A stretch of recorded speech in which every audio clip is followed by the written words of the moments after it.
Hello, everybody. This is Irongeek cast number 1, making it the second Irongeek cast because, as any good programmer knows, you should start with 0. And I am joined tonight by, introduce yourselves. Virus. Malicious link. How's it going, folks? Good. How you doing? I'm doing just fine. I'm trying to see if the link to my stream actually got tweeted out by my account. I told YouTube to go ahead and do that, but I'm not sure if it actually did. Yep, it did. Cool beans. Yeah, I'm just sitting here I'm out of town for work, sitting here in Strongsville, Ohio.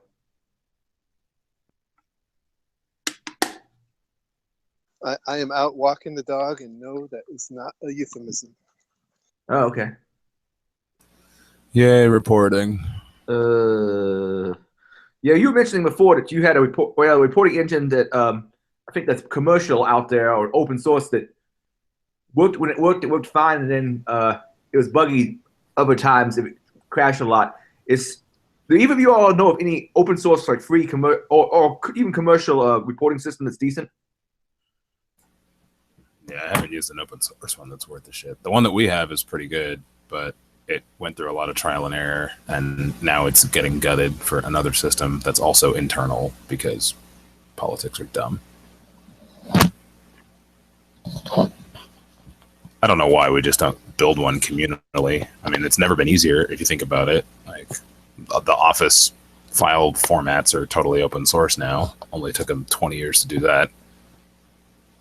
And, you know, a mail merge and an Excel spreadsheet full of findings is basically a report. Yeah, I want my reporting engine mostly just for simple low-hanging fruit things I have to throw in for lows, like if they want me to report like SSL issues.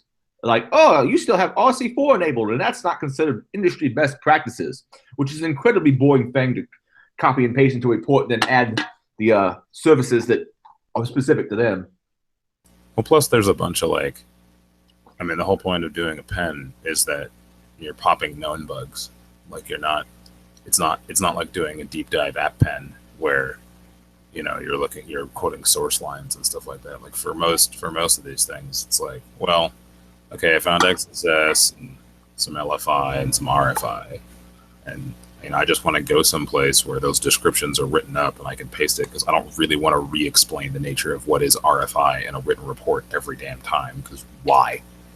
Yeah, I enjoy the report writing part sometimes when I'm doing a narrative. Here's how I screwed you. Here's how I got in and got the data. But writing up the findings of vulnerabilities are like, well, the company reported that this particular version of, I don't know, HP homepage has this particular vulnerability. It may include remote file inclusion, may include remote code execution, or whatever. That gets dull real fast especially if you don't have any code to actually exploit it. Yeah. And here over the last 7 months, I've seen a lot of things about Java deserialization bugs. But so many of the exploits I find that are actually available for the different issues are so platform dependent. Maybe one time I got one to work. Yeah, the last deserialization bug I even heard about, like, when put into practice, wasn't really all that useful. Because you were sandboxed? No, it's just deserialization environments. Like, first of all, I mean, it's either generally for deserialization, you're sending an object, right? So you have to have knowledge of the context of that object. Well, that probably means if you're black box, you don't, like, you're looking at a client then. So popping a deserialization bug is going to be difficult because you're going to have to make a lot of assumptions about how that data is treated even post successful deserialization. So you might get it to break, but you won't know it because the system would have to be, you know, awkwardly open to tell you about the nature of it breaking. Or B, if you will get it to break, it's going to be really difficult to get shellcode in there from a black box. That's like something you have the access to the source code for. Right, but then if you have access to source code, okay, flagging a deserialization bug is one thing, but from a pen perspective, you probably found another way in if you have source, because... Yeah. Well, I mean, there's also commercial and open source apps out there. Well, sorry, what the hell am I saying? Open source apps out there where you might have access to the source code that people happen to use on a corporate environments. That's true, I guess. Probably like Jenkins and stuff like that. Oh, yeah, I like Jenkins, especially since so many people seem to leave it no password, no nothing, and you could execute a shell just straight from it. Yeah. The thing I like about Jenkins is that by default, the repos are web browsable. So even if you find the rare Jenkins instance that's completely locked up, you can still wget like all the things and pop a bug in something else. Oh, okay. I might have to get details later on from you about doing that, because I've had some Jenkins recently that it was out there, I could reach it, but it was password protected, so I couldn't do my normal trick of getting in and getting a shell off of it. Yeah, by default, they leave directory indexing open. So if you can wrap a fancy bash script around some wget or some curl and request all the source history. And if a company has a Jenkins install, they're probably deploying their own software. So you can basically turn everything into a white box pen test and just go find a bug in their own shit. Hmm. Yeah, I'm not much of an exploit dev. I don't really know much about that particular issue. I mean, the most I've done on that is basically write something that's incredibly exploitable deliberately, and that's about the limit of my experience.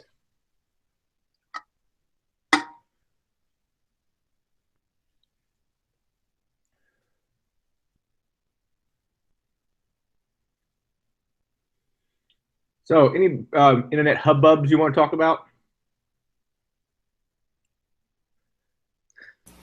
The note getting seen in the reverse engineering of the re-release of the Nintendo was pretty cool. Oh, I know nothing about this. What happened? Nintendo came out with a smaller, like they re-released a console, and people immediately reversed it, and they left a note like for reversers deep inside the firmware of some chip or something. And this was useful for doing further exploitation? I don't think so. I mean, they popped it like already, and the modding community is already doing it, but I think it was more of a like, hat tip, like, hey, person hacking our stuff, like, help our console, don't hurt it. Also, hi. I don't know. It's pretty cool. Oh. There was some other tool I saw recently about there was a tool I saw that was released I don't think too long ago, that's for looking through source code repositories and finding strings of high entropy because they're likely to be shared secrets. GitRob? Maybe. I don't know. I want to say they had hog in the title somehow. GitRob, I saw relatively recently. It's a recon tool for going through GitHub repositories. Like you give it a key to, like you give it app creds, like GitHub has apps now because everything fucking has apps now. And then you target it at a repo, and it'll mine the shit out of that repo for like keys and bugs and things. And then at HushCon, we had somebody talk about some cool research that he said he was going to open source. I think he open sourced it, or he's going to. I'll link it if I can confirm that he open sourced it.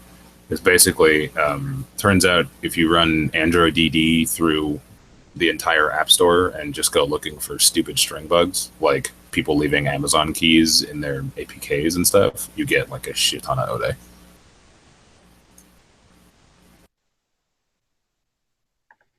Yeah, I remember being out on one particular GitHub site and finding that they didn't exactly secure everything. They had some of the like Twitter API keys in there. For better or worse, though, they'd already changed what they were. Oh, did you hear about the Ars Technica thing where they found some Mac malware that's been out for 2 years? No. Apple just released some fix that was like a patch for something. I think they called it Fruit Fly or something like that. payloads. I don't know. It was pretty to my interest because I had relatively recently written payloads to do all of the things that the malware apparently does. And I was like, oh, I guess somebody did it 2 years ago. You all carry on talking for just a second because I'm going to go get some water here very shortly. Talking and reporting. That's all I'm good at. Sounds like fun. Yeah. The assessment was actually a pain in the ass. You know those gigs where like random pieces of the infrastructure start breaking for no apparent reason throughout the entire duration? And it's your fault, right? Right. It's like, well, like, this is a fixable problem, but it's now going to take more time. And then something else breaks. And you're like, this is a fixable problem, but it's not going to take more. God damn it. Awesome.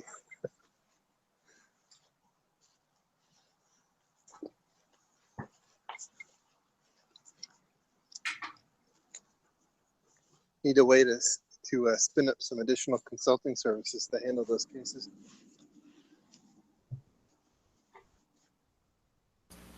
Right. I saw this news article that apparently all the Japanese toilet manufacturers have come together to standardize their symbols.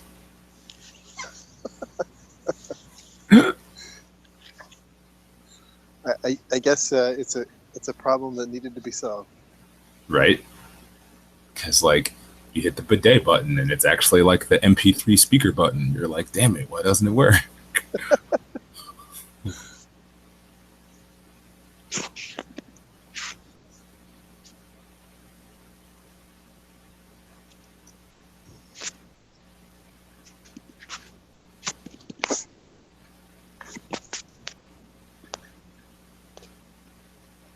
So tell me about the common kinds of things you find in your pen tests. Oh, there's nothing common about my pen tests. I don't know. Like, I'm kind of in a weird place professionally. I've kind of become the specialist at weird. So I kind of bounce around a lot from. Okay. Like, my last gig was a phishing gig. Pretty straightforward, phone and email. Very, very hands tied behind my back. Wasn't allowed to use downloadable payloads or anything. And wasn't allowed to validate credentials once I'd stolen them. It was very, yeah, it's pain. Got some creds, but, you know, not interesting. And then before that, I was on a car thing, which turned out to be a pretty big deal. And I don't know, like cars blew up, you know, cars became a thing.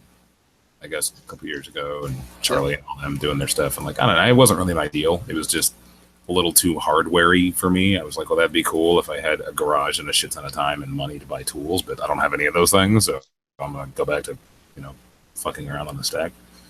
But it was cool. You know, I hadn't really done any in-depth ARM reversing before. And so I got to learn a new platform, and that was cool. And hadn't really looked at QNX. And so that was, you know, something new.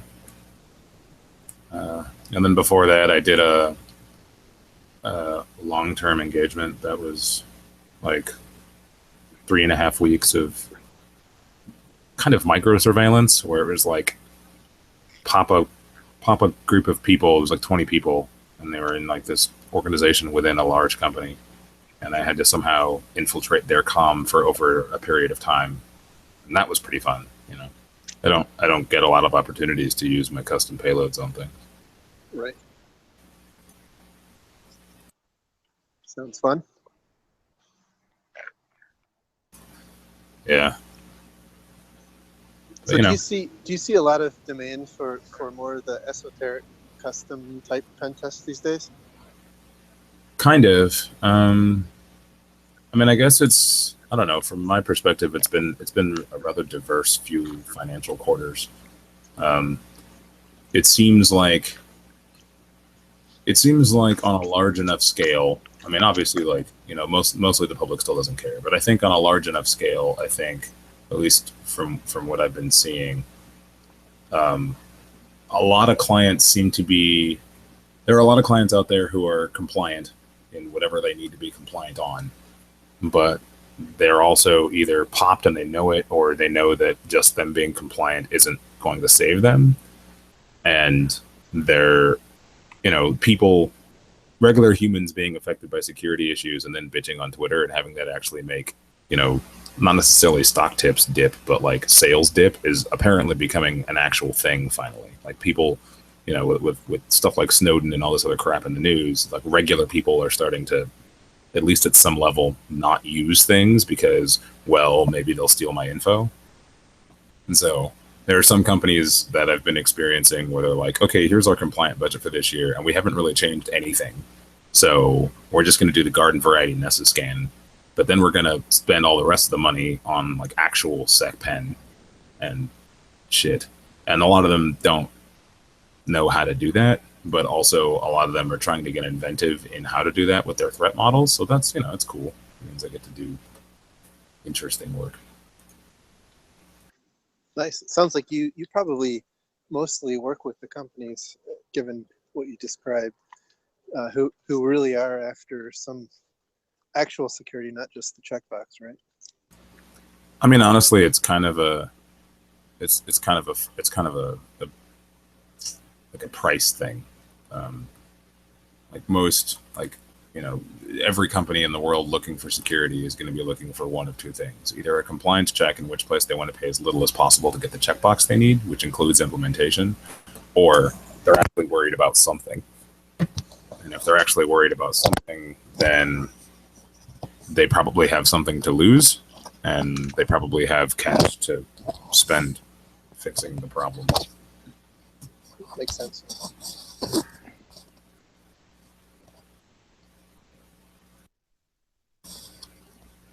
Oh, sorry, guys. I was distracted doing something. I'm OCD about some things that piss me off. So your average Wednesday. Yeah. Oh, somebody was posting about, well, what if I send some students to Irongeek's website to see my talk, and they're put off by his message? Then they don't belong on my fucking site, and they can get it via YouTube archive.org, you stupid motherfucker. Yeah, I believe the answer to that question is, I don't teach for free, fucking deal. I mean, what I hate is when people say, you should bring your politics in, and then they do the exact same fucking thing. Or people who claim something like, well, I didn't sign up to be a platform for this. You're not a platform.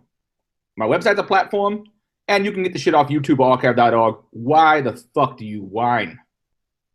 Because that's what people do, man. They whine. Honestly, this is why I've been pulling back from a lot of my con community so-called presence. I mean, even my Twitter standard, I took a look at things and I realized that I was, doing the usual, poking the bear and having people call me out privately wanting to, rage, and then having those conversations actually, pan out. And, there's usually there's two types of internet trolls, right? The people that just want to argue, and they're pretty easy to weed out. And there are people that they came to you in person. I have jackasses saying, I'm trying to help the community, but they do it all in public. They dot tweet everything. It doesn't take long to figure out who I'm fucking talking about. They dot tweet everything because they want attention for themselves. Yeah, that's why I just don't you just don't engage.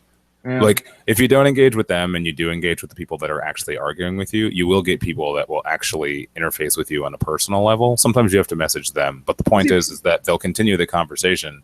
But even with that, I just realized that, I was having this experience where somebody would say something, wrong, and I would do the, wrong on the internet, post blob thing, start a fight, and then they would respond or immediately disengage. And then either they would message me or I would message them and be like, so would you like to know why you're wrong in exactly the same words, because you'll respond differently in private than you will when you think you're being watched, or what?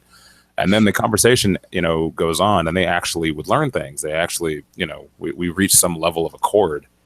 And then I look at my watch and I realize, okay, well, I just spent an hour educating that person on why they're hurting us with their soapbox because they insist on being uneducated about something. And I, on the other hand, have just lost an hour of my day basically giving free advice. And I just kind of decided that, well, that's dumb. Like, I'm not in business to tweet for free, to talk for free. And why am I wasting my time trying to educate people who frankly don't care? Like, they don't want the real answer. They just want the attention of being the soapboxer. So I just, fuck it. Yeah, I can understand people have a problem with something you said engaging you personally, like via DM and so forth.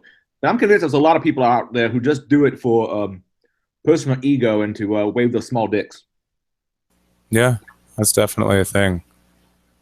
I mean, it's also just there's a real paradigm shift that happened about 10 years ago. It feels like, with this whole deal where, I mean, I'm sure especially will be cognizant of what I'm saying. Like, people talk about the tech feminists and their recent intrusion into, like, quote unquote, our space traditionally, but really, like, they're not the enemy. They're just the latest enemy.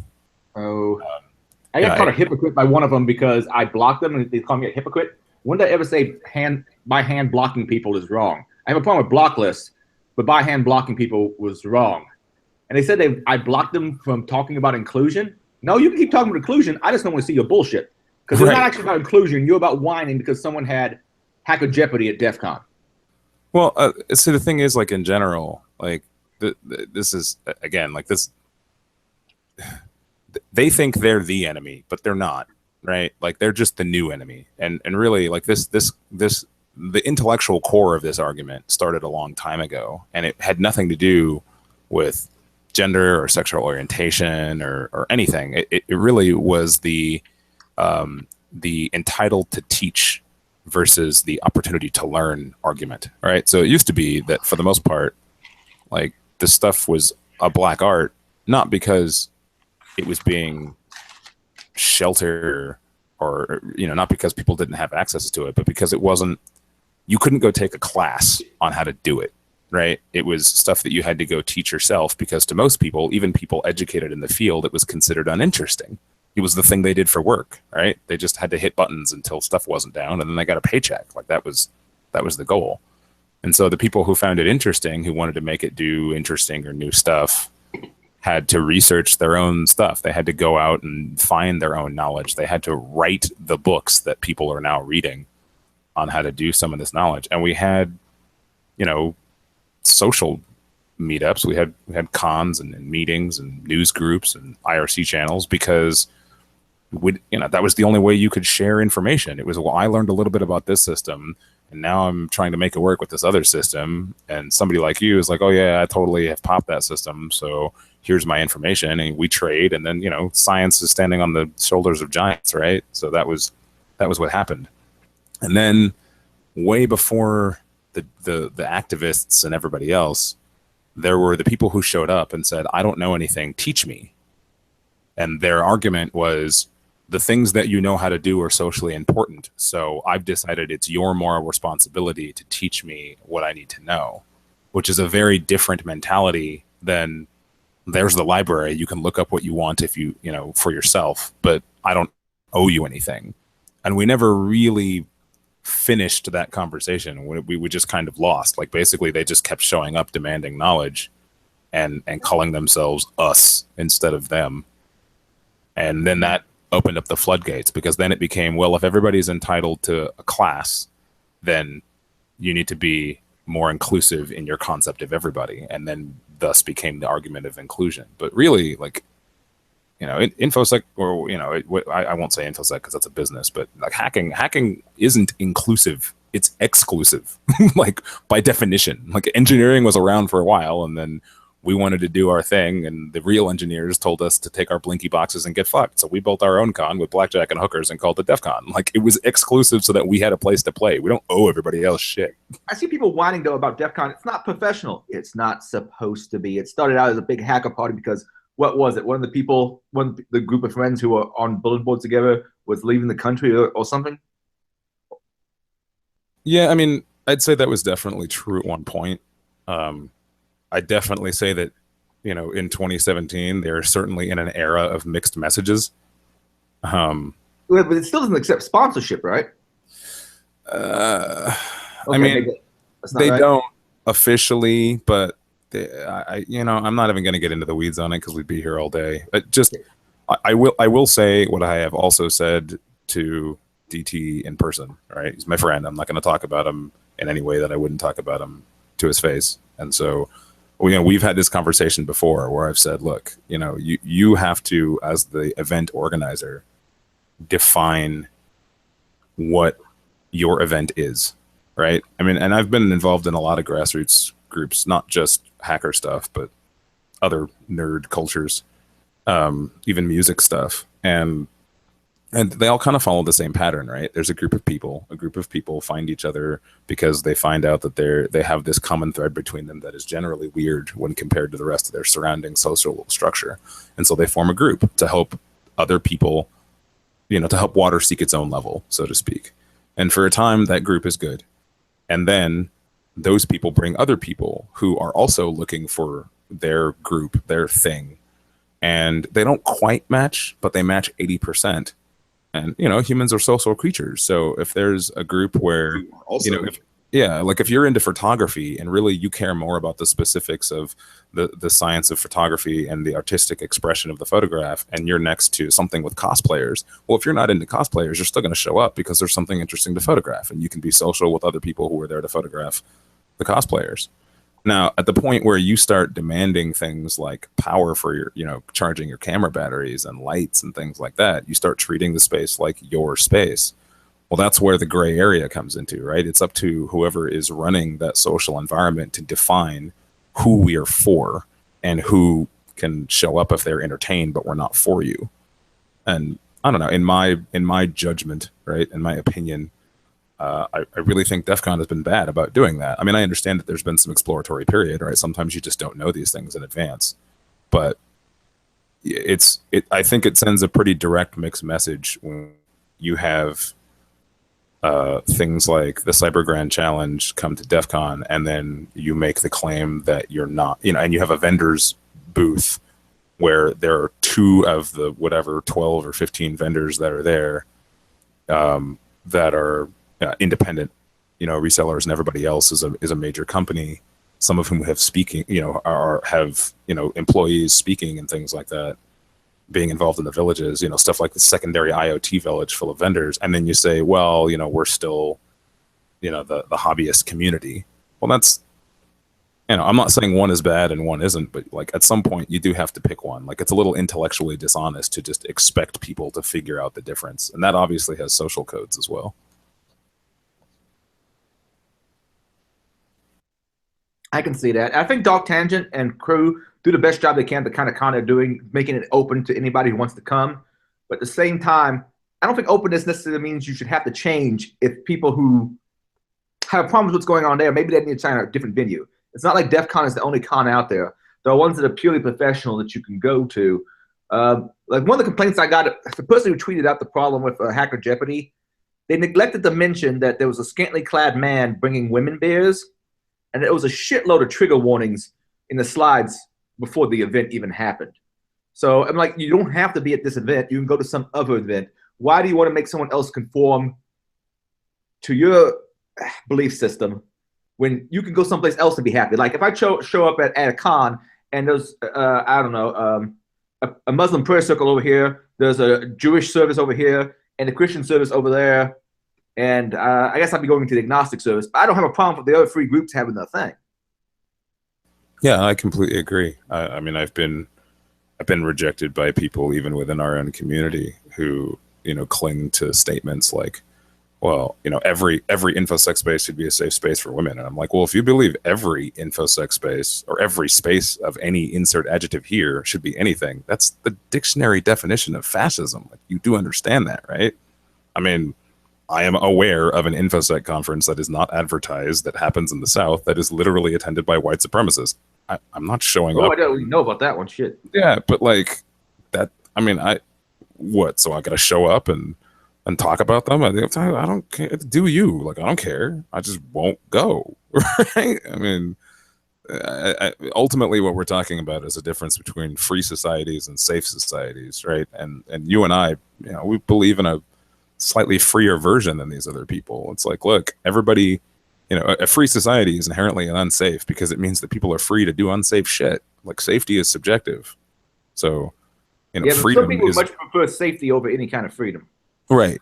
And at the point where you feel entitled to feel safe in what is somebody else's space, you know, insert free speech argument here, right? It's like, okay, so because me and my friends like to do something that you don't like, that means, you know, you gotta, you know, I have to change because, you know, well, I'm the missing stair. Like, what if you mistakenly find our space unsafe? Oh God, woe is you. It's like, the world doesn't owe you that.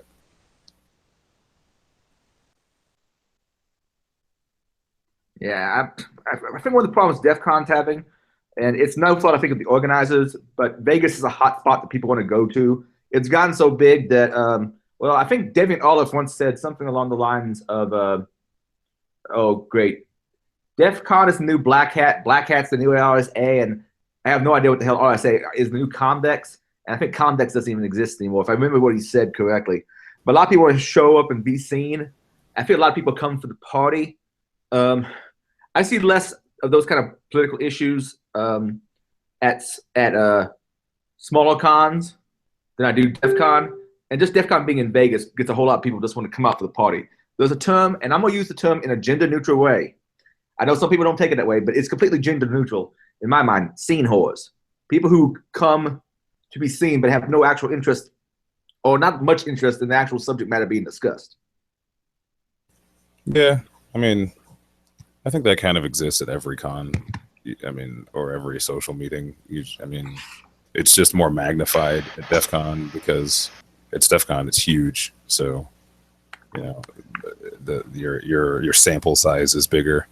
I mean, I tell people all the time. You know, I have obviously, like I'm sure you do, like a lot of friends that you know haven't gone to DEF CON for years, and they're just like, oh, I can't.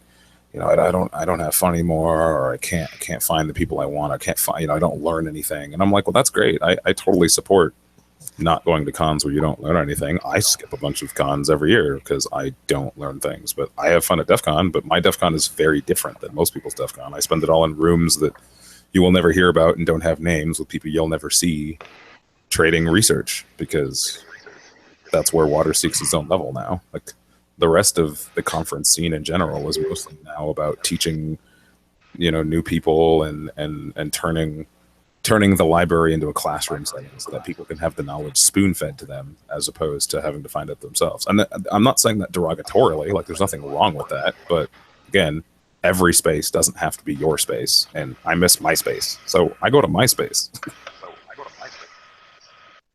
Jerry, do you have something to say? Nope. World is a dangerous place. That's what I had to say. Most of my con experience anymore is pretty much hallway con. If I'm not doing recordings, I'm doing hallway con. And Virus, do you have? I don't know if that's you or someone else. Do you have headphones? I don't think that's me. Okay. Well, Jack just joined. How you doing, Jack? I'm doing good. Cool beans. Go ahead and introduce yourself, man.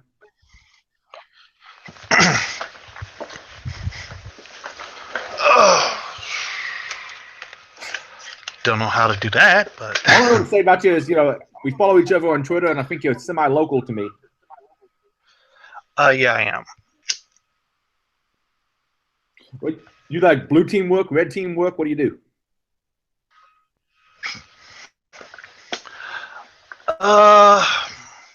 I've done red team, and I'm trying to transition over to blue team, but it's just not quite working out for me. Just can't find the right role?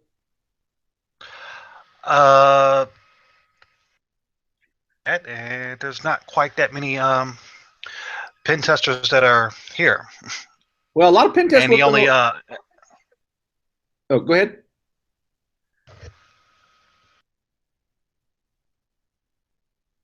Okay, I'll go ahead. I'm not sure if some technical problems.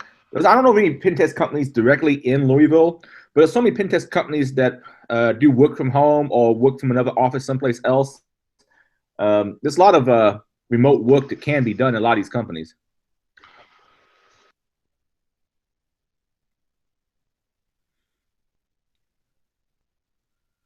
Yeah, particularly the bigger consulting companies.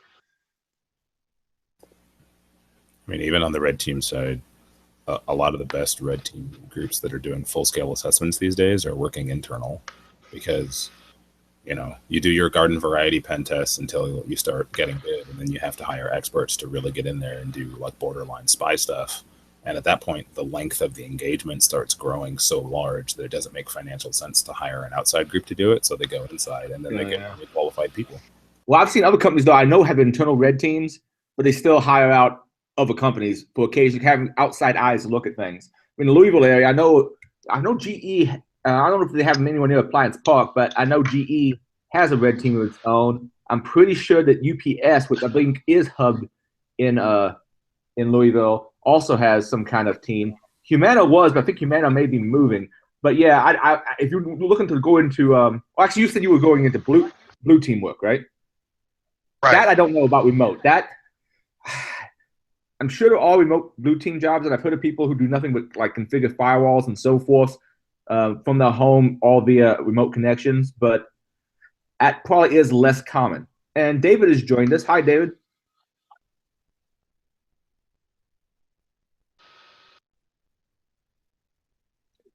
Hey, David, introduce yourself. Sorry, I suppose it helps if I unmute. I'm Deshow. Oh, what's up, man?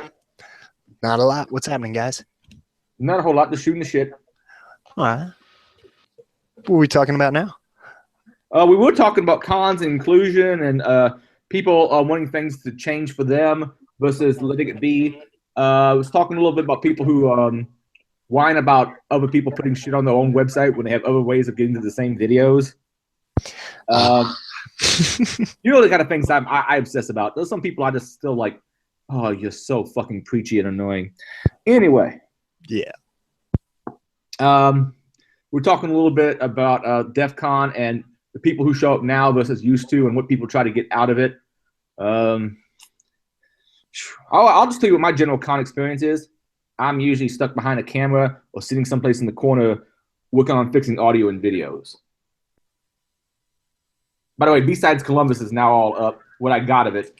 It was at least one talk I only got. Well, it was one talk that we got none of because the camera apparently turned off while it was going and the guy didn't know how to turn it back on.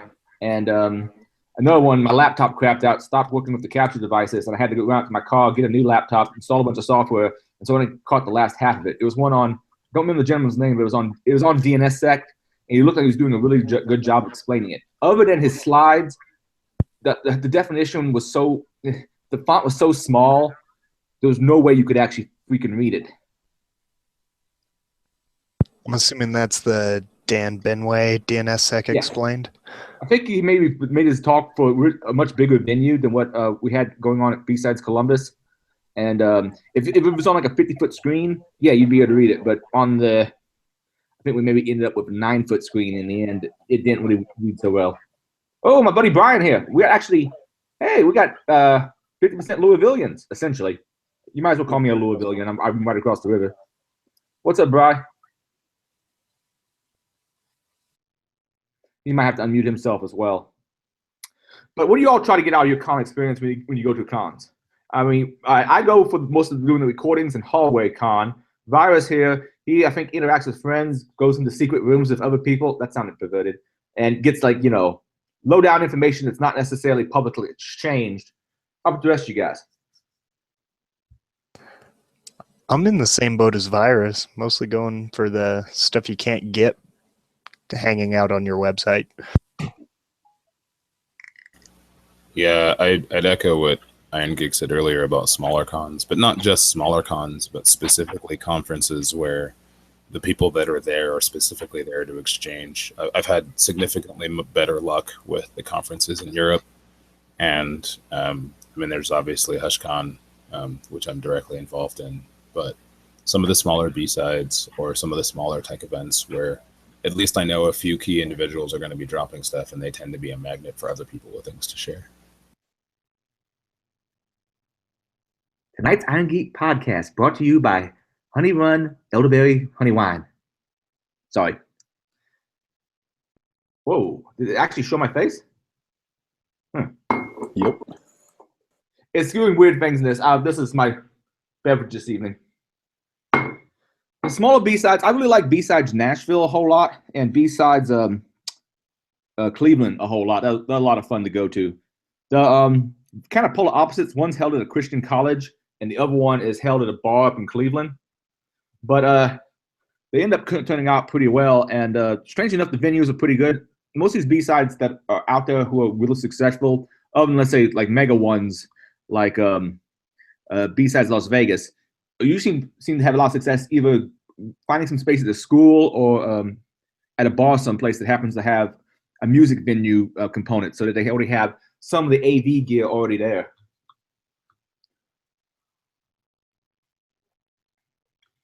That's pretty convenient. Yeah, for HashCon, that's why we get stages or bars. I know ThoughtCon likes to do that too, where you move into like a bar. They're usually pretty easy to buy out during the day because there's nobody there. See, I thought ThoughtCon had been at that like car museum for like every year since forever. I don't know. The first, I went to like the first two and then skipped a bunch and then went to one recently that was at the car museum. But it started in a bar. I'm trying to remember where, but the first handful were in bars. I get the impression they're fairly cheap to do because I know B-sides Cleveland's in a bar, B-sides Knoxville was in a bar, B-sides San Francisco was in a bar, and I'm trying to remember. Well, B-sides San Francisco is special because it's Jamie's bar. Oh, Jamie? Jamie, the guy who wrote Ettercap, Jamie. Oh, the DNA Lounge? Yeah, it's been there a handful of times. So. Okay, I didn't know that. Yeah, and DNA is like needing to raise capital for things currently. So I don't know. Insert plug for them. Yeah, they invited me out to record again this year, but unfortunately, I already promised Tampa. Also, I know there's a few people in the San Francisco crowd that don't particularly like me, but go figure. Nobody in the San Francisco likes each other. The whole area is a cesspool. I've heard bad things about Austin too.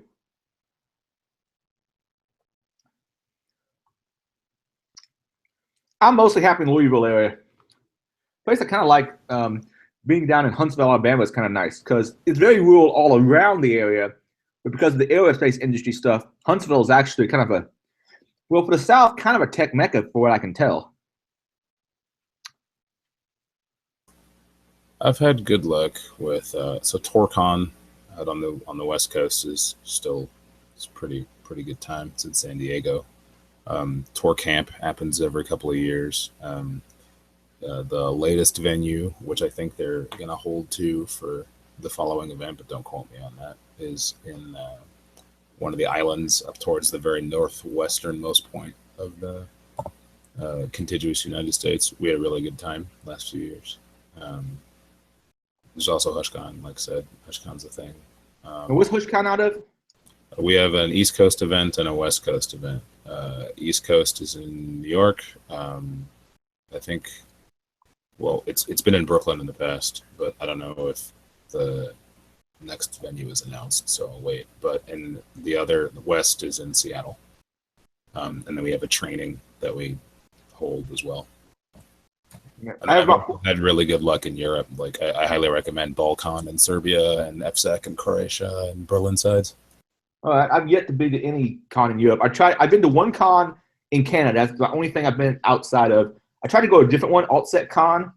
And AltSecCon, well, when I asked how much video equipment I had with me and the cost, then they, even though I was volunteering, they considered it work. They talked about having to have an economic study to let me into the country and all this other shit. So basically, I spent like 24 hours in airports so I could get my ass back home because they sent me back away. Now I'm afraid to leave the country for any kind of video work. Well, Balkan's got a pretty good video setup. They release videos every year. They take a while, but they're really good quality, and they take time to switch between the speakers and the slides. Yeah, I'd like to improve my quality on a few things. I need to, well, that's a different thing. Needed to bug later. I got to figure out what that laptop's screwing up. The Minnesota, damn it, his name is escaping me right at this moment. There's a gentleman in Europe who basically does the same thing I do in the United States. Cooper, administrator, a pretty cool guy. I met him at GurCon this year, but he does a lot of video work for the B-Sides events and such throughout Europe. My go-to cons I pretty much have to be at every year is DerbyCon, of course. Can't exactly skip that one out. Skydog Con, HackerCon. Well, SkyDogCon's in Nashville, usually in the fall. HackerCon in West Virginia, also in the fall. Sometime, usually towards the summer, ShowMeCon, it's really good, and also in the summer. And unfortunately, they keep going back to back with ShowMeCon. Is Circle City Con in Indianapolis, which are all fun. Oh, and for those that don't know, DerbyCon is in Louisville, but if you're listening to this string, you probably would know what DerbyCon is. I think I've heard of that one. I would hope so. Is that Brian? Yeah. How you doing, man? Yeah, all right. Brian, I met, I don't know how many years ago. I don't think it's been 10 yet. Probably 8 or 9 years ago. Probably close to it. Close to it. We were both sitting there in a lecture at our local ISSA and heard me start to speak. And he was like, I've heard that voice before.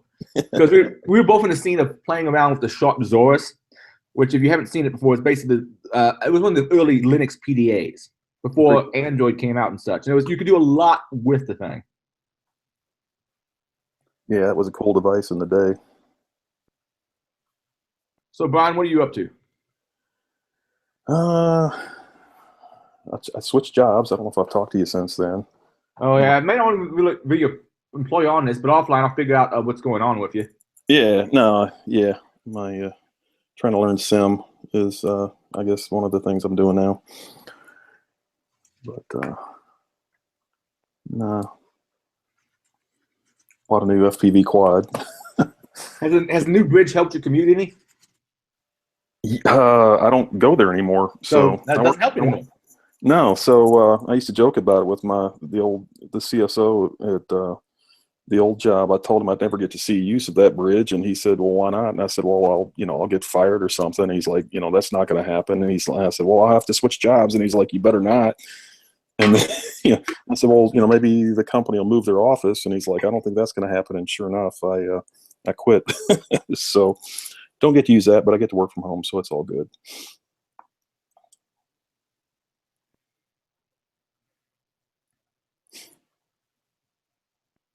Working from home has its advantages, but I found it also is good for weight gain. Yeah. That's not so great. Yeah, makes me a little less active, not walking around much, and but I do like working from home.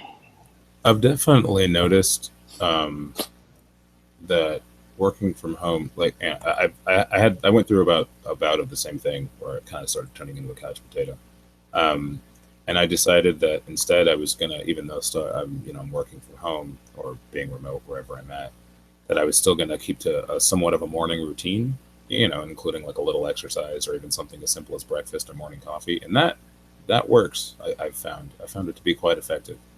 Yeah, keep some structure. Yeah.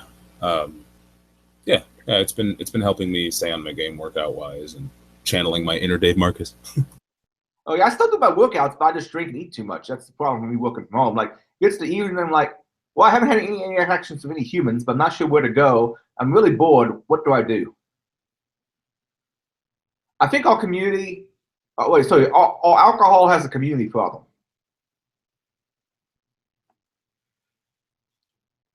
Well, I maybe can see that. as I sit here and drink my elderberry mead.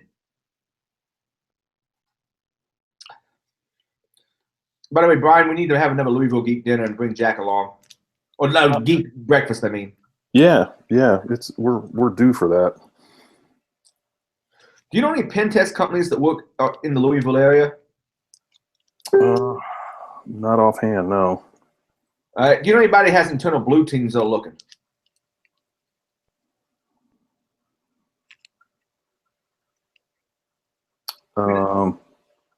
I don't know. I know you mentioned UPS a little while ago. They're always, Carl's always looking for somebody over there, but And Carl's a good guy, Carl Alexander. yeah. No, I can't think of anybody else offhand.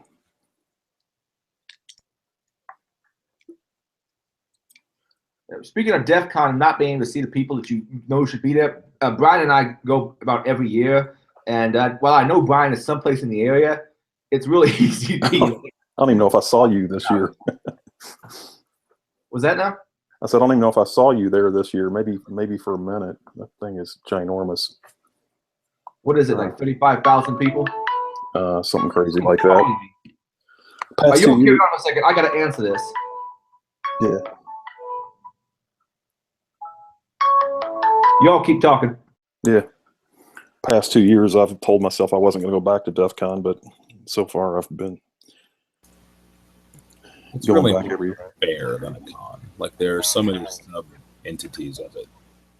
Yeah.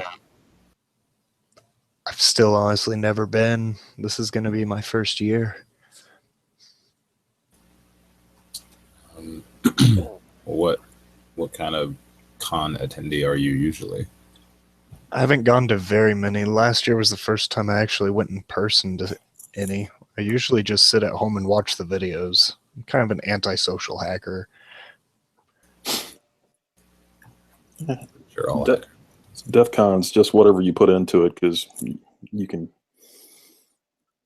I don't know, you could spend the entire time and not get anything done, or have a great time. It just depends on what you want to do. There's a lot to do, but there's you can also get lost in the crowd. They're pretty easy. It's really good to unpack that too. I think a lot of people say that, DEF CON or any con is what you put into it, but they don't really say how to do that. And DEF CON is definitely one place where you can, it doesn't, like what you put into it can vary greatly. There are people who spend their entire con playing contests because now there are tons of them of a giant range of skill levels and capabilities, and it's literally, I mean, that's a whole con. Like the contest village is like its own like Olympic venue in and of itself, totally aside from having sidebars from speakers. And obviously the conference is huge, so there's tons of speakers, and some of them are big names, so there's some there's some scale of issues there. But there's also a ton of villages. I mean, I know people who spend all con in the lockpick village, or all con in there's an IoT village now doing a lot of embedded work. The hardware village is pretty robust these days. And, tamper evident stuff. I mean, there's like DEF CON is the one place where every category is covered in such extremity that you really can spend the entire event in one silo if that's your thing. You just have to figure out what it is or how to move between them. Yeah, I'm really looking forward to watching people do some vishing in the SE village, capture the flag. Like that's something I really want to see in person. Yeah, those human hacker runs are pretty crazy shit. Like those guys are nuts. Oh yeah, they crack me up. The wireless guys are on point too, man. Zero and those dudes, they're a whole another world.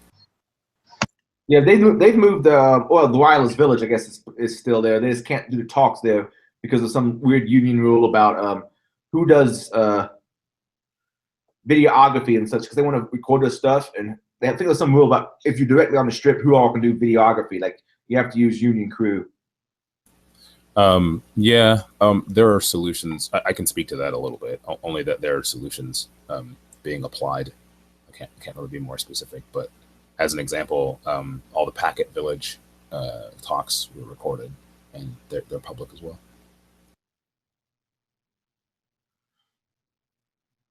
Groovy. I guess there's not much they can do keep you from just recording the laptop itself. I don't know. Dealing with unions, I've only had one con I really have to deal with unions right now, and that's GERCon in Grand Rapids, Michigan. And the one guy who was a major asshole wasn't there this previous year, so hopefully he stays gone, because I really did not like to deal with that motherfucker. Usually if you're running a conference, unless your AV requires a robust setup, the place where you end up dealing with unions is on your vendor rules, because a lot of convention centers or hotels have rules about solicitation. Oh.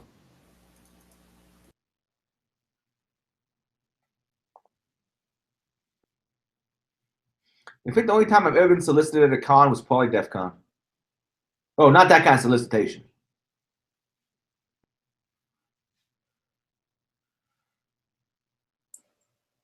Nope, not touching that one.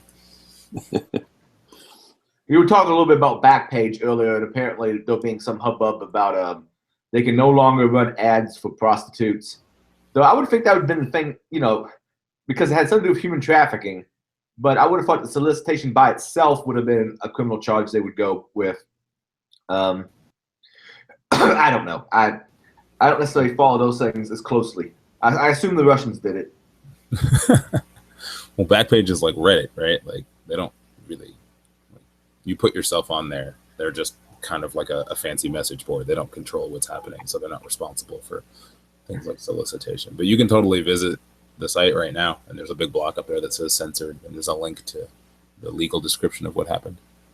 Now, I would have thought like common carrier laws would have covered most of that.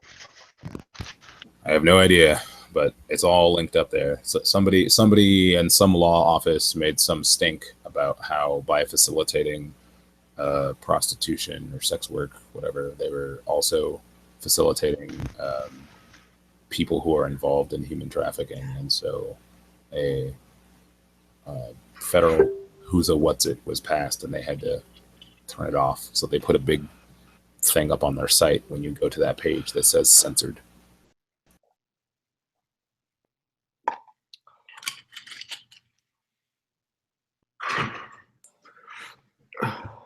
So, Jack, did Adrian say you were in the Louisville area?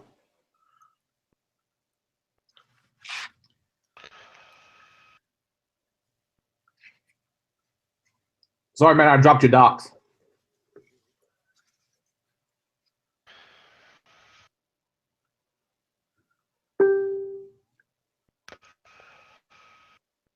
I think Jack may be having technical difficulties. Yeah, it sounds like it.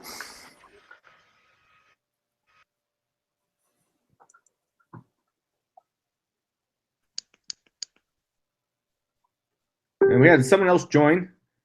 What's up, man? I'm going to try to pronounce that. Akashic Flow. He invited me on. It's Akashic Flow. Repeat that.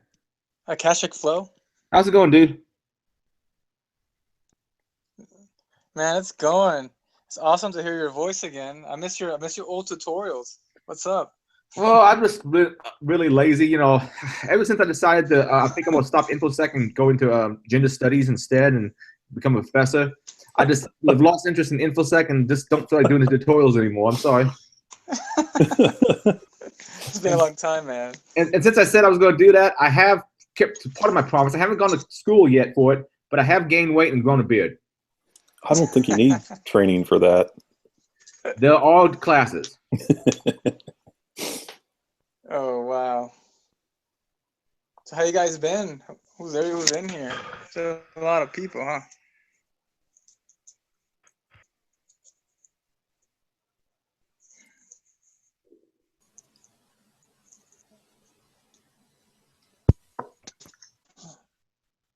Damn, come on, someone else say something.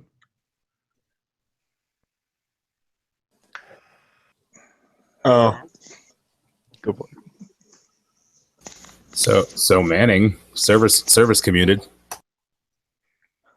Yeah, and I've seen some reports that because of that, I'm going to tweet that Julian Assange says that Julian Assange is going to come to the United States to be tried, and then I found someone else who said that isn't the case. I keep seeing people say, well, he's going to be tried as a traitor. I'm like, he's not a U.S. citizen, so you can't try him as a traitor. I'm not sure what crime he busted. I'm not saying what he did was right, but I'm not sure there's a crime here. So is that true he's going to come back, or is that a false report? Because I've seen it reported both ways.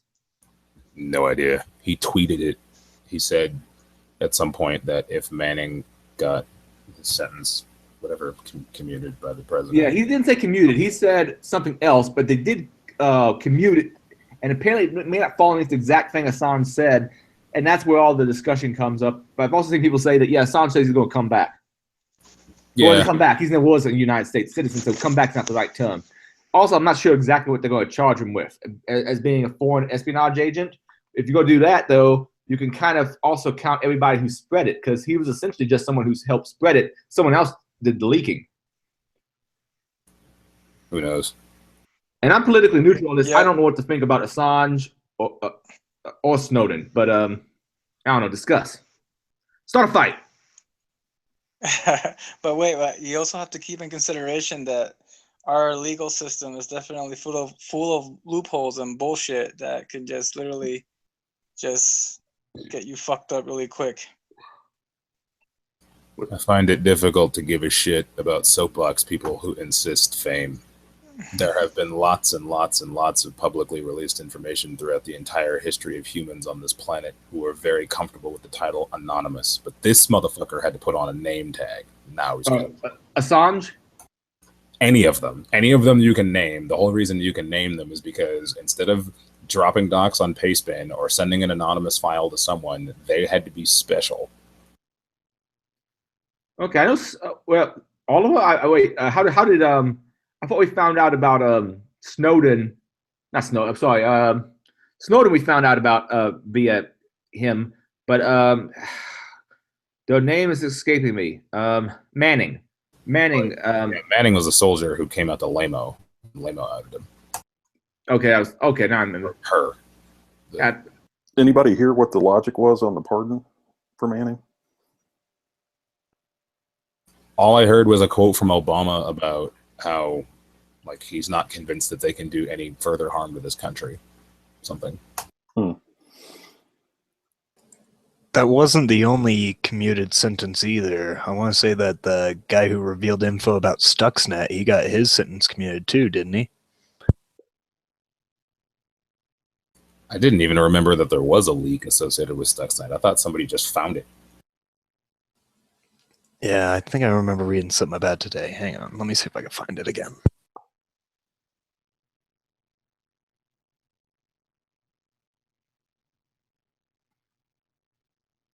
I'm trying to make it focus on whoever's speaking. I think I got it back to doing that.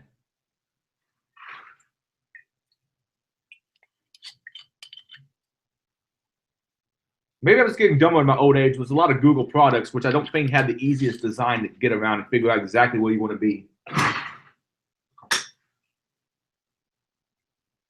So yeah, it looks like it's a general, what's his name? James Cartwright. And the big thing is that he was in trouble because he lied while under oath to the FBI and repeated investigations concerning Stuxnet.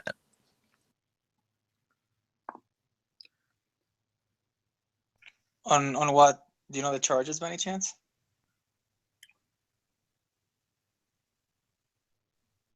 I'm pulling it up now. Sorry, there's a lot of noise to filter through to find the signal. One moment.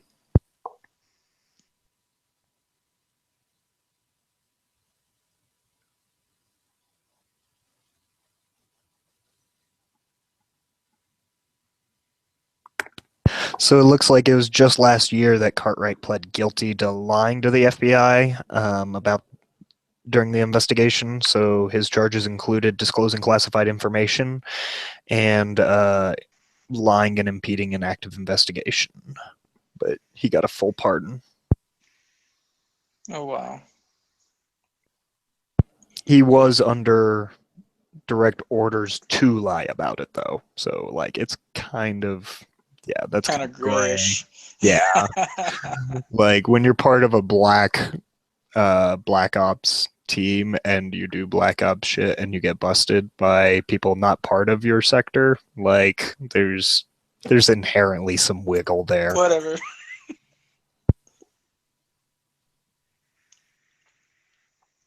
Wow. It's just so interesting how we got laws, but we don't. For some people. Well, it's kind of like, why do we have the NSA and the CIA? Because the NSA, the whole idea is that they abide by the rules. The CIA, the whole reason we instituted it was to have an agency that didn't have to play by the rules, and we just sort of act like it doesn't happen. Like, I don't know. It's not a new thing either, and that's not the first case. Spy's gonna spy. Yep. And money's gonna protect its money. Yeah. That is true. You follow the money, you solve the problem.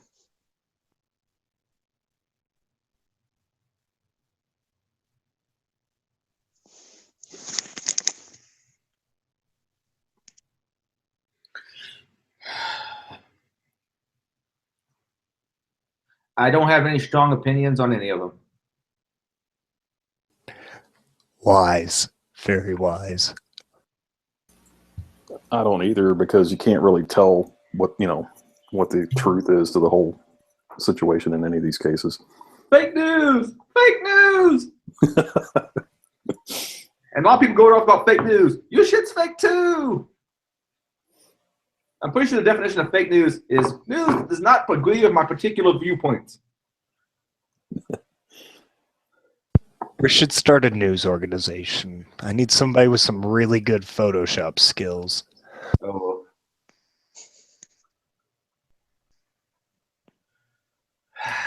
Would actually pay money to read news without op-eds. And now I'm hearing some shit about Anonymous supposedly has videos of Trump doing such and such thing.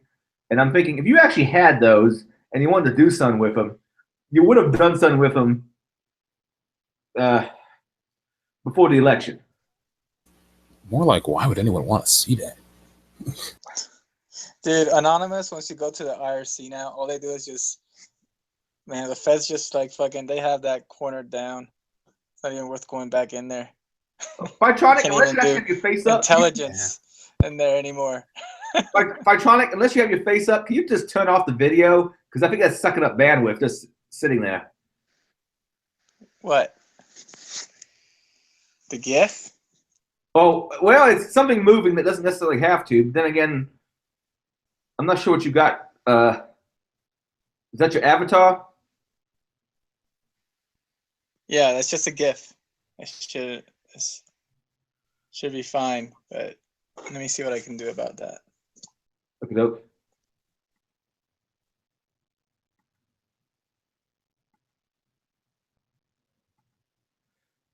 I'm trying to get it back to showing whoever's currently speaking on the screen. Otherwise, I have a hard time knowing who's who. Also, Fitronic, thank you for letting me know that Google Hangouts supports GIFs. I'm going to be picking out a good one now. More trolling to come. Come on, GIFs are classic. Back to the GeoCity days. GIFs everywhere. Alright.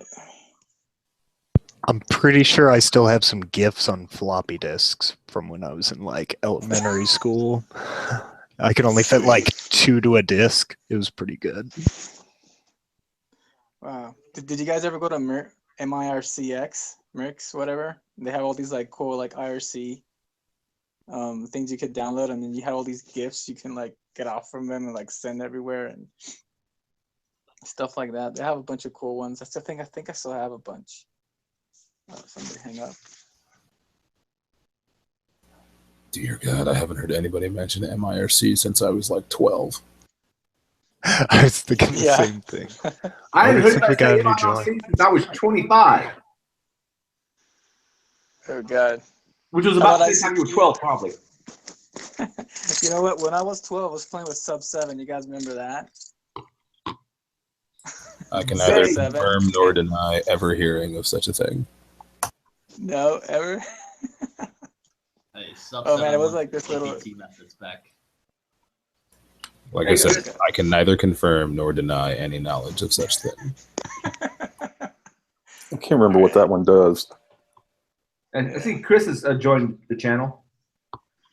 Yeah, can you hear me? Well, so, Yes, I can hear you. Okay, right on. Yeah, the cool thing about Sub 7 is like we talk about like some of the APT persistent methods, and a lot of them come from like Sub 7, NetDevil, and all those spin-offs. It's kind of crazy that it all still works. I know, right? I still have it somewhere. I think I have the source code too. Yeah, I mean, some things are getting like a little more sophisticated, I guess. You know, like WMI persistence, like that stuff's pretty neat. But yeah, man, it's sad.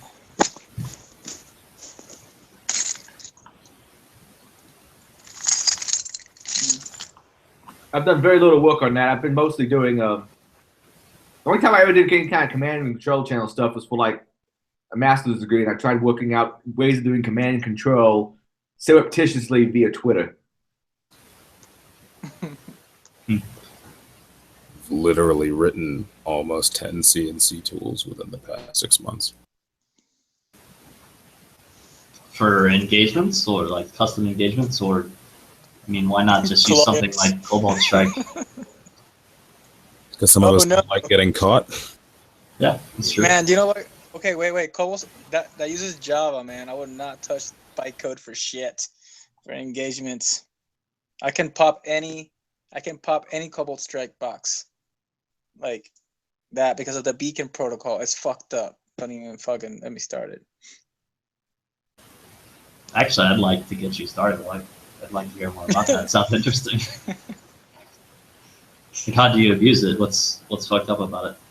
I haven't like really deep dove on it. I literally just started using it this week because the company I joined uses it. But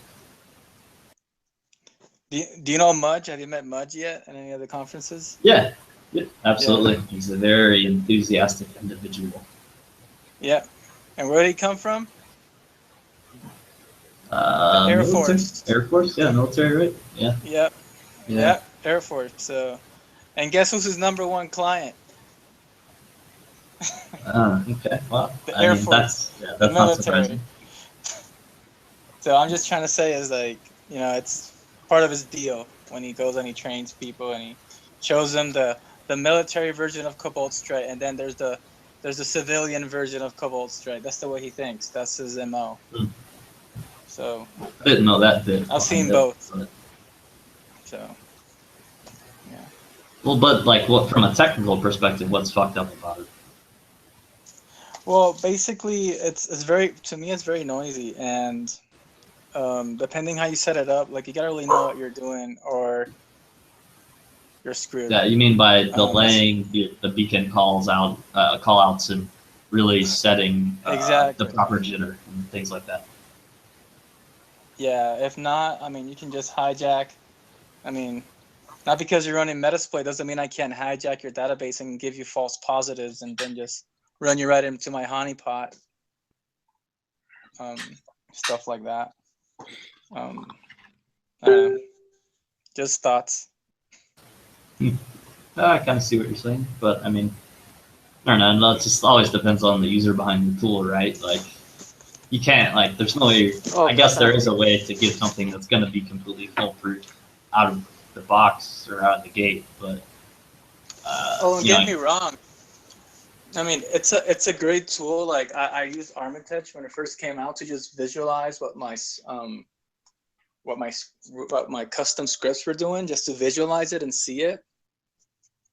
And now I can just kind of like, I see everything and, on my log, and I can see my sessions and kind of have an idea of what I have. And I have some other custom tools I use. And yeah, I even have this little plugin I wrote for Radare, so I can like pipe in Radare stuff and just overflow stuff and reverse engineer stuff from within the machine.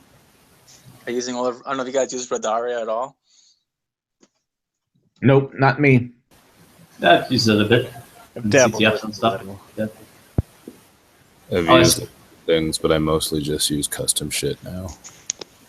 Yeah. I mean, Radar is pretty badass. I mean, for a reverse engineering framework, it's fucking amazing. And there's a lot more. But it's, and plus you got the source code, so you can like read what you're using, not just go blind.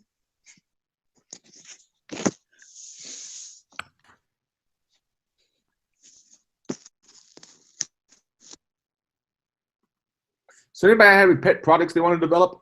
I need to find me some new pet projects because I've ran out of talks. I'm expected to probably speak at a couple cons this year, but I have no new material. So I want to steal yours. Let me know your ideas. I have a book. Like, you actually build it, and I will sit here all day telling you shit. I've got a list. Oh, shit. I'm uninspired, unfortunately. Like I said, I'm planning on switching to gender studies before long. Well, now I have to decide which ones I want to list to you in private and which ones I want to discuss. Oh, crap. How about someone else? Someone who is less ambitious than Virus. Unless you want to help make a video game. I'm kind of out of ideas.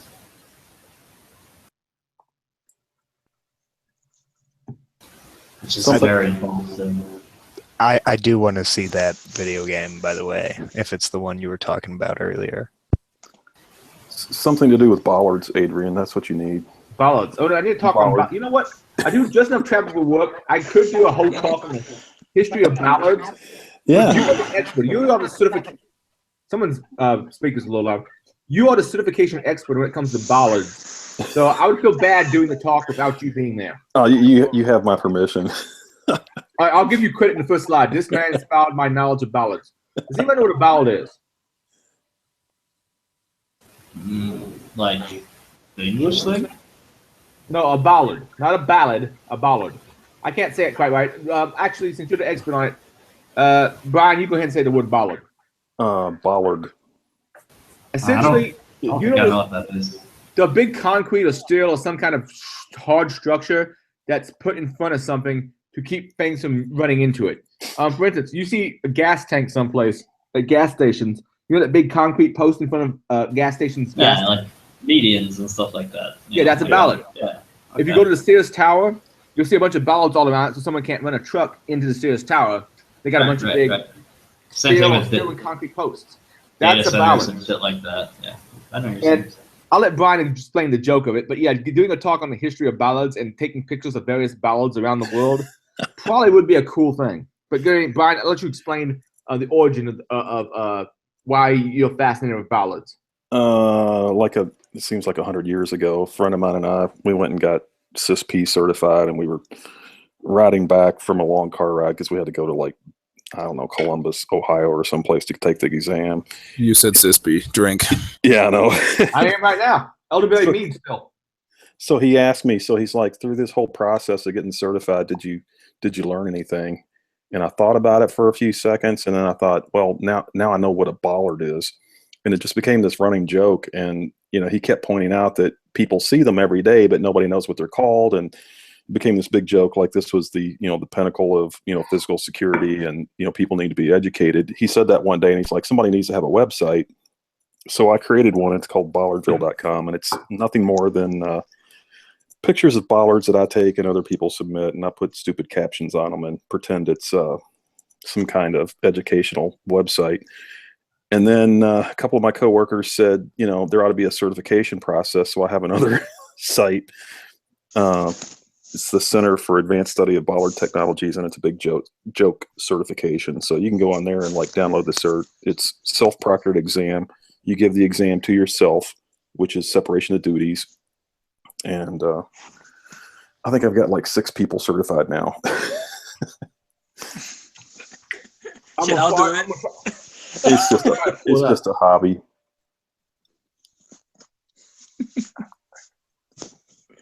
I just want to pull up your ballad certification. I actually had a guy send me a picture this week, and it was a picture of a bollard in the middle of a bike path. And I told him, hey, I'll post it on there. I'll put your name on it, give you credit for the picture or whatever. And he is anti-bollard, he tells me, because they put these on bike paths and they can actually kill people when they hit them, which is interesting. So. Oh, wow. That's serious shit. Oh, I'm trying to find, what's your website for your certification, man? CASBT.org. I'm sorry. Gosh, I have to type it now because I can't think of it. Yeah, that was right. CASBT.org.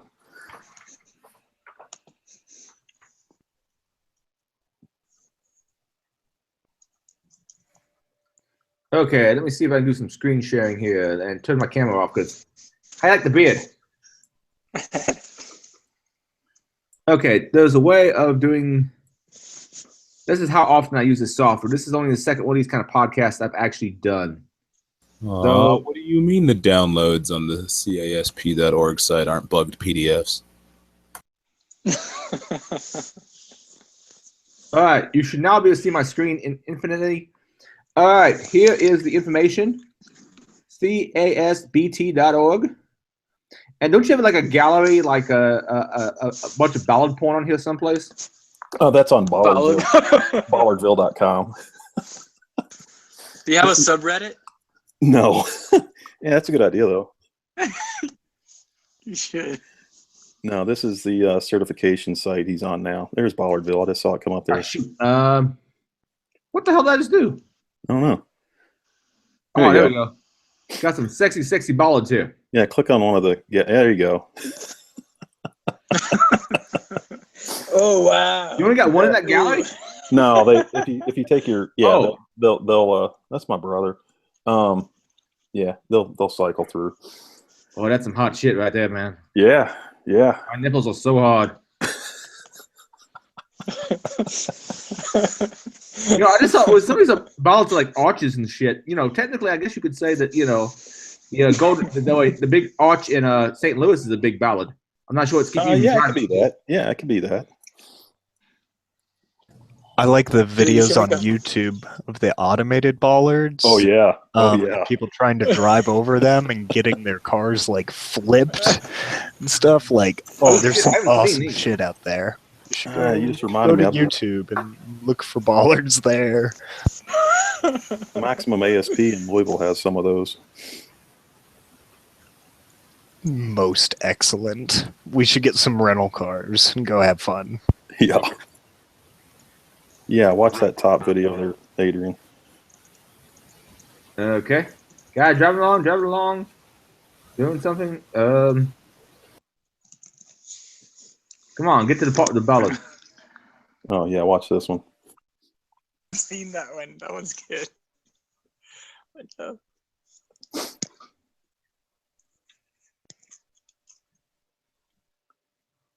he packs up and actually this makes some sense because I have seen ballads places where they have them removable, but I usually see them via locks. That same car tries to follow the bus through, I think.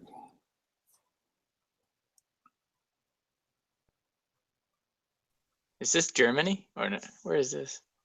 Does anybody know? It's in Europe. I'm pretty sure it's Germany or Sweden. I don't see my pooping on I must be Sweden because I don't see my pooping on each other. Oh! Those things are incredibly robust. There's another video where a fully loaded box truck hits some of those automated ones, and it takes the truck out, and the bollards are still functional. Like, yeah. Oh. Goodbye, oil pan. Oh shit. So I have a question. So what's the main engineering design of that ballard? What does it want to break? The axle? Does it want to break the oil pan, or just destroy whatever it gets when it does that? I don't know. I mean, I think they're just designed to keep people out, but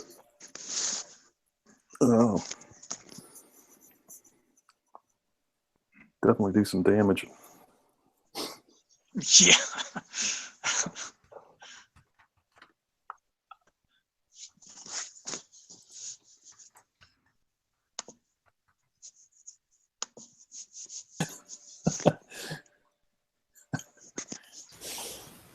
Adrian, you can. Had to tweet some stuff out. All right, let me turn this back off.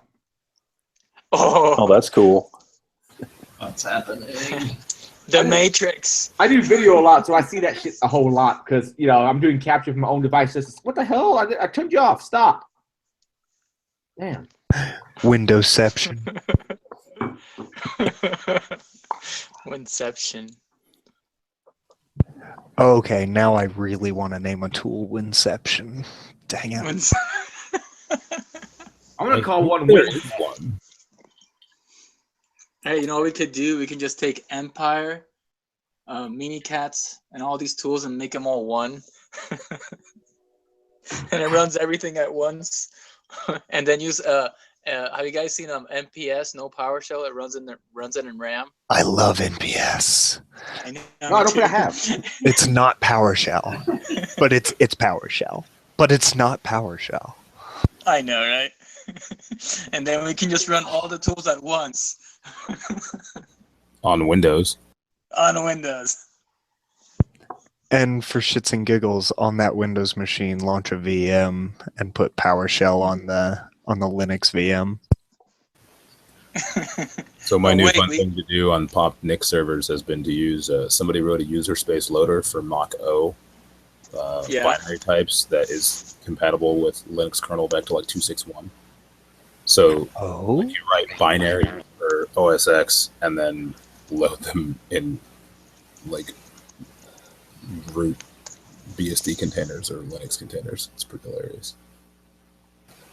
Does anyone know? Do you have a link to that? Wait, do you have a link to that? Like a GitHub or something that I can see this? Let me go find it. I would love to Sounds know what that's interesting. called. Thanks. Does not Me too. PowerShell work on device guard enabled devices? Like Generally, Windows 10 yes. Plus? Generally, yes. It depends on the configuration, though. Yes. Yeah. With not PowerShell, it gets totally around your whitelisting just because it's not using the baked-in PowerShell that's there. Because so many rules are just for blocking the integrated PowerShell, not PowerShell Right. being run as a container. But you can configure it so that it will block it, though. Correct. There's a myriad ways you could block it, but it really just takes being on your shit for detection. Mm-hmm. Yeah, but also if they're using Silence, you're fucked. Silence, that machine learning thing, because well, I mean, it's, Silence is fucking terrible. Don't let anybody ever tell you different. Just stay in memory. Silence is a joke, man. See, machine learning is a class I took in my master's degree study. There's some rules you can put in there that it's really interesting. You can definitely scrape up the RAM and stuff like that and make snapshots of it and all kinds of cool stuff and compare it. I've had every one of my payloads launched against their shit. Nothing has been caught. Oh, really? That's interesting. Oh shit. Yeah, same here actually. I haven't been caught by it. Damn it! Then I gotta learn these The only commercial tool I'm aware of right now that gives anybody any moniker of level of trouble is Carbon Black, which amongst all I've heard a lot. Yeah, which amongst all of its completely useless and overzealous features does one thing that's somewhat useful, which is they put a memory encapsulation with a watch debug on the LSAS process. So you run Mimikatz or anything that needs to dump LSAS memory and it freaks out. You migrate into that LSAS process and it freaks out. Personally, I've only had luck getting around it about 3 ways. One way is that Carbon Black doesn't actually protect itself, so you migrate into its own process and then execute shellcode that does the LSAS dump for you. Works fine. The second is because of risk of false positives, most people don't crank the dial up to 11 on alerts from Carbon Black. So if you disable it, it will most of the time silently re-enable on the workstation, or even if it re-enables and makes some noise, it's slow enough to re-enable that you can get your dump done in the first time. The third way, which I don't know, maybe Irongeek can help me because I'm out of time to do the research, but I have theorized that if one were to do a full page memory dump in Windows by calculating, you calculate where the LSAS process is in terms of heap and then perform a heap dump instead of a direct stack dump, that I don't think that would trick their tripwire. I don't think I'm capable of helping you because I don't think I have the required knowledge. And I shouldn't bother to get that. Instead, I'm OCD about shit that pisses me off. And I should, but it sounds like a noble goal. Actually, finish Adrian, I'll give you what I would like to research in a second. there's a talk for you. There you go. What, OCD? Yeah. Maybe. Something I'd like to do some research on. You know Rico 7 printers? I see so many people configure creds inside them. And I know that I can get domain creds. Once I get domain creds, even to just a basic user account, I can usually escalate to domain admin in a little bit of time. But even though I've gotten a few firmwares now, if anybody wants the firmwares, contact me, Irongeek at irongeek.com, and I'll try to get you a copy of it. Even though I have the firmwares, I'm trying to reverse them and figure out how to do encryption. Because if you can back up your settings, which should back up the passwords that you enter into the address book for Rico 7 printers, but yet to figure out how they're encrypted. If I put in no password, it still has some kind of encryption on it. I'm not sure what that defaults to. I can choose my own password, but just because I choose my own password, I don't know what the encryption scheme is. I've thrown it through OpenSSL a couple times with different encryption schemes to see if anything decrypts it right. I just don't know what exactly it is. So if anybody's interested in that, contact me and I can get you some firmwares for various Rico printers. I've been trying to reverse it. I've talked to Dale Highland because he's done, the only other person I know who's done, well, he's done more printer research than I have. He's one of the other main people who's done it. And I regularly on Pentest encounter Rico printers with passwords obviously stored in the firmware someplace, but I don't know how to unencrypt them. I have firmwares if anybody wants to look at it, so let me know. Do you have a GitHub? No, because I really haven't developed any useful code yet. I mean, you can just upload the bins and stuff like that. Oh, I mean, I have them on Dropbox, so if anybody wants them, Yeah. contact me. I don't know if I can put them out there. You apparently have to pay to be, which means I don't actually have them. I don't have any of them, yeah. But technically, well, my understanding, Bob has them, yes. And Bob can get you links. Anyway, my understanding, if I put them out on GitHub, I don't think you can completely keep them public. I think to get them access to them, you're supposed to be like a certified Rico technician or something. But if you ask the right people, you can get the firmwares. What does RICO even mean? What's the RICO Act? Yeah, what is that? I don't know what's happening. Apparently, it's some. I want to say. Oh crap! It's been a while since I looked at it. I want to say the binaries on it are actually for OpenBSD. So it's some kind of like little BSD operating system actually running on the Rico printers themselves. Oh, okay, Rico printers, right. But I regularly encounter those with passwords obviously stored in them. We have ways of getting passwords back from Canons. I think we have ways of getting passwords back from like Konica Minotas. But I've yet to find a way of getting passwords back out of Ricos. Yeah, I like that you're abusing printers, though. That's neat. Because people have all so many. Very rarely do I find someone that's actually changed the default printer on a password. But I do find a lot of multifunction printers that are configured to do like scan to some file share. And the scan to some file share, generally they have some domain password. You give me a domain password, I don't need null sessions anymore. I can just go out to your domain and say, query all the usernames. Oh, what's your password reset policy? Oh, your password, damn it, your brute force policy as far as making sure people get locked out if they try too often. I stay below that threshold, and eventually I'm going to find some dumbass who set their password to spring 2017.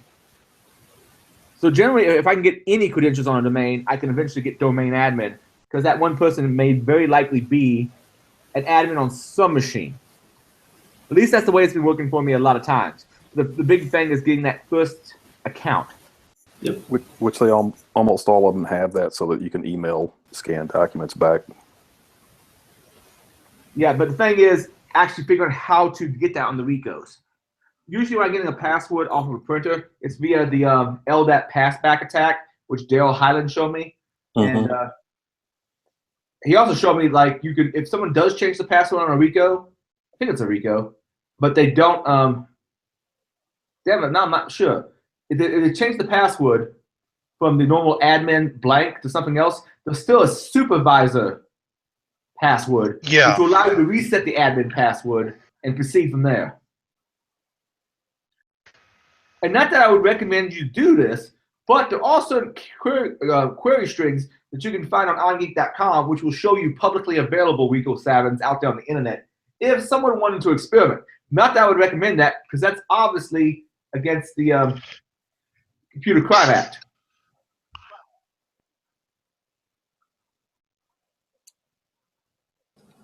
But Bob recommends it. Bob is fine with it. Yeah, I guess I don't do many internals, I guess. That's probably why. All right, guys. This has been fun, but I think I need to go eat and break some ELAs. But I'll catch y'all later. All right, man. Catch you later, Dave. Oh, I've been going on for a while because I got some mead. What y'all have to say for yourselves? I'll hang out for a little bit longer. Well, all right. Going back to an earlier subject, what exactly are they going to charge Assange with? Because he's not a United States citizen, so it's not treason. There might be a foreign espionage law in which they can get him under, but at the same time, he wasn't the one who directly leaked it. I mean, someone else sent it to him. What exactly would you expect them to go after him with? I don't really know enough about everything to say what I would expect out of it. To be honest, I have no idea from a legal perspective what all of that would mean. So maybe someone else does.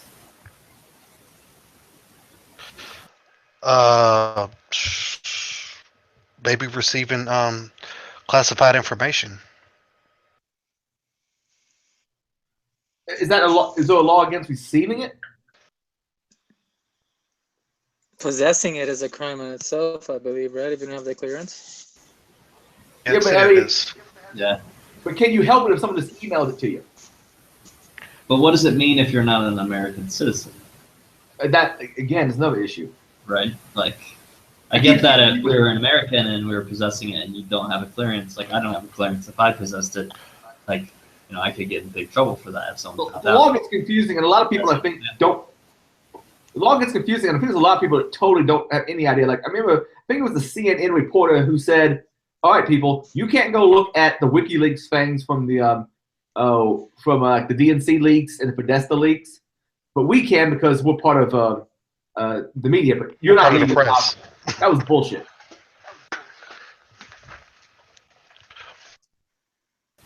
I mean, from my perspective, there's a lot of things that I can't even look at, and I have a clearance. So how do you think they would treat someone foreign that doesn't have a clearance that isn't a U.S. citizen? Like, what does that mean? Like, I feel like they would be harsher on them if they knew about it and could actually get them back to the U.S. somehow. But I don't know how they're actually going to extradite since they're not U.S. citizen. But I don't know.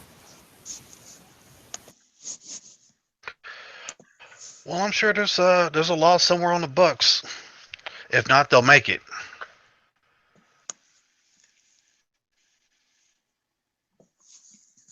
Yeah, but making it before the law goes into effect wouldn't affect someone who did whatever they did before the law was passed. They'll make that shit retroactive real quick. Yeah, I think you're probably right about that. Also, if he does come back, is Trump just going to pardon him? Hell no, Trump ain't gonna pardon him. The only way that Trump would pardon him is if one,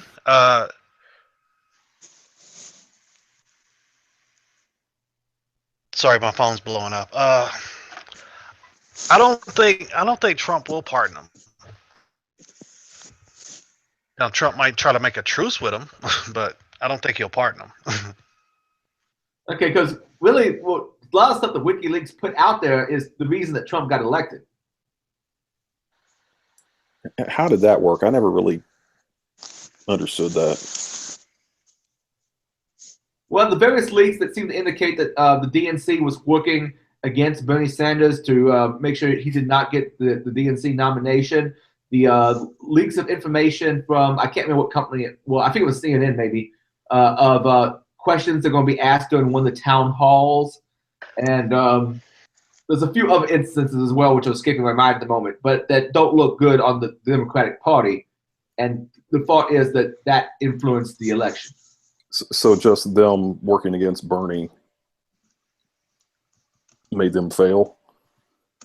For the most part, there was also some emails that seemed to indicate that the Democratic Party was trying their best to talk the media into promoting who they thought was the weakest Republican candidates, which quite frankly, of all the people on the Republican side, quite frankly, as far as pissing people off, Trump was the weakest of the Republican candidates, and he still won the Electoral College. So right.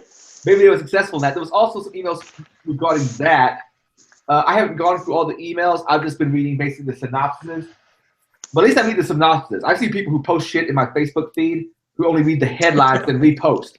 And then I'll point out to them, this is wrong, right? The headline says this, but you read the article and they're like, oh, I didn't read the article. What the fuck? Fake news.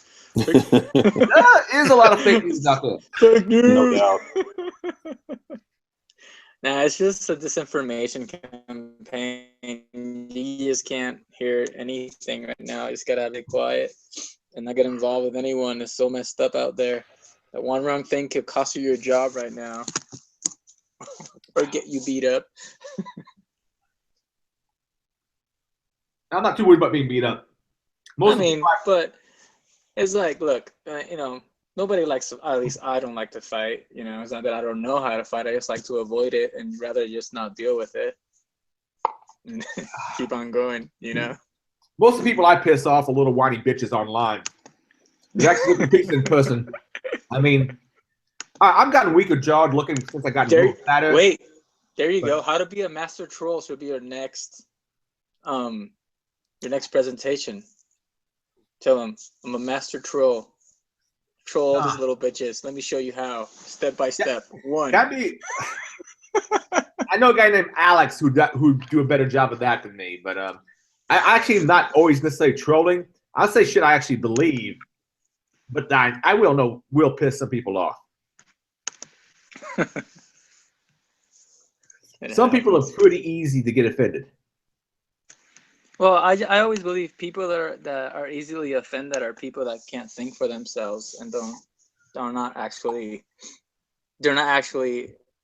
processing their own thoughts. They're processing other people's thoughts, because when you process your own thoughts, and you have your own opinion, you can stand your ground and not get aggressive at all. I think we lost because you have a point of understanding. Oh, I think we lost Virus, but Virus, you have a good night, man. Yeah, I can largely agree with that. I tell you one of the reasons I'm using YouTube as a platform like this. I listen to a lot of political commentary and such, and social commentary, because what is it? Breitbart, Andrew Breitbart said something like it. What is it? Politics is downstream from culture. I listen to a lot of stuff online, and I listen to a lot of left-wing people on YouTube, and I listen to a lot of right-wing people on YouTube. But none of them are into identity politics. All the ones I listen to on the left and the right are both types that are rejecting identity politics. But a lot of the left ones I listen to are like left-wing European people, just to see what they have going on and what their views of the United States political system are. One of the interesting things I got from people from Great Britain was apparently we have some kind of respect for our politicians here in the United States. Some. You may not like, how do I put it this way? I've heard that the approval rating of Congress and such is very low if you talk about everybody, but people talk about their own particular senators and congressmen very favorably. That's because you like them because they bring home the bacon for your area, but everybody else in general you dislike. But at least there's some respect for politicians in the United States. My understanding, Great Britain, they don't respect our politicians at all. They're kind of looked as kind of like, I almost got the impression as vermin. But anyway, one of my inspirations for actually doing YouTube as my platform for these kind of things was just listening to various people banter back and forth about social issues via YouTube. Yeah, that was neither here nor there. I just been drinking a lot of mead. Is it homemade? Did you make it yourself? Oh, I got some homemade stuff going though. But no, I'm up here in Ohio, and there was Heinz. There's a small, like family-owned grocery store that has a chain now. And they happen to have like 5 or 6 types of mead. So I bought 2 of the ones I'd never seen before, and I'm currently working on them. I showed you the Honey Run elderberry wine earlier in the stream. Now I'll turn on my camera and show the other one. This one, as you can see, is Honey Run Mead Ragnar's Dry Mead. Oh, nice. And this one is probably a little less sweet than I like. There's some meads like Viking's Blood. Folks who brought me Viking's Blood in the past, I thank you. I appreciate you bringing me mead because I know I like it. But that is a very common mead, so it's easy for people to find. I understand that, but it's also very syrupy. It's like, I don't know. It's like rubbing alcohol mixed with maple syrup. I don't know. It's a little thick for my taste. This one's a little drier for my taste. The yeast ate up all the sugars in it. It's still not bad, but it's okay. I do have a couple of meads brewing at home, though. I have Amazon V, who runs a Devotee. I think it's a website. She gave me some tea packets, so I made a a tea with distilled water and what she gave me, and then mixed in honey and then fermented it. It's bubbling up at home, and then I have a pomegranate mead that's going. And after about a month of them brewing, I tried them. They're both really dry right now. I'll probably go back in and sweeten them. But I guess this podcast isn't technically supposed to be mostly about internet shit and security. So feel bring up one of those kind of subjects if you want. Well, going back to hey Jack, were you the one who had the link to that thing with Linux and the containers? Who was? Was it Virus? Does anybody know? I don't know who brought that up. I think it was Virus. But Wait, he left. actually, look at Virus. He put in a couple of GitHub links in our chat. Oh, he did. Sweet. Yes. Let me see. So I want to make sure. It's to all take a look personal at chat that. gets sent out to the main chat. I'll go ahead and send it out to the main chat just in case those people are interested in seeing it too.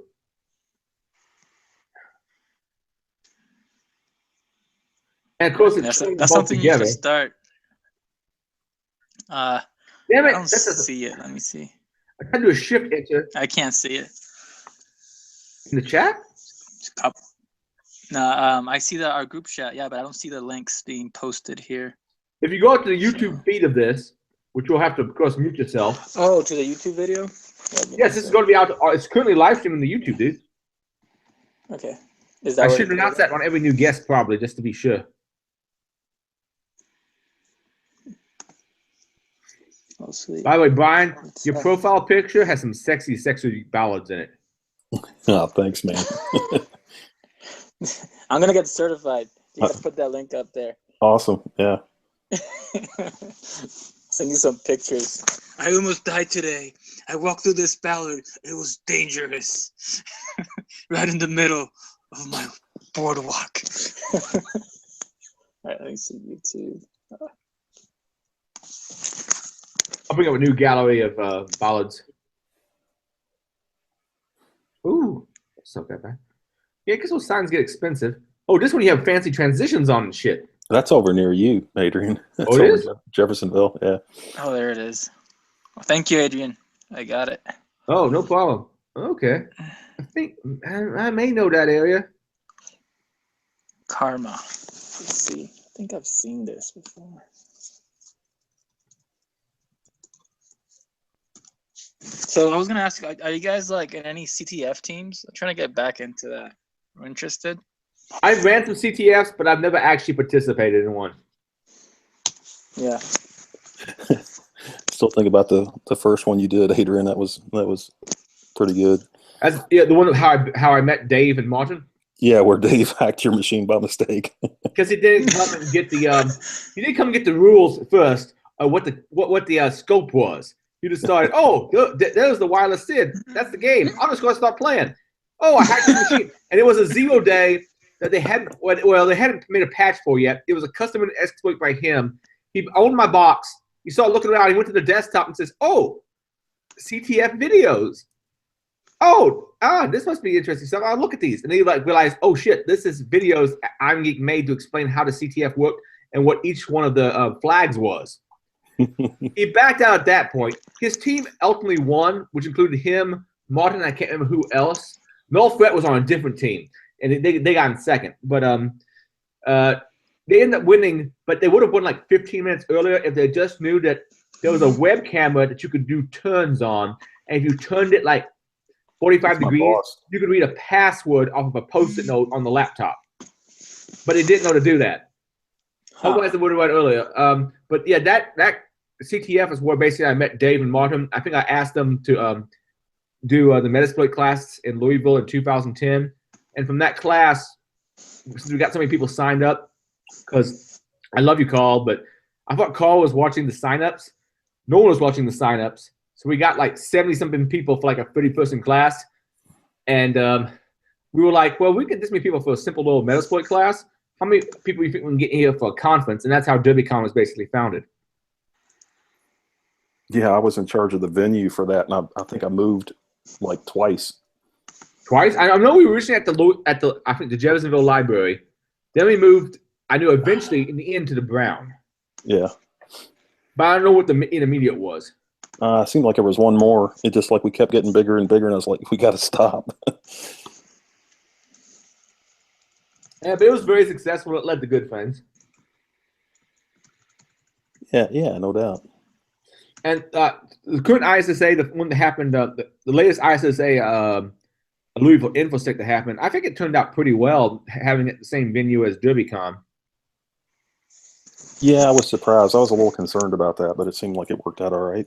Well, it was unfortunate our first year. We kind of, because of scheduling, we had to butt up against the Louisville InfoSec. And the first year, it kind of hurt it. And then thereafter, there was some issues. And then just finding the right timing. But having Louisville InfoSec be just before DerbyCon seemed to work out mostly okay this year. Yeah. No, I still like to get a less professional and more hackery group going on in Louisville. But we've tried it a couple of times. Like we had, what was it? Oh, Luck, a Louisville Underground Computer Society. First of all, you have a webpage, you're not underground. And the guy who founded that, nice guy, but he went on to basically be a beer connoisseur. I think he brews his own beer, and he now works at a liquor store. He's kind of dropped out of security. We tried to get a couple 2600 groups going. That's how I met one of my former roommates, as I recall. But we never could get people to always show up reliably. Depending on what city you're at, it's actually hard to get a good enthusiast group going. Because some people in InfoSec, because the money's there and they fall into it, and there's some people who are just really fascinated with doing, how to put it this way, bypassing the limitations of what a technology system is supposed to do. And finding enough of those people in one place to actually keep a group going can be difficult. No doubt. You know what I've been, sorry. What, you own a ballad? Yeah, that's my personal one. After having the website for a long time, it dawned on me one day that I didn't own any bollards, so I purchased one. Cute. There it is, protecting my pepper plants and keeping small children away from fires. You can put like Christmas tree lights on it. I have a Christmas ballad. Yeah. Ooh, I like the basketball one. You have put way too much time. Take motorcycle trips, take a few pictures. I don't update them very often. I need to do another update.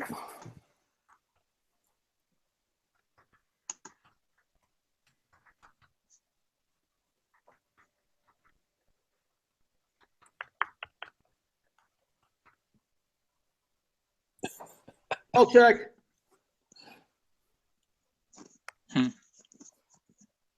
Keep talking, guys. I'm typing. You what? Yeah, I'm just wondering. I just want to see. You know what I like to see too, like in a conference, have kind of like a CTF / ARG, like an alternate reality game where you go and you hack something in the Wi-Fi village, and then you get a clue, and then you got to find this person in the conference to get your next clue, and then you go and you hack this other computer. They have like a hotel room set up that you can only get the key through like hacking this other guy who has this RFID hanging that you got to get it from him without noticing you. Give me just a second, guys. Brian, how do you spell your Twitter handle again? INVERTED 1. Oh, inverted. One, and just a 1. Yeah. Oh, crap. See, you didn't come up with me earlier. I follow you. I'm pretty sure. Yeah, you do.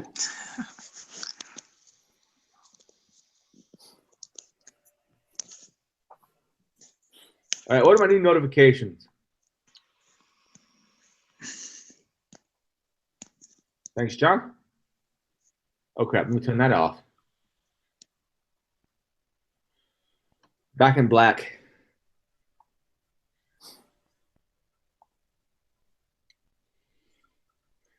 So, physical security. How much of the CISSP test is physical security? Because I know a lot about the technical workings of various lock types, but I gotta admit, if someone asked me to meet this certain code, how tall does your fence have to be? I would have no idea. It was gosh, more than 10 years ago, I think, when I took it, and there wasn't very much physical security. I don't know about now, but they ask a few questions about general things, and I think it seems like there was one question about a fence. Oh, wait a minute, I'm not supposed to talk about what questions were on the test. No, I don't remember there being much physical security stuff. Other than ballots. Or was Yeah, the ballots even on your test? That was in your study, wasn't it? There was something about bollards.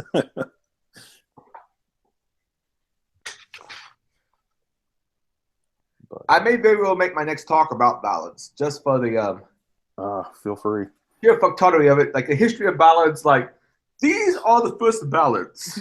Way back in ancient Greek times. You can start. You can become a You can talk professional about- certified bollard guy. Yeah, you can talk about the hazards of bollards when they're in the wrong locations. The impaired motion if you need to get someplace, but what are the main hazards of ballots besides their intended use, which is to inhibit motion? I Well, imagine somebody walks into one occasion and racks their nuts, but other than that. Hang on. Let me find it. That guy that let's see. Ooh, we have Bill in the stream. Bill who? The Bill I like, who's actually in education, yeah. Who occasionally gives me shit like, I read your streams, right? Or I read your feeds, right? I only occasionally, make fun of college professors on my various social media feeds. And luckily, Bill humors me. Because Bill's sweet. Hey, Adrian, that link was the one somebody sent me this week about, improper placement is actually really dangerous. Oh, shit. Okay, thank you. If you do decide to do a talk, that would have some good information. I will bookmark it. Thank you. Sorry, I was listening to you on the live stream and also here, and I was so confused. Yeah, turn off one or the other. Well, turn off the live stream since this is the one that is probably the one that's closest to the current time frame. One of these Bill. days, I'm going to learn how the computer. Bill is a professor at a university. He can reveal at university if he wishes, but that doesn't take much Google searching to figure it out. We met again at that Louisville Metasploit class, and he actually used to help run a HackerCon. I still do. Oh, still do? Okay. I came back. Okay. HackerCon is in Charleston, West Virginia. Really enjoy it. Highly recommend it. Come on by. It's one of the smaller cons I go to, but I've been to every year it's been there. And it does predate DerbyCon by almost a year. Yep. We did it first, and then you were all like, well, Yeah. these dumbasses can do it. We can put on a conference. That's not exactly what happened, man. That's what I heard. So who's on this thing anyway? Everybody say hello to Bill. Hey, Bill, this is Brian Blankenship. Put some in. Hey, bro, this is Andre. What's up? I'll second what Adrian said about HackerCon. I haven't been the last year or two, but I've been to 2 or 3 of them, and it's really good. Well, thanks. Yeah. What are the dates? Right, Mitch. Jack and myself Write me a check. and Ash Tonic are cooking me, or ask Chic Akashik. Cool. Akashic Oh. Flow. It's my startup. It's Oh, just okay. like it's a pun on the Akashic records and like remote viewing and stuff like that. But it's a think tank, and we do like I do like cybersecurity stuff, and we do just a lot of concepts and proof of concepts, and we just venture out. And instead of say I have a startup that creates little startups, and then we get them funded. We see if they work, and if they continue, they continue. If not, we destroy them. So that's the plan. By the way, I noticed a message about this. Weave is not going to be on the stream. He's certainly welcome to join. I don't agree with his various belief systems, but he'd be an interesting guy to hear from on a few issues. I need to go back and. He's been on my podcast. Yeah, I know he's been on your podcast. But whatever. He will do Skype. He talks to my students every year. I noticed you wanted to have him do it again at some little mini conference or something, but some people gave you shit for that. Well, yeah, people who doesn't even go to my university gave me shit about it, and I canceled it, and it was stupid. He still talks to my my regular classes, usually every semester. So in fact, I need to have him come back next few weeks because we're currently reading about him in the Gabrielle Coleman book. We study hacker culture as part of my first year seminar. Oh, I think I've been to one talk of hers that, oh, I don't know quite what to think. She's very much aligned with, I think, with Anonymous. She's an anthropologist, and they sort of assimilate the culture and then write about it. They assimilate into the culture, unlike other sort of scholars do. Yeah, I'm not too sure what to say on various issues that won't get you in trouble. So I'm not sure what to say because I'm privy to things that go on offline. I understand. But I remember there was this guy who was going to go to. See, I would have thought West Virginia wouldn't have as much political correctness stuff going on. But I know there was a guy who came not to your university, but some other university in West Virginia, Milo Yiannopoulos. Yeah, he went up to WVU. He was getting huge shit from like Antifa type people, and people calling the guy a white supremacist and this and that and that. And I'm like, all kinds of things. Yeah, the dude is half Jewish, technically full Jewish because his mom is Jewish. If you go by various different rabbinical laws, as I understand it, it's a gay dude, and my understanding is he bottoms mostly for black boyfriends. Doesn't sound like a very good white supremacist to me. Also, apparently, Stormfront hates the guy. Really? That's interesting. Yeah, Stormfront has some articles on Milo. Now, Milo is a troll. He deliberately tries to piss people off, but he pisses off people on both of the far sides of the political spectrum. I would consider him moderate right, but just seeing people call him all sorts of things, and I'm like, have you actually listened to him? Have you actually no, most people don't listen to him. There's a couple things I disagree with the guy on, but I'm like, this is not a fair assessment of what the guy is. We were going to have Weave talk basically to a panel that was after viewing Hacker Wars. And, you know, Hacker Wars is pretty innocuous, I would think, as a work. But, you know, Weave Weave's pretty much a big figure in that. The only two people I vaguely know from that movie are Weave used to be the Twitter followers of each other until like clicking on Twitter. Him and what is it? Ass Hurt Ack Flags. That's Ass Hurt Mac Flag. Well, that's the name that Twitter would accept. The name that on Twitter, well, like that was the name that Twitter would not accept. Later on, they accepted, my understanding, Ass Hurt Ack ACK Flags. So my joke is that because I used to go on the Barrett Brown tiny chats from the bathtub. So that's where I saw these people the first time. I was actually on that tiny chat the night that Barrett got busted.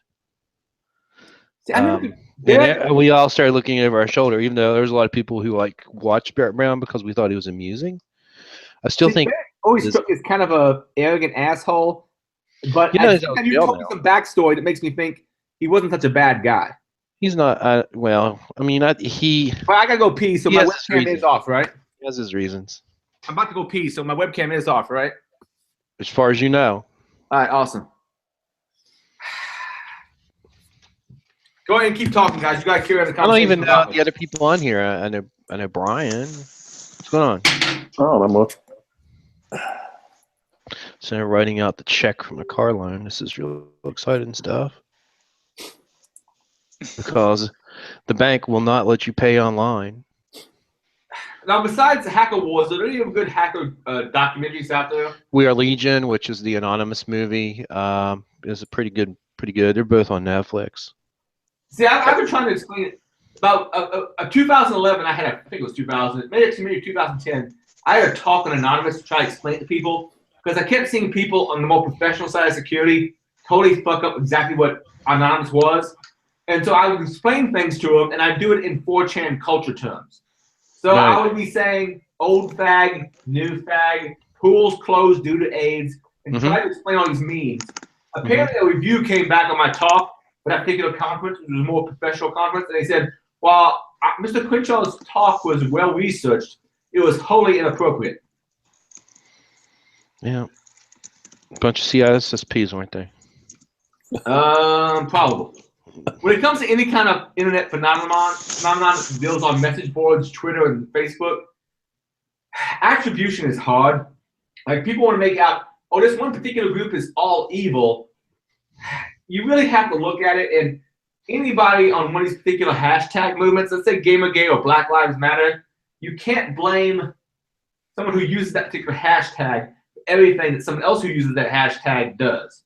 And the same went for Anonymous a few years before both those tags. No, Anonymous is pretty much dead because of what happened with Sabu. I mean, Anonymous is still active in South America and Europe, but we don't have the same Anonymous here as we used to.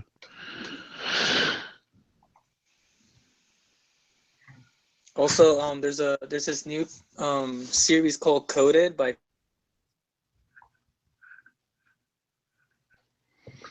Oh no, He dropped out. we lost him. Hello. Repeat that, man. Yeah, we lost you. Dropped out. Oh, apologies. Yeah, It's all good. there's this documentary series from Free Think Media on YouTube, and it's called Coded. And it's supposed to be really good. I don't know, but it looks pretty legit. So it's supposed to be kind of like, high production type thing, but I don't know about the content. But the trailer looks good. I saw a movie recently on Netflix called Kill Switch, which was basically rehashing of war against hackers. They started out talking about Schwartz. Aaron Schwartz. Yeah. So and then they a number of different things and basically about hacktivism and how information wants to be free, et cetera, et cetera. And it was okay. It wasn't Hacker Wars. Hacker Wars entertains me to no end, and so does We Are Legion, because they go back and talk about the Havre Hotel raids. They talk about trolling, Church of Scientology. It's kind of amusing. And in the case of in Hacker Wars, they go back to they talk about Weave's trolling and how he believes that trolling is part of the Socratic method, and they go back and talk about like the GNAA and all that crazy shit. So, but I've known Weave and Jameth, and Jameth is the guy who according to Weave, first said the word lols. Lols. And Jameth used to run LJ Twitter files. I mean LJ Twitter files, which was a sort of a precursor to Encyclopedia Dramatica. What was the precursor to that? It's called the LJ Drama Files. There was this service called the Live Journal, and that's where Jameth and Weave. In fact, Weave still has an account over there that he posts on time to time. I can't remember the lady. There was a lady who starting on Encyclopedia Dramatica, and then she ended up. It was hard to actually get financing for. Like, nobody wants to earn ads on that other than like really skeezy porn sites have multiple pop-ups. Like the ones we go to? Exactly. And then she tried to make it into, what was it, LOL Internet or something, and it failed completely. But other people scraped together a new Encyclopedia Dramatica off like Internet Archives and such. Yeah. And I know a few people who are on Encyclopedia Dramatica personally. Though strangely enough, sometimes there's a person who's in my family who I'm like, is on there. And strangely enough, well, it's kind of sad what they say, but it almost comes out as good for him. How do I put it that way? It actually almost comes out as defending him. There's some fucked up people on the internet, but Encyclopedia Dramatica. If I want actual truthful wiki on some things that happen to do with internet phenomenon, go look there. Sometimes Encyclopedia Dramatica is the best thing out there. Do you remember the Style Project?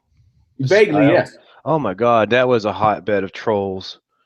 And that it's not a hardcore porn site, but back in the day, that was That was my go-to place, and it was very much like 4chan. It was very much 4chan-B. It was very much the armpit of the internet.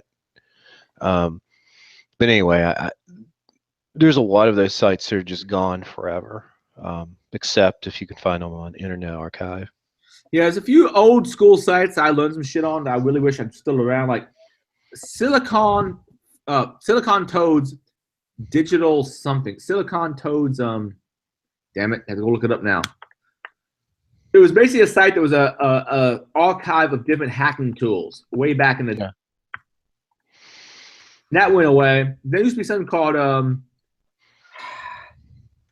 Dysfunction Junction, which I used to go to. I remember that one. Now, currently, for some of that stuff, now granted, it's not hacker related, but I'd like to find a good archive of Silicon Toad just to put the shit out there. Dysfunction Junction, is that gone now? I think it's gone. There's a lot of these sites I used to go to, and I couldn't tell you if they were there or not. Unfortunately, one of those sites is when's the last time you went to Slashdot? I'll go to occasionally to find out what SJW issues are going on. Going there and going to some SJW shit is all right. As you know, I have an ongoing war against all SJWs. And the morons who think social justice still means actual social justice, fuck off. Go home, drink bleach. I have my own views that I don't know that I should air in the public on social justice warriors, and unfortunately I have to encounter them because I'm a university professor. Well, you can do it next time I'm at one of your conferences while you're standing over my bed watching over me.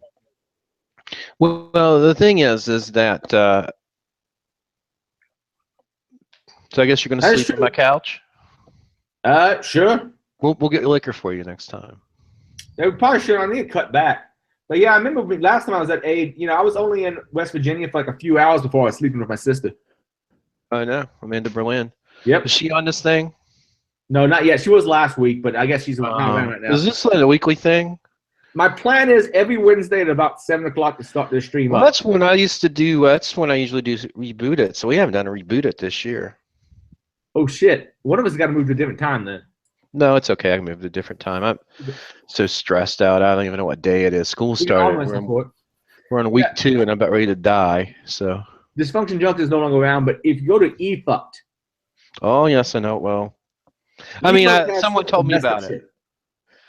Someone told me about it. I think its tagline used to be porn you wish you never saw. Mm-hmm, it still is. It introduced me to One Man, One Jaw. There was a whole site. Someone got me to, for some reason, go look at Meat Spin. If you go to Meat Spin, you can find all of those. It's all like there together. So you've got Tub Girl, One Man, One Jar, or Jar Man as they call him. So they're all right there.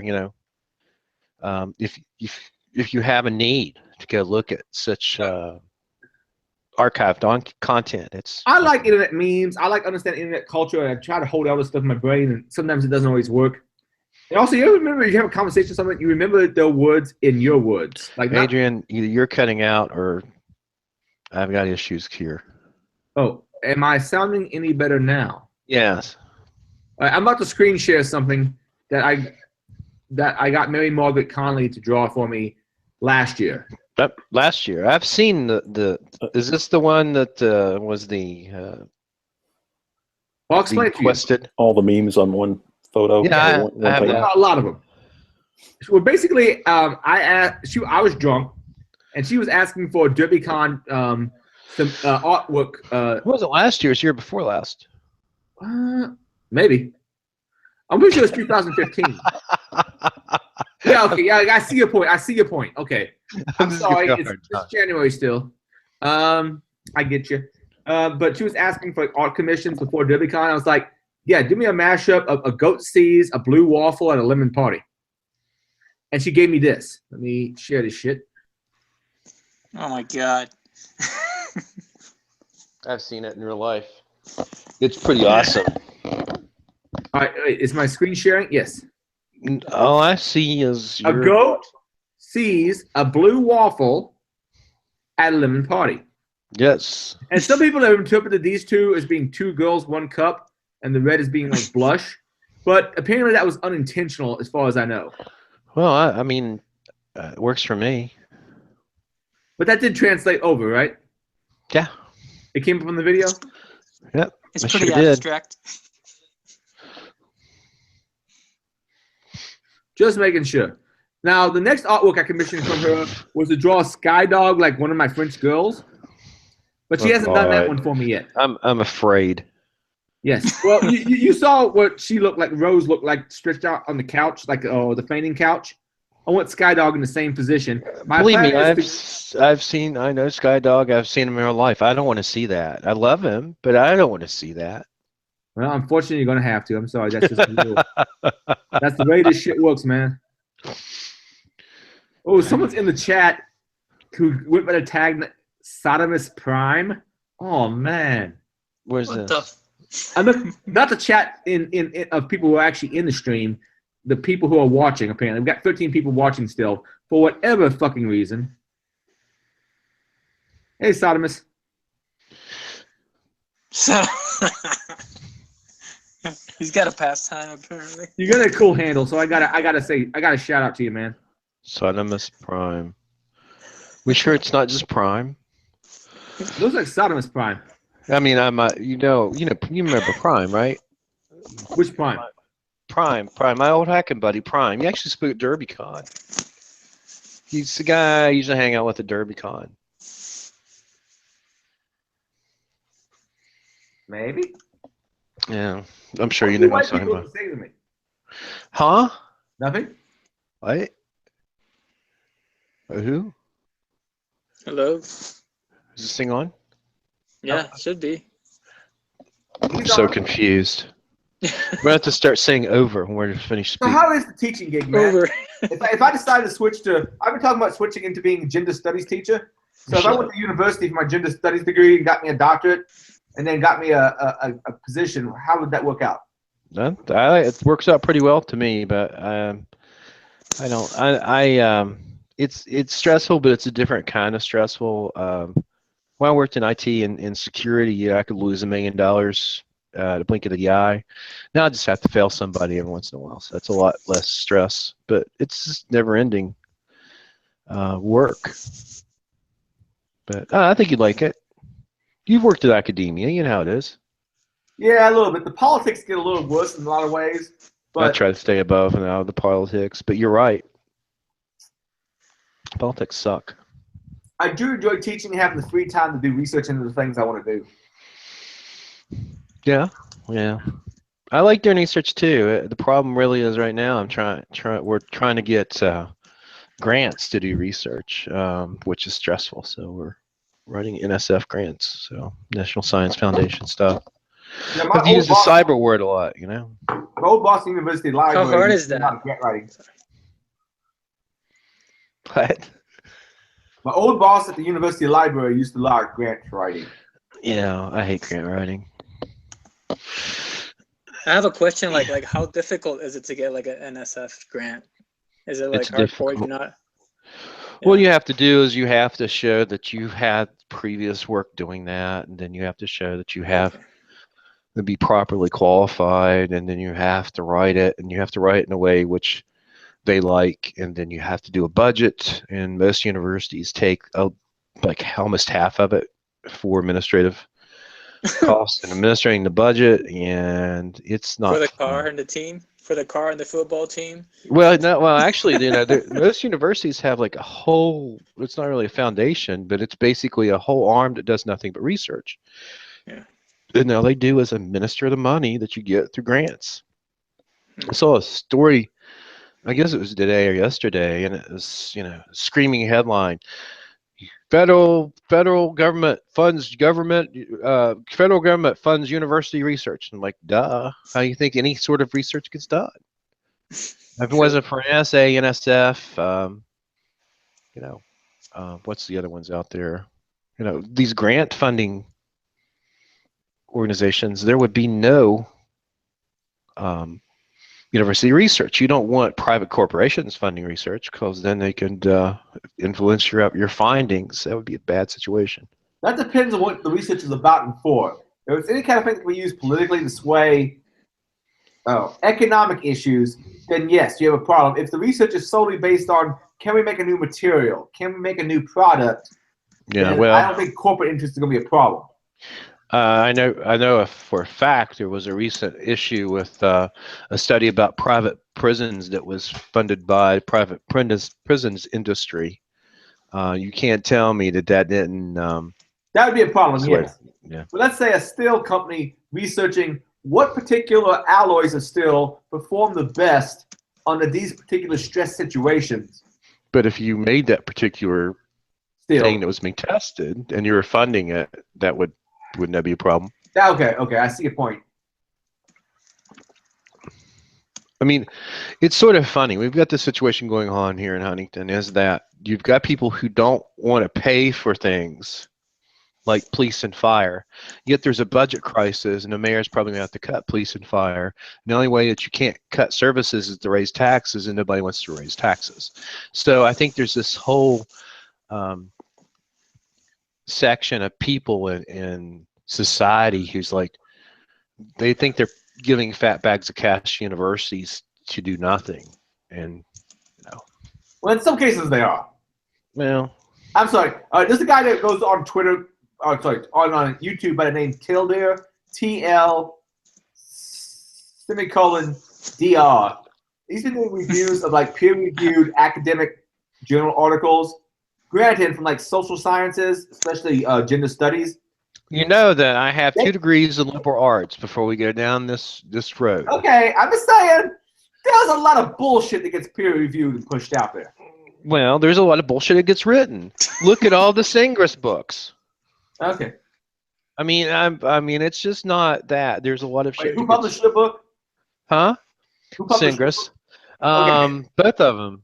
No, sorry, I'm not a fan of Singris. They may pay me 12 cents a book copy or whatever that they sell, but they're an example of people who just publish bullshit. And there's a lot of journals out there who just publish bullshit. Because if you're in a university tenure track, you have to publish. And you can publish. I was actually talking to a guy the other day. He had published something I was interested in. He's like, don't read it. It's bullshit. The only reason he published it was because he had to. Oh, wow. Get out there. And that's a lot of work, blood, sweat, and tears in order to get published.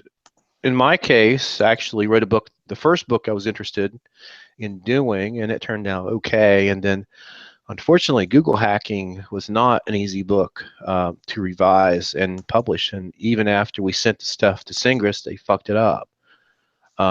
Johnny's still fit to be tied because they screwed up all the damn screenshots. If you look at the book, the screenshots are out of order, and we've asked him to fix it and asked him to fix it. But anyway, that is the truth. I'm not here defaming Singris, and I will never ever do another project for them again because it's a mess. And I have a colleague who wrote a book for Singris, and he went to see if they wanted to do a second edition. They just basically gave him his publishing rights back. They cut him loose. Oh, wow. Yeah, so he's going to self-publish the revised or the revision, and in many ways I wish they would do the same thing with both my books, because I'm not making any money off these books, and by the time they edit arrows into them and print them, there's big typos in the first book, and there's the things I just talked about being wrong in the second book. But I wrote books because I wanted to. Many academics write because they have to. I see. I have a question. Is Johnny still in Africa? No, he's home. He came back. He came back with college here, right?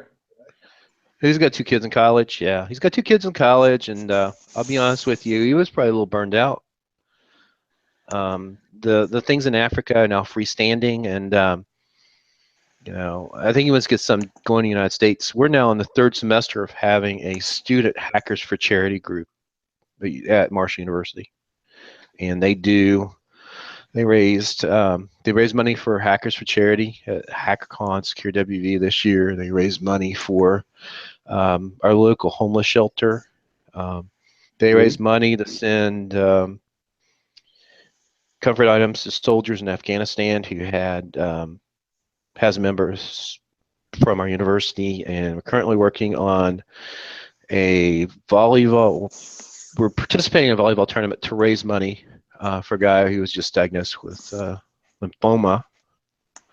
Oh, shit. And they're also doing the shoe drive. This is actually another African thing where you donate your old shoes and they send them over to people in Africa. And I can't remember what that's called. So I've been told that depending on what we send, there's been some talk about some charities we send stuff to them and it doesn't actually help them because it doesn't grow the local economy.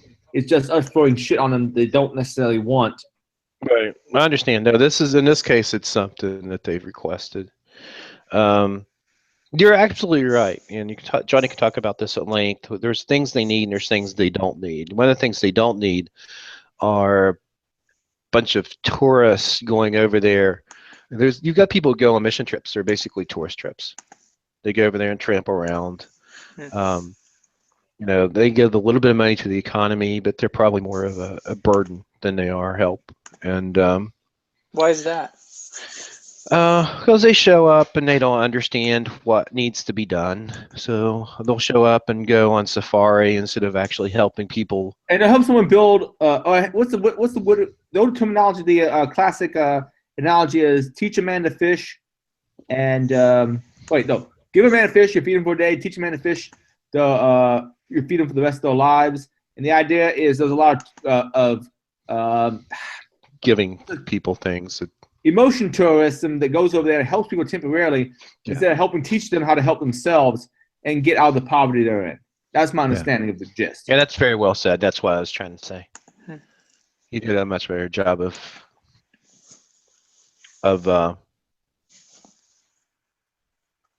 actually saying what I was trying to say.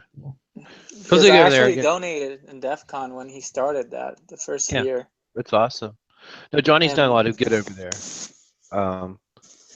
They started an American-style restaurant. They had bed and breakfast. That there was a village that burnt down. They helped them rebuild the village. They had the work for food program and the leather program, and all those are still up and running. I still wish they would make me a bigger lockpick case that was really cool. Handmade. I've got one of those. But I got one of those, but it's not as big. I got a lot of lockpicks. All right, I need something bigger. Talk to him. I did. No, Johnny did bring me back some cool locks. Unfortunately, one of them I was trying to make a open-side lock so you can see the working mechanism, and I kind of destroyed it. Did you get it at Shmoo? What? No, I didn't get to go to Shmoo this year. This is the first year I've not been to Shmoo since 2009. I hope Heidi still likes me. Heidi's cool. She loves us. We hope. We just don't know. She's always been very nice to me. Bruce, on the other hand, doesn't know who I am.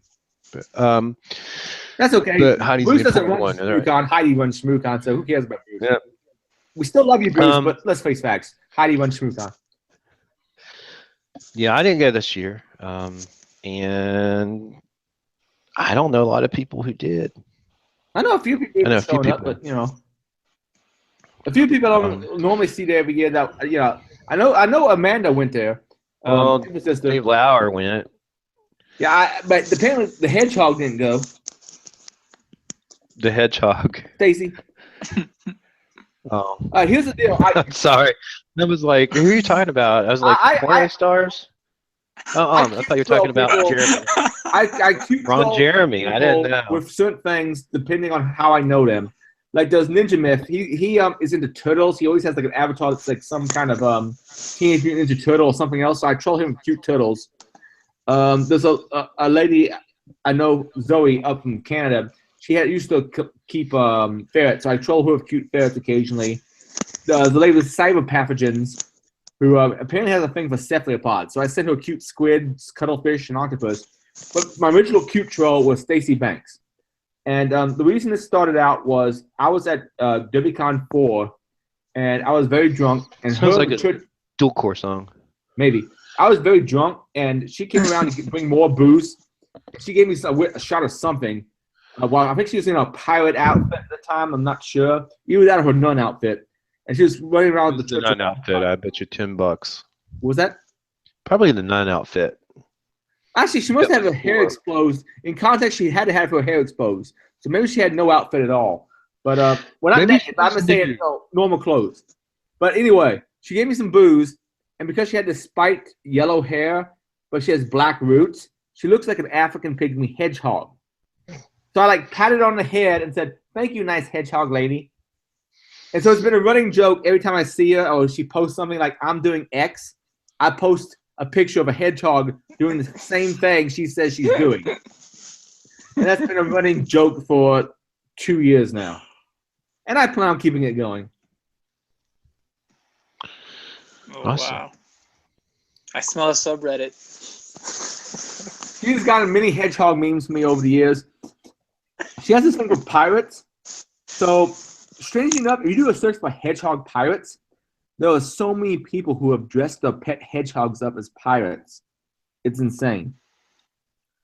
I mostly give her African pygmy hedgehogs because those are the cutest. Those are the ones with the really dark roots, but they're really, like blonde quills come out the back. That's what she looked like. But some of the European ones are cute. Some of the Indian ones with the long ears are also kind of cute. European ones, and unfortunately, I've done some searches for hedgehogs and found some pictures that are not so cute. Unfortunately, those involve accidents of lawnmowers and shit. It's not good. Anyway, that went down an entirely dark road. How's everybody doing? Fuck. Fucked. No, I just deleted the wrong transaction. I've got an issue here. I'm gonna put this in the chat for this website, eFucked, so people can know what I'm talking about. Thanks. Like, wonderful. The spelling's a little weird. Some people may miss it. What the fuck is They going on? have a recent one called the Pet compilation of amateur porn where a pet happens to get involved by just showing up. I highly recommend you go watch this video. It gets funnier and funnier as things go on. But I'll put that in the chats for everybody to see if they really want to. You may want to turn off the sound though, or at least turn it down low.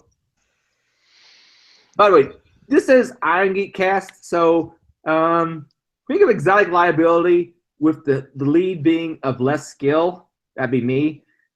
But it's about as topical. We're going to talk some InfoSec, and we're going to talk some internet shit. And how long does this go on? It's like a 12-hour cast? As long as we want it to go on, man. Oh, my God. I'm not drinking. You don't have no booze? No, I can't drink. Oh. No substance. I'm drinking a Diet Coke. That doesn't really count. And I think I've ran out of booze at this point because my mead supply has ran out. But that's okay. I'll eventually go to sleep, but I'm good for a little bit longer at least. How's the crowd doing? Give me some feedback in stream. We have 13 watchers right now, but we will have more people once it's actually completely posted who watch it in the back. We've been going on for approximately 2 hours and 34 minutes. I'm just here for more support.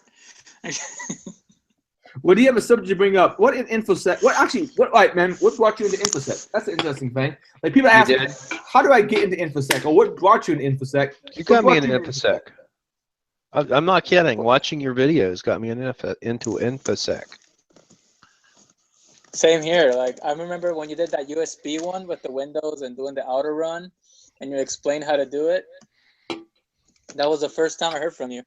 And for me, it was the crotch cam. Oh, the crotch cam at Nauticon. I was like, that looks like fun to go to conferences. So I did. And the rest is history. Yeah. Yeah, this was wireless webcam before you could do anything from your phone necessarily. I hooked up into a belly bag and I was running around Nauticon with this on my crotch so you can see whatever my crotch was looking at the time. I kind of miss Nauticon. That was my second HackerCon. I never got to go. It was gone before I tried to go. The problem they had was they were trying to mix the makerspace, the demo scene, and the hacker scene. Well, I think Froggy put a lot of his personal wealth and treasure in the Nauticon because it was a labor of love, and I think that he probably lost a lot of money. It's also in Cleveland. Who wants to go to Cleveland? Well, I mean, as I sit here, I think it was a great con. I've never talked to anyone who didn't like it. It's just sad, every time I sit down to plan HackerCon, Secure WB, or AID, I have the whole sad story of Nauticon in the back of my mind. There's a point where if you just don't have the money, you don't have a conference. Well, he posted an interesting graph a while back about exactly how things went, and originally I thought that one of the problems with Nauticon was there was too many other cons coming up that were competing to it. Yeah. But then I realized that the second year of ShowMeCon, they increased by like 25% or a third maybe. Mm-hmm. And the second year of Circle City, they almost doubled. Yeah. So, I don't think it was that. I think it was how they marketed it and the split focus. Because if it's a con that purely says, hey, I'm a security con or I'm a hacker con that's semi-underground, you can get your work to pay for it. If you're part hacker con, part art scene, part demo scene, part maker, it might be a little harder. But let me see if I can find this graph for y'all. Well, the thing is that my conferences, AID and Secure W HackerCon, we had record attendance at both last year. And there's a conference every freaking weekend. Do you remember the old days where you had to it was DEF CON, ShmooCon, and that was about it. Did you say that it was a record attendance on HackerCon last year? Record attendance, yeah. Oh shit! I thought our highest was like number 3. No, this is higher than number 3. We blew HackerCon 3 out of the water. We just announced HackerCon 8 is coming up. We call it the Ocho. I think they made a So schedule. if you've seen Dodgeball, you'll understand where that comes from. All right, let me see if I can. I'm gonna share my screen. God, I hope you're not going to show me you fucked. A little bit. Hey, do you guys have a CFP, like a call for papers, still, for HackerCon? presentations? Yeah, for the Yeah, that's coming. That's coming up. Do you follow me on Twitter? no. ONCEE. Follow me on Twitter. Also, we have AID coming up. Adrian will be there. It's in April. AID's more. We have a lot of students there. We have some law enforcement. We have other professors there. But Amanda talked last year, and Adrian comes, and we have a good time. Can you see my screen right now? Yeah, it looks like a bunch of graphs. Yeah, apparently it peaked in 2012 as far as attendance is concerned. 2013 did basically OTK. And you see it starting to crash over time until 2014. I think we had more staff maybe than people. It did end up turning out too well that particular time. The first time I presented was in 2006. What was your first presentation? Printer hacking. I almost got fired from my job for that shit. That's not a good subject. It happens. And I would post some shit about that, but most of the fucktards that were involved with that have already left the university. They're dead now. Well, they might be because they had various health problems shortly thereafter. But 2006 was the first one I actually went to, and it had a pretty good showing thereafter. As you can see, staying around the same. But eventually, it peaked out at, if I'm reading this chart right, 2010. Was that I can't tell if it's 2010 or 2012. The color scheme is a little, 2010, and then it's just drop. I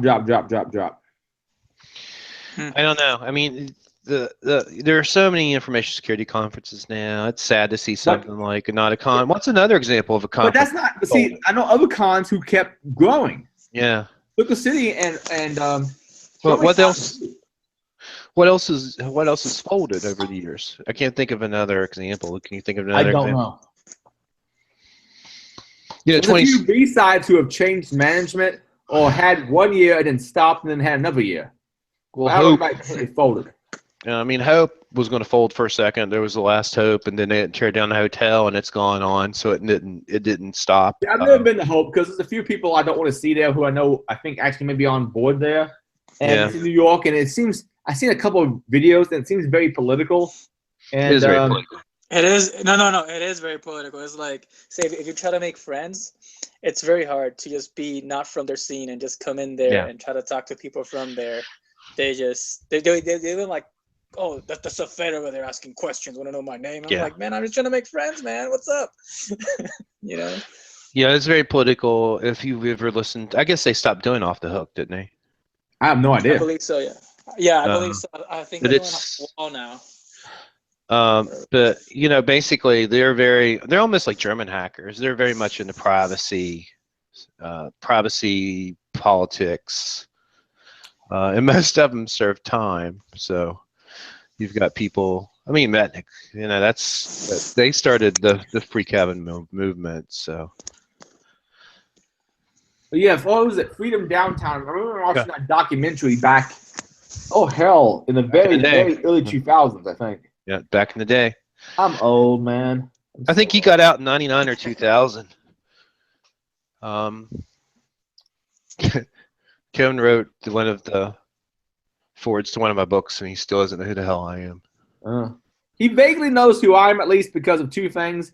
I know I tweeted once after I cut my hand on his business card with picking locks, and I keep picking locks, and then make a blood trail off into the mansion that Dave rented out in Las Vegas.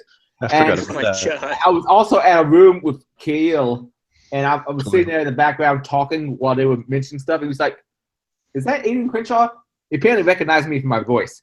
So Oh, really? he vaguely knows who the hell I am. That's awesome. He has no idea. I've been reading cool books about him in the mid '90s. The first Secrets of a Super Hacker. You guys are sorry. That's not. I have that book. Yeah, that book was by Nightmare. I actually have that book someplace. I don't know the guy who wrote it. No. I stopped him, talked to him for probably an hour and a half during DerbyCon 1, but I also fanboyed the shit out of him. And since then, I think he runs from me when he sees me. See, I don't know about fanboy and InfoSec. I like Kevin. He's a a fanboy shit out Dave. But, well, I know Dave. He's a fanboy you. Was that? What are you talking about? What's that? I said I used to fanboy you. See, why can't my groupies be chicks? Fine. Fine. You want to be that way? I'm sorry, Look at man. your But beard. You look like Santa Claus, man. They want toys. oh, the beard. Just in case anybody forgot what the beard looks like. Well, let me turn on my webcam for a second. Oh, thank God we get to see the beard. Yeah, the beard. That's amazing. Bow Look to good. it. It's all fluffy, and I'm thinking I'm gonna shave this before long. I need to get back in shape as far as cutting alcohol, cutting a lot of food, getting back and doing the bench, doing I need to follow my Dave Marcus's Where you at? weightlifting plan. Was that Still in Cleveland area? Yeah, I'm up here for work. Oh.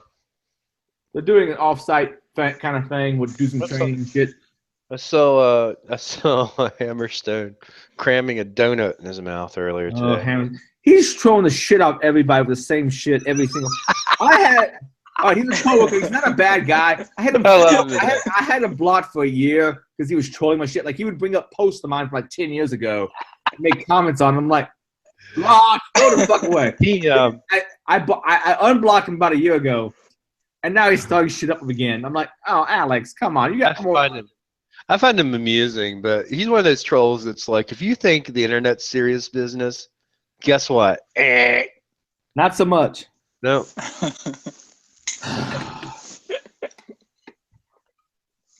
Oh God. Yeah, I'll be hanging out with him a little bit more tomorrow, and Thomas said hello. I'll try to remember to do that. But I've had a lot. You better remember. I'm I've had a lot. Text message me about noon, and I'll remember then. I'll try to remember. I'll have my graduate assistant remind me. So do you think the Irongeek cast is going to be entertaining enough that I should keep going every week? I like having a call. I mean, we used to do calls all the time. Do you ever do any of our old all-night Skype calls? It was like me and Connection and Glitch. And No, I haven't done that. yeah, I miss doing those things. Those guys have dropped off the face of the earth. They're still on IRC, but that's no fun. I like talking to people. See, I'm not big on IRC because I feel like I have to actually monitor it to get anything out of it. And then if I go back, it's like so much shit that's happened. Well, I go into those channels and it's the same people idling, idle. And some of them If been you there like since this shit, some have leave been there some since comments. 1996, and they still haven't said anything. So I mean, I don't If you know. like this, put some comments in the YouTube stream. Oh, not stream, but in the final comments after it's Like below, like and subscribe. Hey, You wait, just cross hit the subscribe. reminder. Hit the reminder inside, so we get the views, and Aaron gets some money to get some more stuff. Actually, I wonder how many how many YouTube subscribers do I actually have? You have a lot. Well, a lot for infosec stuff, but versus some channels like those channels who do. There's a person who does pimple popping. Believe me. What the fuck? Yeah. All right. Let's do some comparisons. Let me turn my stream back on. Yeah, you want this? You know you do. All right, and desktop, start screen share. What are you doing? Present to everyone. I'm so confused. That's me. I know it's you for a short time. Wait, my channel. If you have more than 3,000, you can use the YouTube Studios. You know that, right? Here's what you need to do. You need to compare yourself to Weave. All right, I have 18,642 subscribers. Pretty good. Analytics. Let's see what my top videos are. We're loading analytics, and then we'll look at Weave in a second. Pimple popping. Well, pimple popping has me and Weave blown out of the fucking water. I'm not kidding. People love to watch this shit. I don't know quite. Well, I'm watching it too, so maybe I shouldn't question it. I can't stand it. I can't stand it. Analytics. It makes me want to die. Looks like most of my my traffic watch minutes. Oh, most watched recently, at least for the last 28 days. How to not suck at pen testing. John Strand. Oh, God. John. Secret pen testing techniques from way back in, well, actually 2015. That's Dave and Kevin. These are the recent ones. My mix of genders. Oh, someone went around collecting the number of various genders at ShmooCon, and that was really make a big deal out of it. I'm sorry.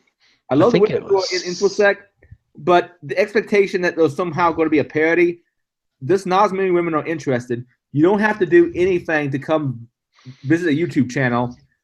And granted, maybe some of these people are actually men or women who list themselves as men, but I don't know. This is kind of illustrative. Well, I think you ought to have more choices than this women and men. Let's not. Oh, shut up. LGBT option. Where is it? I don't see it. Anyway, I identify as a millionaire genius. I can't see exact demographics. They probably have how many followers he has. Let's see how many followers he has. Yeah, there's Weavis. That's him. He's got 4,000. No, that's the views on that. Wait. He has subscribed. Actually, 4,092. That's what I just said. Oh yeah, I guess you were right. Never mind. Fuck it. So do you have more than him? No. I don't remember. What doesn't shorten this? He could come on here. He's got fucking G-Talk. I have 18,600. He's probably asleep. So let's prank call him.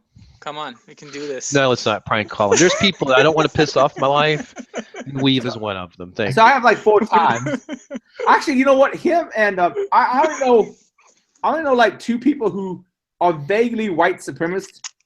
One was a former roommate of mine, and one was him. Jesus. And it almost got into a fight on my Facebook. It was like kind of funny. Who, Weave and this guy? Yeah, a guy who used to be my roommate for a while. He has. I'm not condoning what he says and does, but he needed a place to stay, and so I needed a roommate. He has a few white nationalist tendencies, and apparently him and Weave almost got a fight about who was more Jewish. Do you think that Weave actually believes half the I shit don't he does? know. I don't. But anyway, I have about. He's a troll. He was born a troll. I have more. He does not know how to do anything but troll. I have like 5 times Weave's followers, so there you go, Weave. Well, Also, I like Jewish chicks, so take that. he's gonna call you some names, I'm sure. Maybe. Yeah, I once said on Twitter that I don't agree with everything he says, and he called me. What was it? He has went off on one of his weave tyrants. Where he shakes his head about you liberal bourgeoisie phony. Bourgeoisie.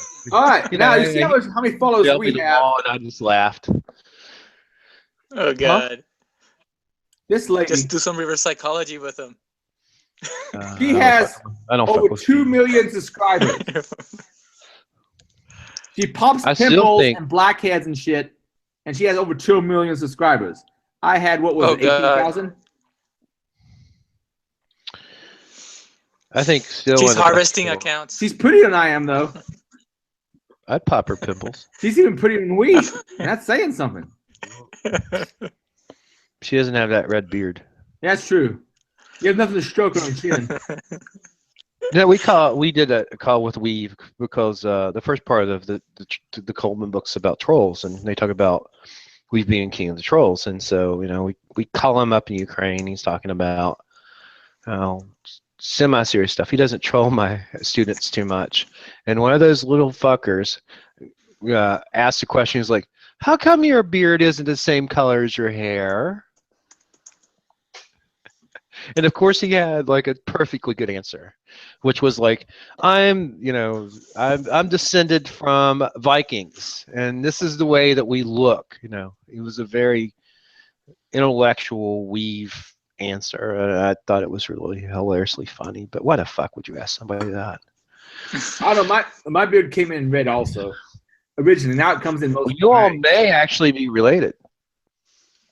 You also might be a Viking, especially as much meat as you drink. Well, actually, I looked at my heritage. My mom is apparently mostly. My dad is mostly English with a bunch of other stuff from Europe. And I think like 1% Jew. How Native American are you? In theory, I have on my dad's side some Cherokee. Yeah, I can tell you. On my mom's side, some Wampanoag. But it's so wait. little that it didn't come up in the genetic testing. So. Well, Yeah, did you do 23andMe? What did you do for this genetic testing? Oh, there's some Ancestry.com site, I think. And my they did a mouth swab of my mom and my dad, and they sent it in. But yeah, I'm mostly English and Western European. And by Western European, apparently they can encompass Belgium. I can't hear Germany, that. I can't hear it. Wait, Belgium, Germany, and France. They all intermingled and rated each other so much. But apparently mostly that, and apparently there is on my dad's side like 1% Jewish, and some other little mixes. There's a little bit of Iberia, like Spain and Portugal, I think, in there, but it's mostly Western European and English. I've never had that done. I think that I might be part poodle, but Your hair's not foofy enough. yeah. But I research like weird internet subgroups. Like if there's a weird group on the internet, I look into them. Like people talk about otherkins. I go look into otherkins.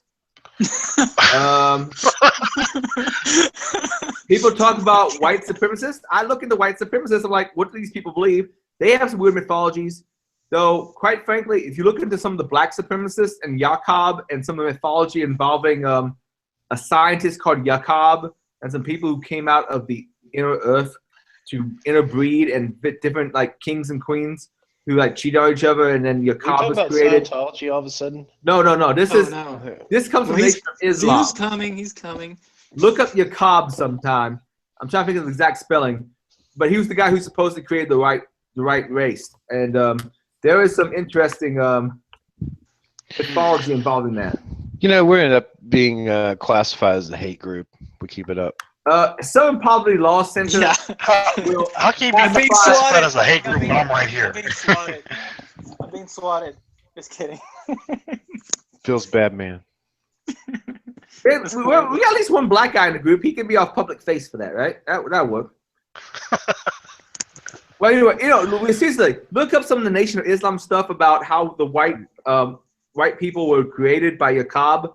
It's It's some weird shit. Now, don't get me wrong. The white supremacists also have some weird shit in their mythologies, but the black supremacists were far more creative.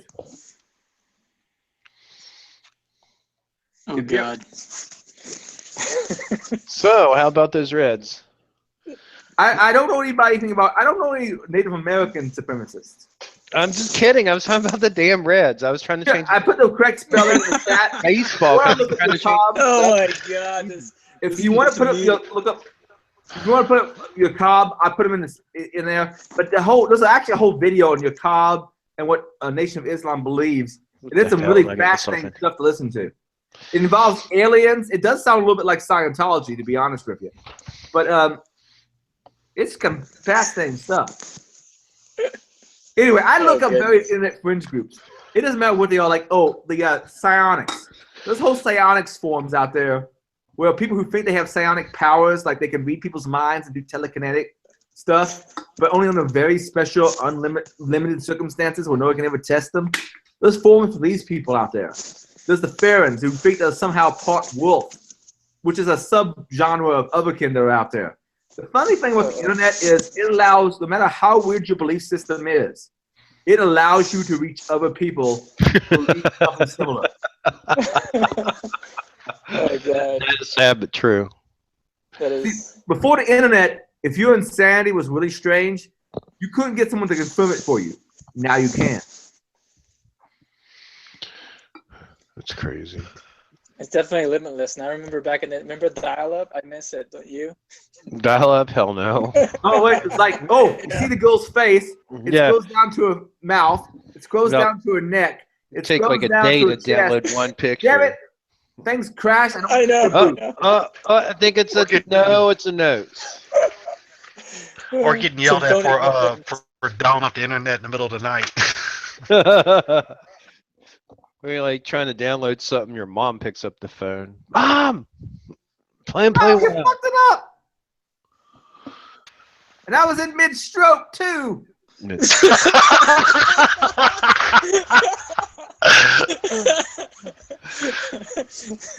took me two floppies. Two floppies. I zipped it, man. $20. Oh, you remember you used to bring? I remember I used to work at the university. This is back in the late '90s. I remember bringing home porn on a floppy. That was some old school shit.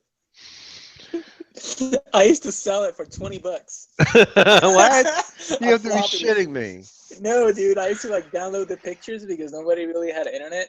I mean, I was 14, 15 years old, and none of my friends knew about the internet really. And I was just like downloading pictures and yeah, man, here I got some pictures. I got this. I got that. I never heard of a magazine. Jesus, I mean. Hey man, you know what? You can get caught with a magazine, not with a floppy. That was my. I see now. Yeah, porn used to be. See, back when I was a kid, when I was 14, porn was hard to come by. Basically, you had to get someone older than you. When I used to go buy it for you and bring it to you, which is great. You had a sibling or something. Back in my day, when we just sent pigeons out to get pictures, and bring us back the pictures, and then we had to scan them, put them on. My brother's a couple years older than I am. He got a few things from the flea market and brought it home. The flea market. Ow. Used to be able to... But porn used to be hard to come by now. You can't find porn now as a young man. You're dumb. I'm sorry. There are people who still can't find porn. So many free sites. Just not... No, wait. Or there's people that are just like bait. They just go to all these fucking free porn sites. What? Oh yeah, that's true. I've seen you've been over on E-Bomb's World too.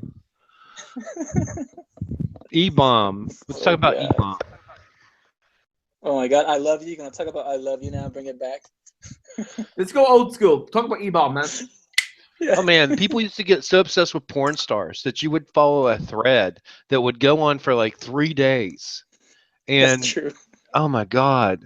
And they come up with a backstory and like a social security number, and I'm like, my God, do people not have anything else to do? And then I'm sitting there thinking, why did I just read all that? Do I not have anything else to do? I'm falling into a hole I can't get out of. Called an E-bomb hole. Yeah. The BBSs, oh my god. You guys ever did a couple of those back in the day? Back I in the built a day. couple. Yeah. Yeah, BBSs were a little bit before my time being a tech. I had a buddy who used to run a built-in board system on Amigas called Madhouse.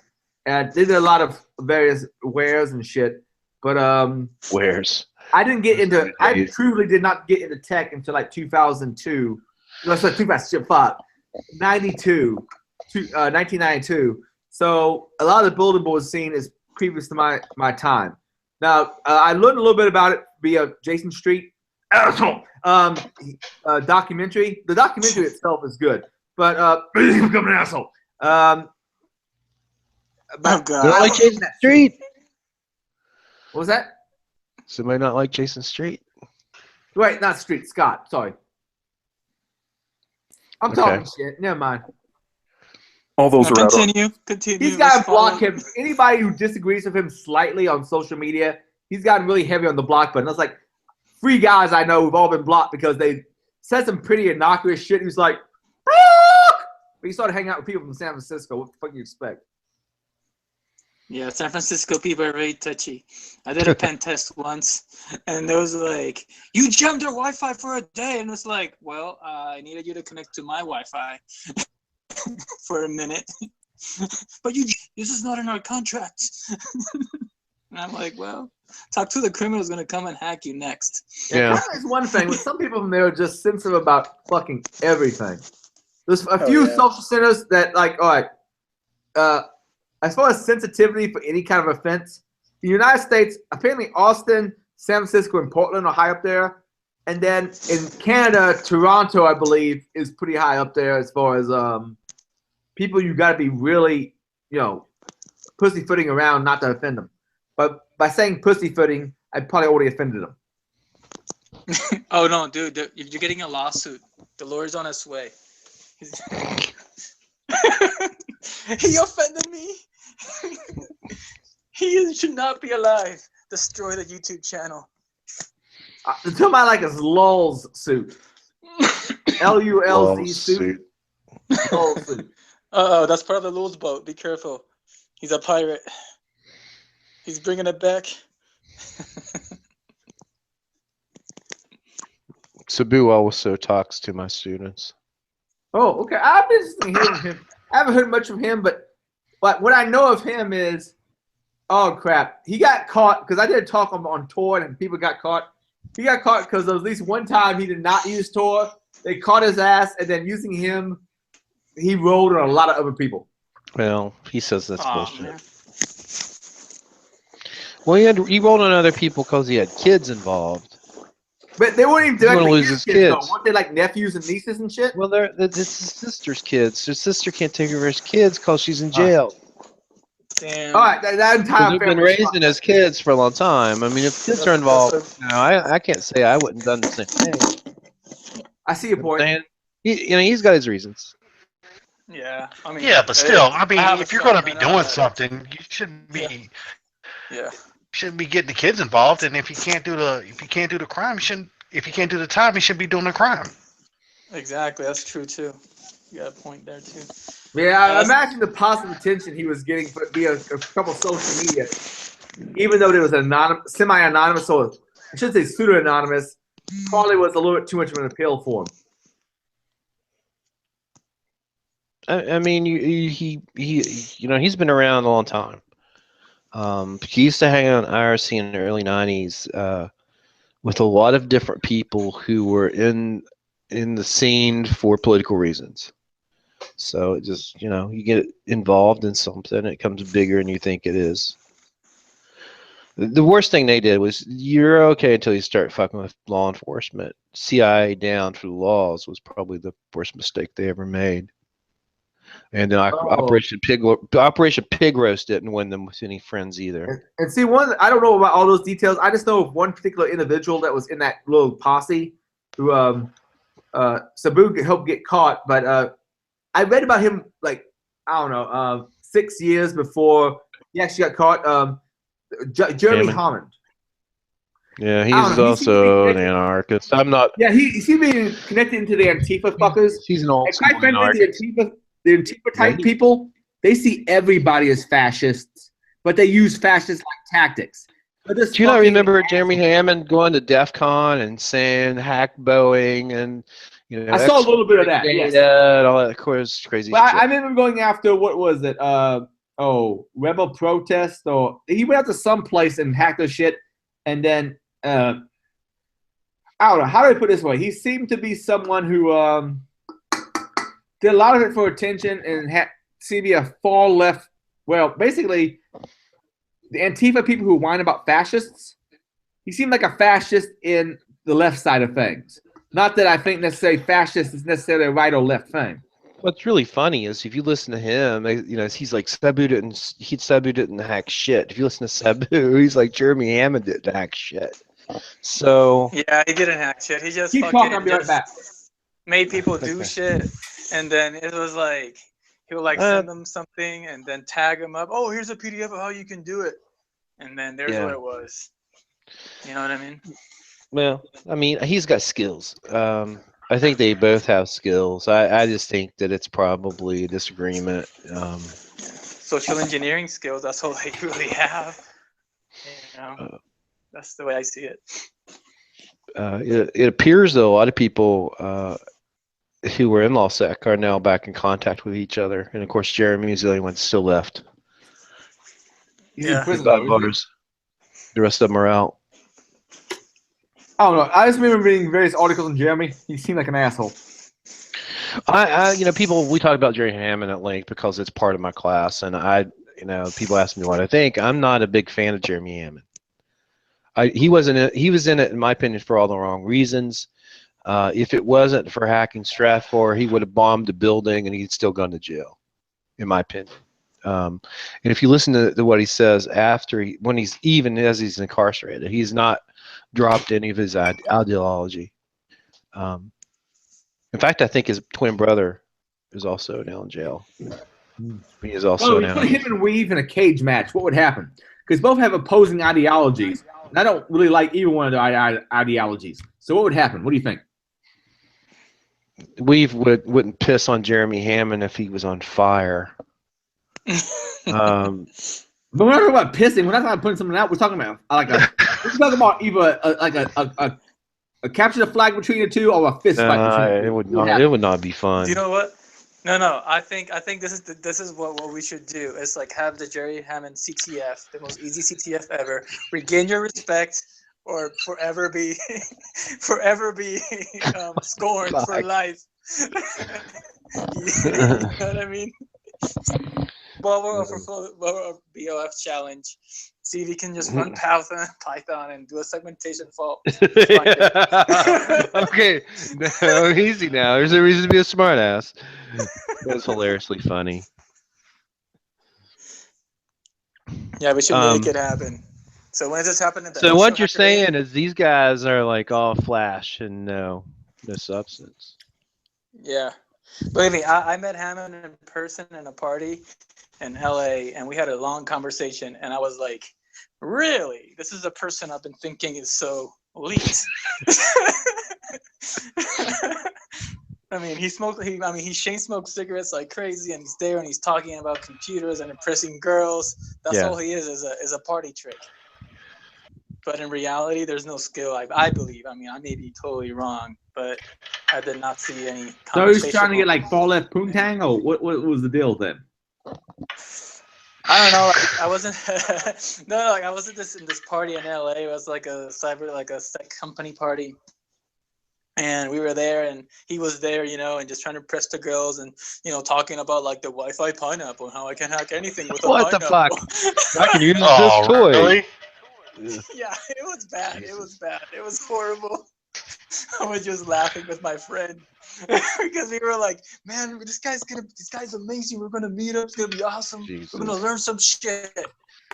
And we're like, "Fuck, we've been won again. We believed it. No, our dreams." I got fucked up. Did you go into the USB rubber ducky while he was at it?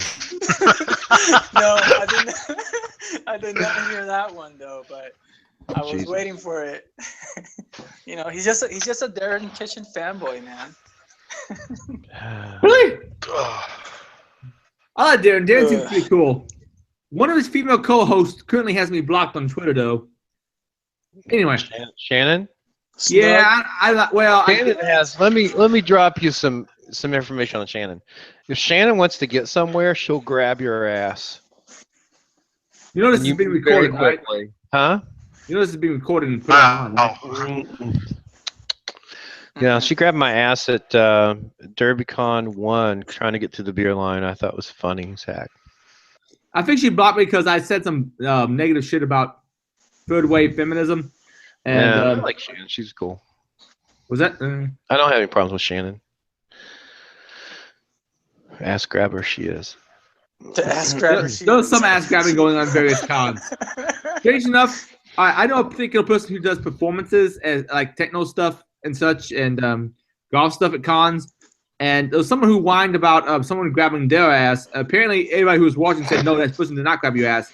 The same person who complained about ass grabbing grabbed some woman's husband's ass and got away with it because, well, I don't know. And now I'm just confused. I'm so confused. Who was making copies? And this is why I don't go to cons. There is some element of truth, but it is a good place to network, man. And Akashik, what is your avatar now? It's like some. Wait, it's a webcam. It went black now.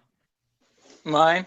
Well, it's just a GIF, that I made. Actually, it looks almost like Choose a nice solid image so we know who you are when you speak. It actually looks like you got it aimed at like the wall or the ceiling. Wall or your face real close up, like if you just see your skin or something. It's called tape. Oh, okay. It's taped in. Is the camera on? It shouldn't be on, but damn it. It looks like it's on.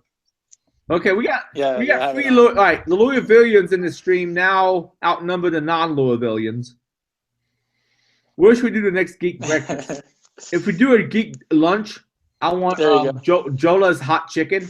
Oh, Do it in Huntington. That's not gonna be the Louisville geek breakfast though.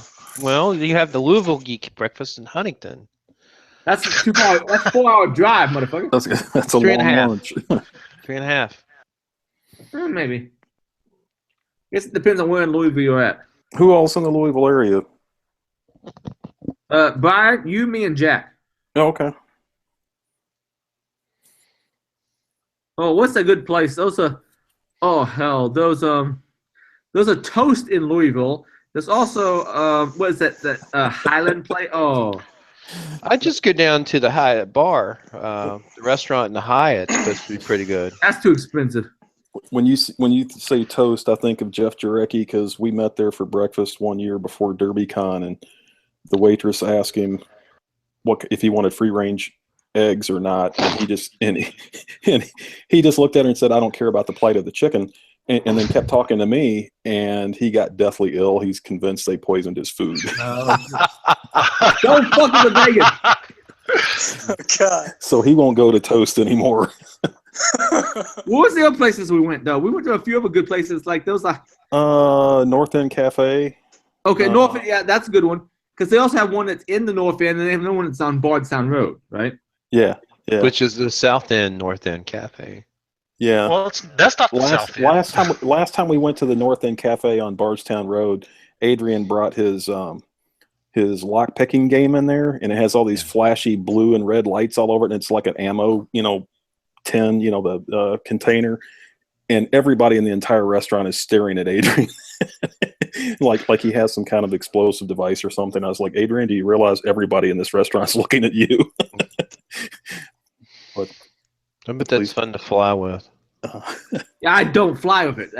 I fly with pigs. I fly with like padlocks in my pocket. I've even had padlocks on a chain, like a fucking flail I could beat the shit out of someone with. They let me on the plane, but I don't think I'd fly with that. No.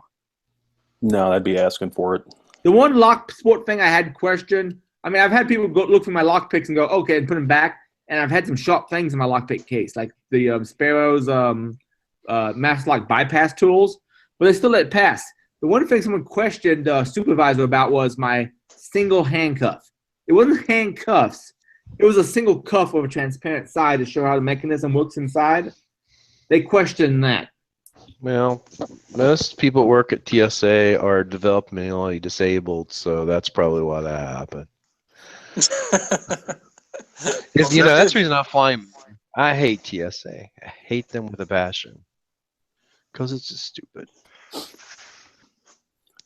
They asked me one time if my bag had ever been out of my possession that I was aware of, and I said, if I was unaware of it, how would I know?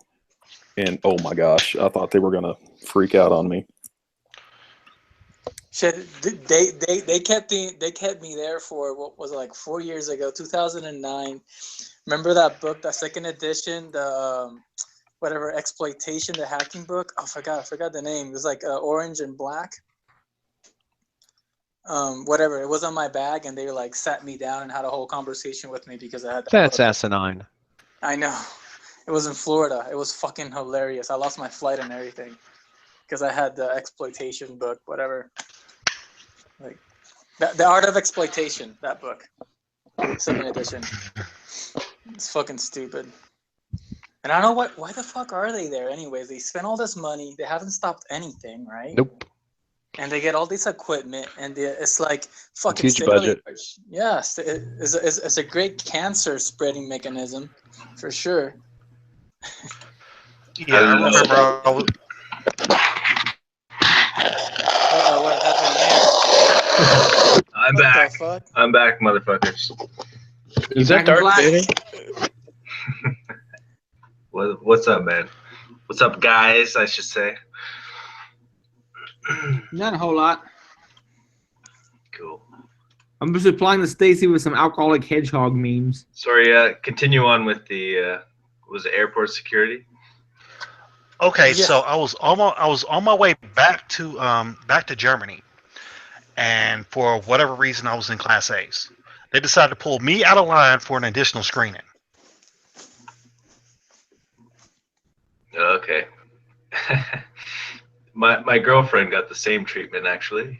They're like, yeah, this thing sometimes picks the wrong person randomly, but you've been picked. And I just stopped and I told her it's because you're Mexican.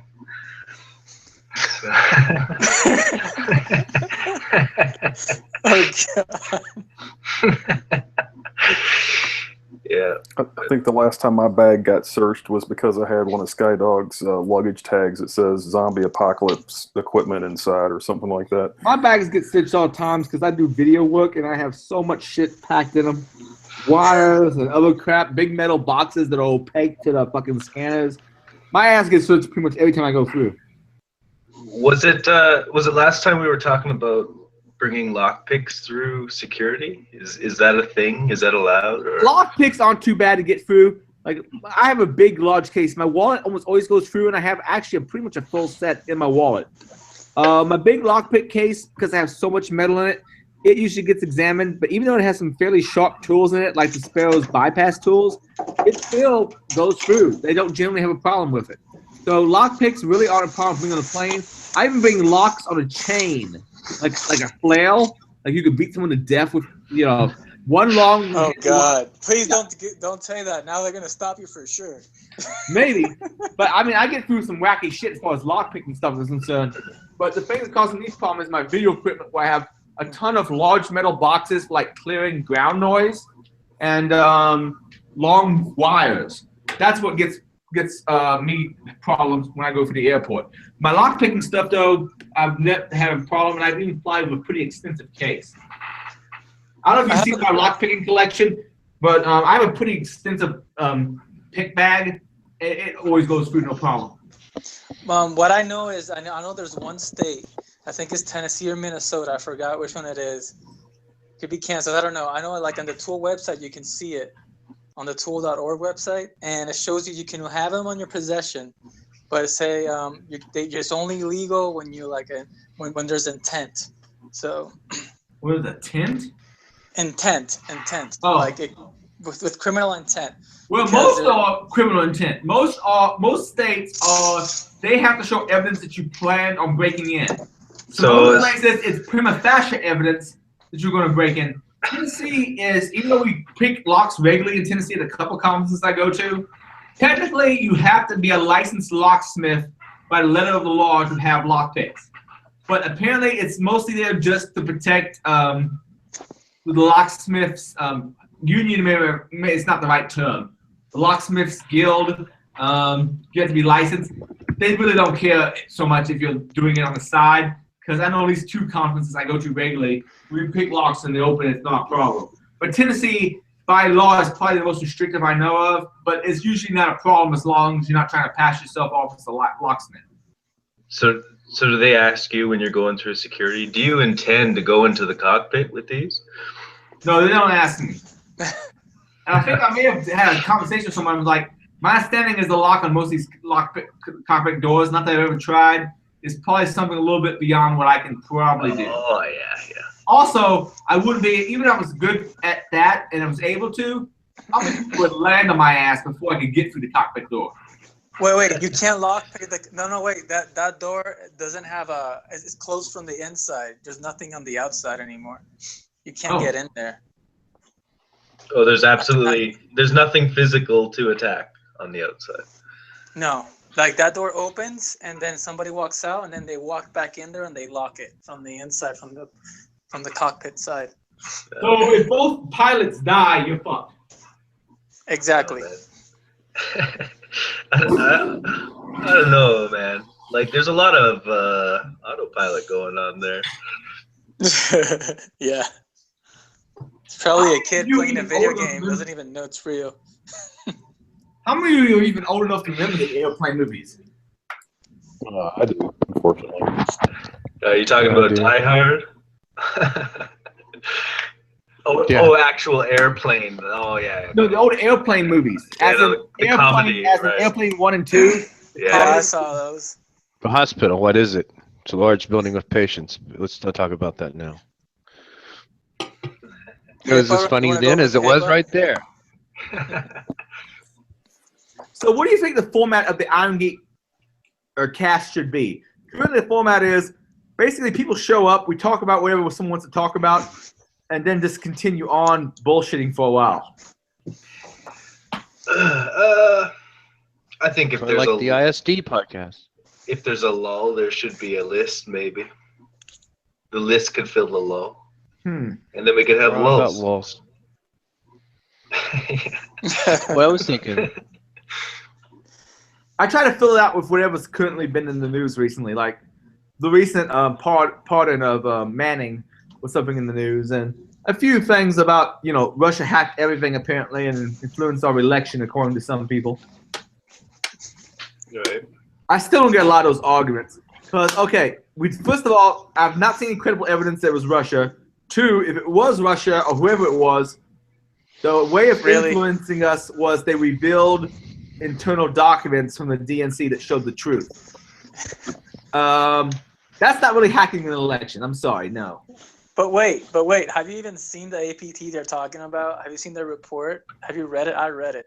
It's awful. All right, lay it on us then. It's horrible. It's a tool that was created around 2003. So it wasn't even the latest one. So it was basically some script kiddie that downloaded something and popped the box somehow with whatever, I bet an SQL injection or whatever remote exploit they found from like Searchploit or something, and they fucking just did it. I mean, or it was an inside job that was done on purpose and they thought it was not going to harm them, and they fucked themselves on themselves. That's what I think happened, and now they're blaming it on something else so they don't get the attention they created on themselves. But I don't know. That's a theory, just saying. Autopone. Yeah. Yeah. You remember that script when Metasploit first came out, the Autopone script? Oh, man. Did you ever run it? I was listening back when you were talking about Sub 7, so let's not get into Autopone. Oh, okay. We got the rat nowadays, right? The rat. Yeah. So what do you think, Aaron? I have no idea. I have really no idea what's going on. I'm trying to screen share right now. Is it screen sharing? It is. Yep. You see a hedgehog with a bunch of like licking by side? Oh god. Yeah. What does this have to do with your friend? Dying to find out. No, I'm just sharing some hedgehog pictures. I like hedgehogs. They're cute. Okay. I have nothing really useful to contribute to this conversation. I'm sorry, guys. There's been a lot of weird nation state shit that's happened recently, and I don't know what to believe from people. And I see a lot of literally fake news out there, and I see a lot of conjecture and bad attribution. It's information warfare. That's all it is. Yeah. Been doing it for years. It's all rhetoric, information warfare. This is yep. It's just the thing is they're using techniques from the 60s still, but they forgot the internet has grown, and it just exploded. Oh. Has anybody here ever read Alinsky's Rules for Radicals? Nope. Alinsky was like a fall lefty, but apparently he wrote a book called Rules for Radicals about how to influence political beliefs. And a lot of people on the right wing don't like him because he was a lefty. But the book itself, my understanding, the way he portrays his tactics is actually pretty neutral. So I wonder how many people in modern times, like let's say the alt-right or maybe some trolley groups online, might use it to influence people online. And I don't have enough knowledge about it to actually explain it all to you. But look up Alinsky's Rules for Radicals, and I'm wondering how much influence that has on a lot of modern media, especially social media.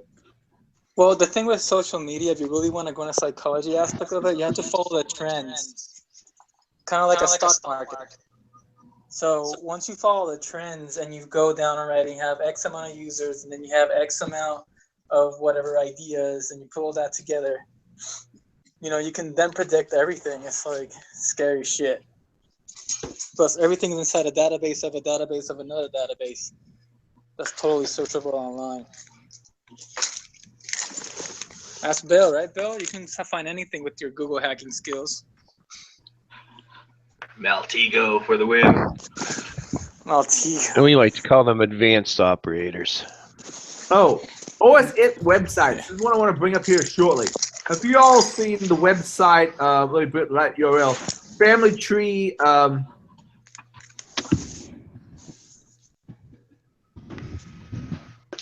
FamilyTreeNow.com. No. My good Osint tools, man. What are you doing? I think my buddy's going to join up here soon. Family Tree? What? Well, I'll put it in our chat here, the local chat. I put it in the extreme chat already. But The extreme chat. FamilyTreeNow.com. Well, there's one stream for everybody who actually joined, and there's another stream for everybody who's just watching. Okay. We got 10 viewers right now. see. It was 20 at one point in time, but let's face it, we can get boring pretty fast. This is going to be commute time for someone who's like driving cares? 3 hours. We're doing this for us, for nobody else. If they Yep. Look up FamilyTreeNow.com. I mean, you can find an immense amount of information about somebody, like their address, the family relations. It actually is, as far as stalker sites, pretty good. Sometimes the information is bad, and you have to kind of know the person to know what information is bad. But this site is actually pretty good for doing a little cyber stalking. I posted the link in the various chats. I'm searching myself. See what happens. And I have another question. How many of you guys runs Cubes OS? I Or don't. is their main OS? No. Cubes? Cubes OS, yeah, it's a Zen-based operating system, and everything is basically is security by isolation. A reasonably secure operating system. OS2 is the future, bitches. I like how they're honest. Unlike most vendors out there. Buy our smart lock now. I see. Well, I mean, if you like, I'm just wondering because I haven't met anyone yet. Like I run this like Acer A0756 with 16 gigs of RAM, just for like searching stuff. And I got it on it, and it works great. Yeah, I've kind of switched to a laptop as my main rig, which I never thought I would say growing up. But it's an Asus NV 550, I think, JV or something like that. It's not too bad. I don't mind sticking to a laptop anymore. Plus, you can do it whatever the hell you want, wherever you want, kind of thing. If it's all set up. Man, if you set it up right, you can just run Mosh, and then you can just remote into like DigitalOcean and just run Core OS, and that's it. The world is yours. I've done that before. Yeah, it's awesome. I used to get on IRC a lot. Yeah, like that's the way. Like I have my machine, I have like a template, like a Core OS template, and I can like it's like disposable, and I can like do all my routing and everything, and just run, get all the keys and do my whatever, and then destroy it. Sweet. Yeah. I don't know. I've been looking for somebody else who's like actually using it for like pen testing and stuff, but I haven't heard of anyone else yet.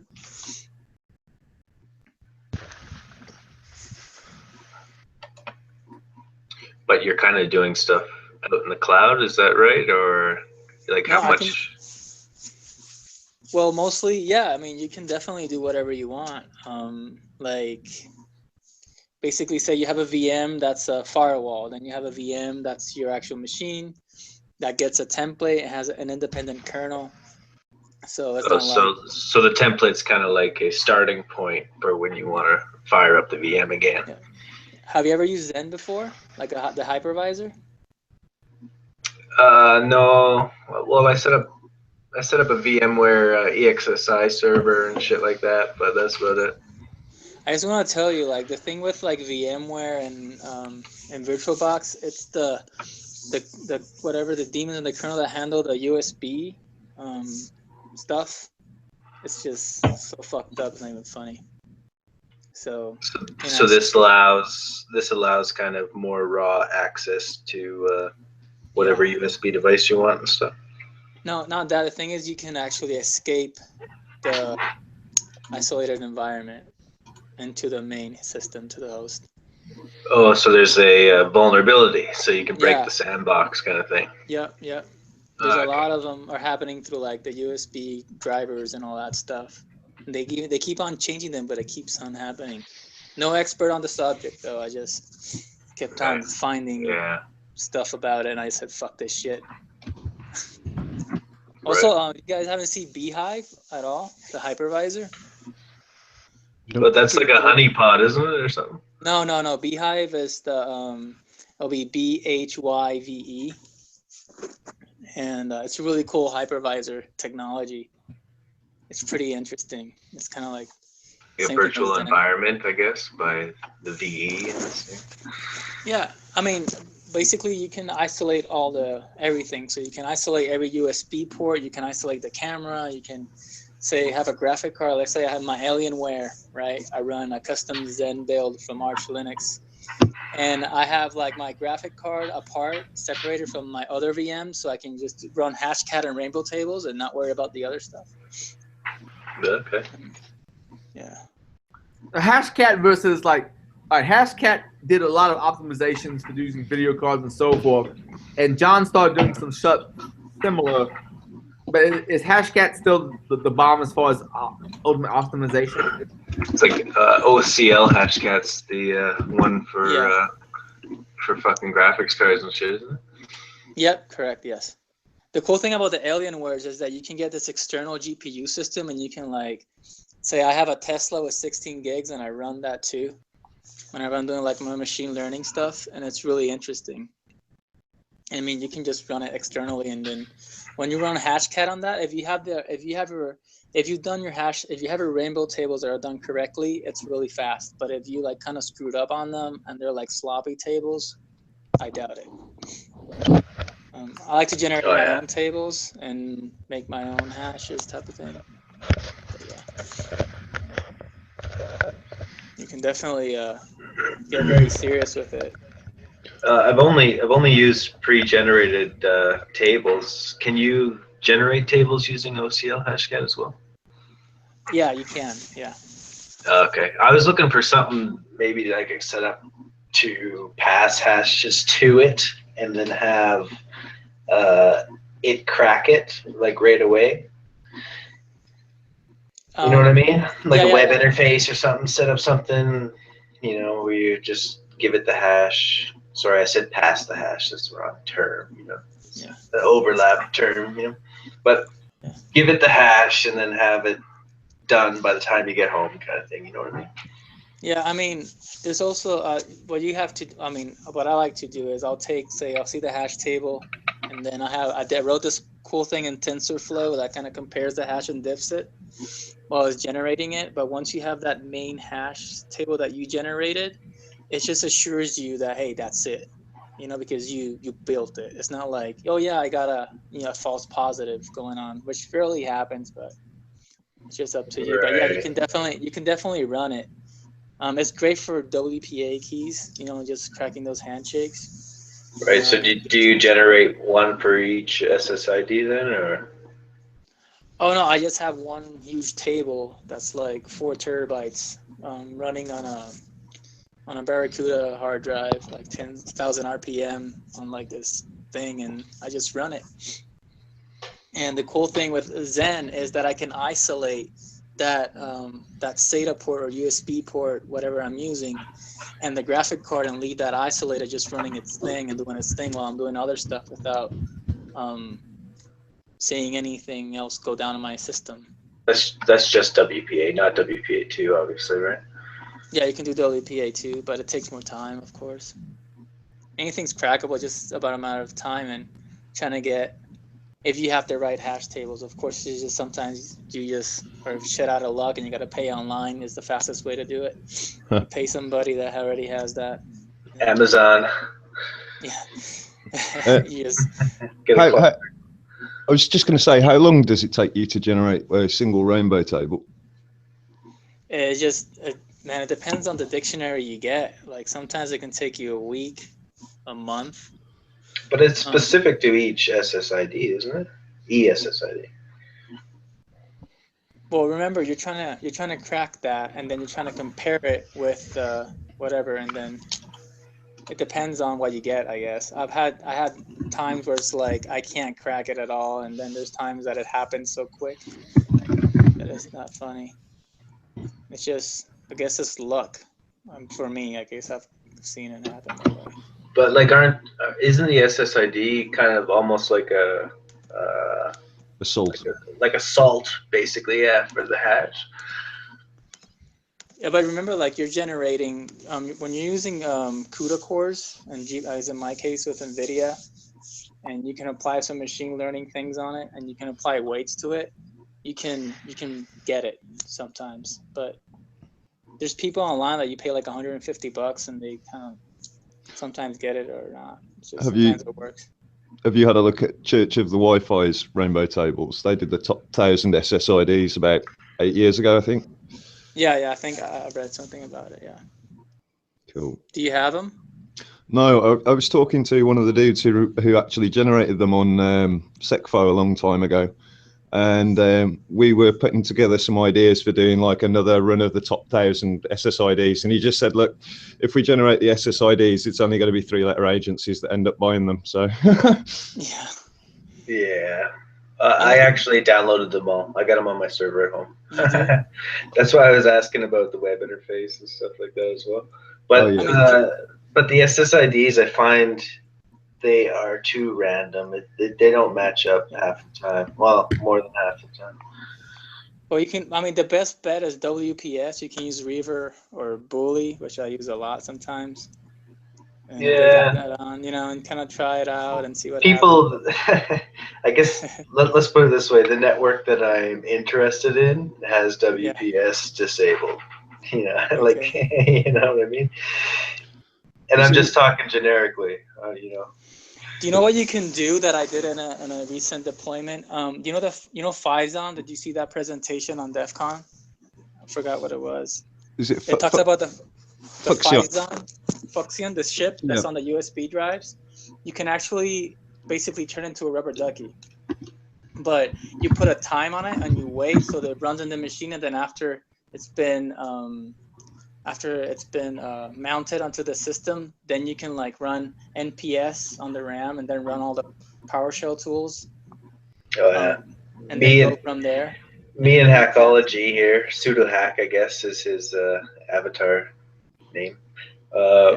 Have been doing a lot of work with the DigiSpark lately, and the DigiScript conversion script that we came up with. So it's $3.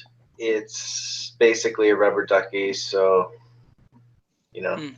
I know you guys were talking about it and reaming it before, but for $3, like, why not, right? Oh, and you can do the same thing with like a YubiKey too. If you get access to one, you can like at least put some string there to download something and whatnot. You can fuck with it. I don't know if you guys ever tried that at all. Yeah, I was looking. I was going to add to my DigiScript a bit more to add mouse stuff, just like Sammy Kakar was doing a little bit. You know, like how the Mac changing the network and stuff over required moving the window into a certain known location and then clicking on something and stuff like that. Have you seen the presentation on that mouse stuff on DEF CON 24? I forgot. I'm just really bad with names and that stuff, but not bad with the content. So he hacked the 2.4 gigahertz, and you can like. I know what you're going on about. Yeah, the Uni something. Do you know better about this? Oh, you're talking about Logitech's, not Unity, Unify, I think it is. Unify, yeah. I bought one and it works, man. I've been playing around with it, at least in my little lab in my house, but I haven't really used it yet. And it has all that like clicky stuff, and you can like play with it and make it go. Yeah, that guy, I think I was talking about it last time. He put everything into an NES controller and shit like that, which is really cool. Yeah, that's the other one that I know, but I never mess with like heads like that.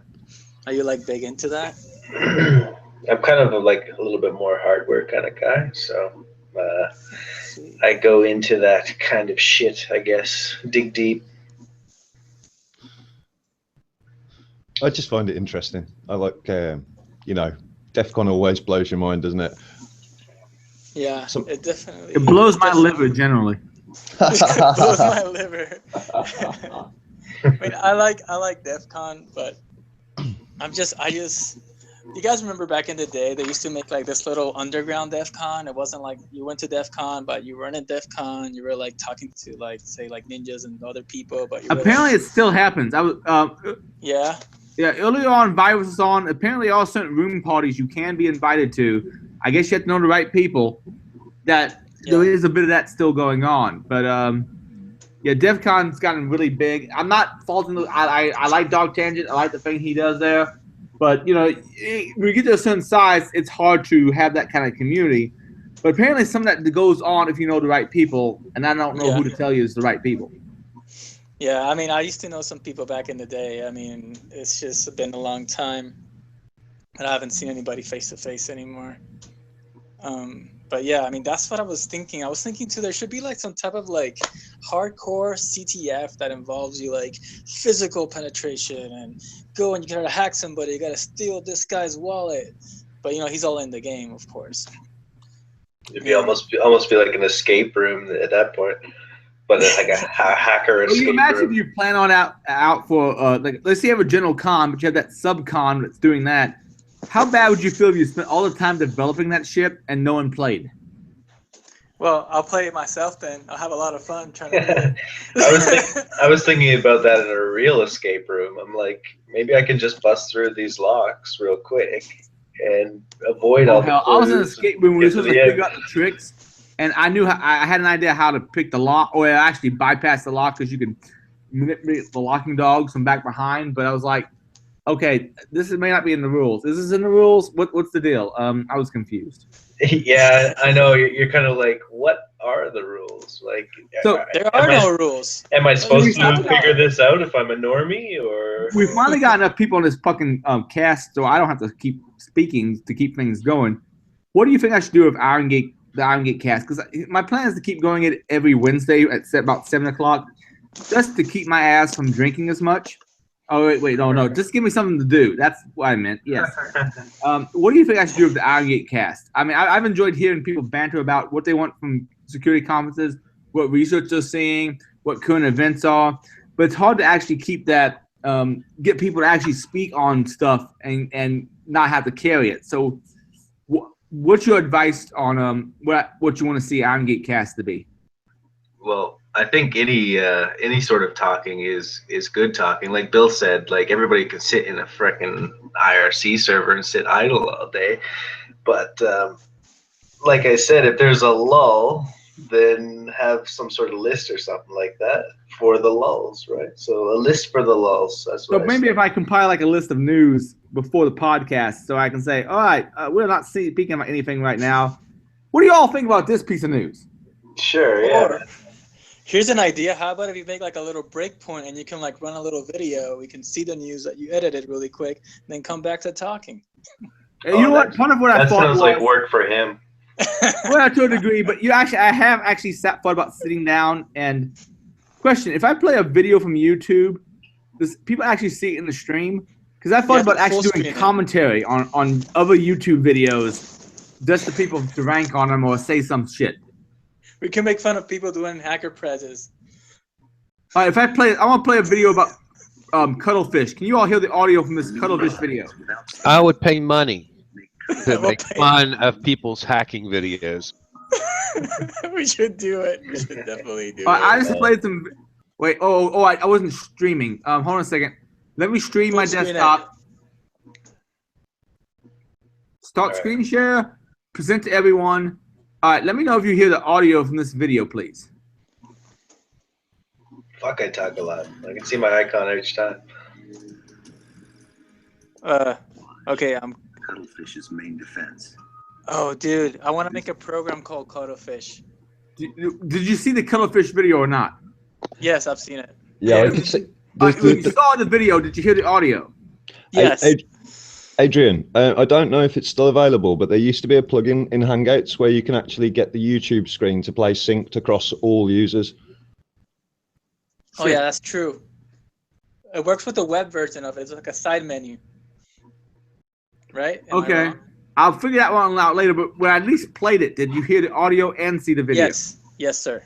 Both. Yeah, it was good enough. If you had to screenshot something, it would be good enough, yeah. But you got both the audio and the video? Yeah. I'm gonna bring up something in a second. Let's see if you can see it for a second. I want to get some opinions. Hey, I'm out by the driveway. Can you still hear me? Yep. I'm just kidding. This is like you got walkie-talkies when you're a kid. Okay, I'm gonna walk out by the tree. I took apart my walkie-talkie and I hooked up to a phone line once. That was fun. Were you looking for code 3? Code 3. That's what I did when I was a kid. Except when nobody's using the phone and it jumps up to 48 volts, but that's a different story. We used to have a CB radio, and we just used to troll all the truck drivers. They'd be trying to have like a serious conversation about stuff, and we'd be like kids just cutting into the conversations, you know. God, do any of you guys have a hack RF? What the hell? Does any of you guys do any of you guys have a hack RF? No, I was actually looking at the Blade RF because it can do multiplexing or not multiplexing, sorry, duplex, right? So yep. Send and receive at the same time. Oh man, I have a hack RF. I had it for years, but I got paid for the Kickstarter. But dude, tons of fun. I'm telling you, if you want to hear stuff, of course you can't retransmit anything, but it's a lot of fun. Can you all see my screen right now? Let me see. Yep. Can you full screen it? So we can get a full screen? I'm trying to see what we can see. I wish my screen would always show what exactly I see. Do you see me in YouTube right now? Yep. All right. Yep. Pushing people out. And we actively engage in condescension. The last one is extremely pernicious in the tech environment. If I hear "well, actually" one more time, I think my brain's going. The fuck? If I hear "just use Python" or "just use JavaScript" to a legitimate question about a different language, I think I'm going to scream. And I want to carry an air horn around for any time anyone of a non-marginalized group says, well, actually, to a person of a marginalized group. I want. Did you see a crazy purple-haired woman? Yep. My hand's up. Unfortunately, yes. Can you see my hand up? Now, I can't see your hand up, but you did see a crazy purple-haired woman on your screen for a while, right? I'm holding up a gesture as well. Good. Can you see that? I thought about doing reviews of videos like this. She's got a lot of likes on that video. 8 likes, 450 You're gonna down. get crucified. But no That girl- gender. No gender. There's apparently a conference about Node.js, and some dude got kicked out of it because of 2 things. One thing he said was, and this is the lesser of the things. This must be read it. He said something about hot chicken, or it wasn't a hot chicken grade or something like that, because they were in Nashville. Hot chicken's a food dish in Nashville, but people translate it as hot chicks. The other thing he got problem for, he apparently slut-shamed the internet by saying that the old school internet was promiscuous, as in everybody could see everything. Promiscuous mode. Yes. And he got kicked out of the fucking con for saying that. Well, you should kick him out for Node.js in the beginning. So you all were able to see the crazy purple-haired woman I brought up earlier. Oh wow. Yes, So I am more Let's see pissed that off about guy Node.js. bow tie. I'll look into the Fuck YouTube. Node.js. I'll look into the YouTube plugin for doing. Plugin for doing that. But I thought about doing video reviews or something like that. What's your thoughts on this subject? Hilarious.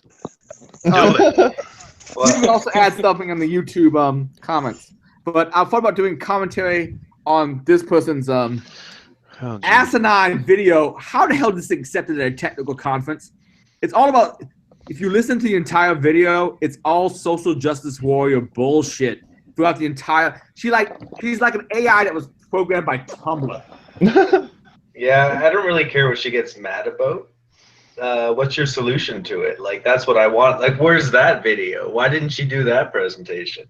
My solution, well, her solution is, oh, let's all be inclusive of the marginalized groups, and like it was a bunch of bullshit jargon. My solution to it is, anybody that whines about that shit, here's the door. Fuck off. Yeah, pretty much. Agreed. Yeah, we solved that problem. Video, I put it in the various chat boxes. I always thought that's what hacking was about, because, like, you know, and there are so many people into such unique things that, like, you need to be inclusive of, like, everybody and not kind of, you know, pick on. I don't know. Yeah, I think the presentation was more like you should use Python because of this, but each, like, she was trying to say, like, each different source code or not source code, each different language has its own fucking benefits and all that kind of shit. Here's the point. Whatever. That the people who want to be so inclusive that excludes the majority. There's people who. I had once dumbass from Canada who said that you can't choose who's in the community. Yes, you can. There's some parts of the community that are so toxic, you can reject them. You can say, you know what, I don't want to hang out with you, and if enough people say that, they will not be in the general community. The identity Yeah, but the thing is, who's in your personal community is a dumbass idea. but the thing is that if you're in a hacker community that doesn't share ideas, it's not a hacker community. It's just a fucking, corporate. Yeah, it's a fucking corporate conference. You know what I mean? It's fucking DEF CON. Just kidding. You can't say what you feel about a fucking crappy ass Node.js. Like, there's a reason they make Go. And the main guy that was developing for Node.js switched to Go. That says something right there. He forked himself. Yeah. He said, "Fuck this shit. I can't take it anymore." Here we go. So going back to like those secret meeting rooms and stuff like that at DEF CON and stuff like that, do you think that's happening more often now because of that kind of bullshit, where you're getting those more of those kind of people coming into that environment and you don't know how to deal with them, so you're like, fuck this, we're making old DEF CON. We're gonna go traditional DEF CON over at room 1086 or something. That's what I heard. I heard they also. Well, some people do that already. I mean, Well, the people that basically went over to Alexis Park and stayed there because, you know, to them, they could hang out with themselves, the old guys, and, you know, those have people do fun that. instead of going to the mecca of 20,000 people. There's people that do that at the Artisan now. Last year, I think this upcoming year. Who did Where? that? Artisan. Yeah. Yeah, I know some people who did that. Here we go. I have an idea. How about if we make an Irongeek private room and we all chip in? We get a nice room for a party. No. The Irongeek party. The Irongeek party. You're not invited. I'm sorry. You're not invited. You're too retarded. I'm trying to see if my own video came up there. But when I played a YouTube video, it actually showed up on y'all screens. The cuttlefish you're talking? The cuttlefish and the It's all crazy about purple hair cuttlefish. woman. Oh, and the crazy bitch, right? Yeah, okay. Let's do I hear they're mudkips. really good. I almost forgot about the crazy bitch. What kind of hackers look at cuttlefish? Let's look at mudkips. Wait. Do you know that cuttlefish are very fucking amazing? You can apply that to your engagements. You can become one with your environment. Shift yourself. Some of the cuttlefish, they do like some chameleon shit. Yeah, they're better than chameleons, they say. It's crazy shit. But fuck cuttlefish for now, you're right. I feel like I'm getting picked up. Yeah. Kind of turned on, actually. Oh no, wait. Gonna end Wrong up message. E fucked later. You're not invited to the party anymore. You're not invited. Kick them out. Is it rule number 31? So you don't talk about Fight Club or what? No. If it exists, there is porn of it. He knows all about that. I don't know what kind of flag I gotta capture, but yeah. We'll keep talking for a second. I'm gonna go grab my phone. I just want to see my phone. Jesus. I just want to see what happens when I play a YouTube video while I'm watching the stream. I gotta understand how this What works. are you? Some sort of hacker or something? I'm just trying to figure out how this shit works. I mean, look at that crate. Is that a bird? What is that? You all are why I hate white people. I'm just gonna Jesus. go outside and look into my own room now.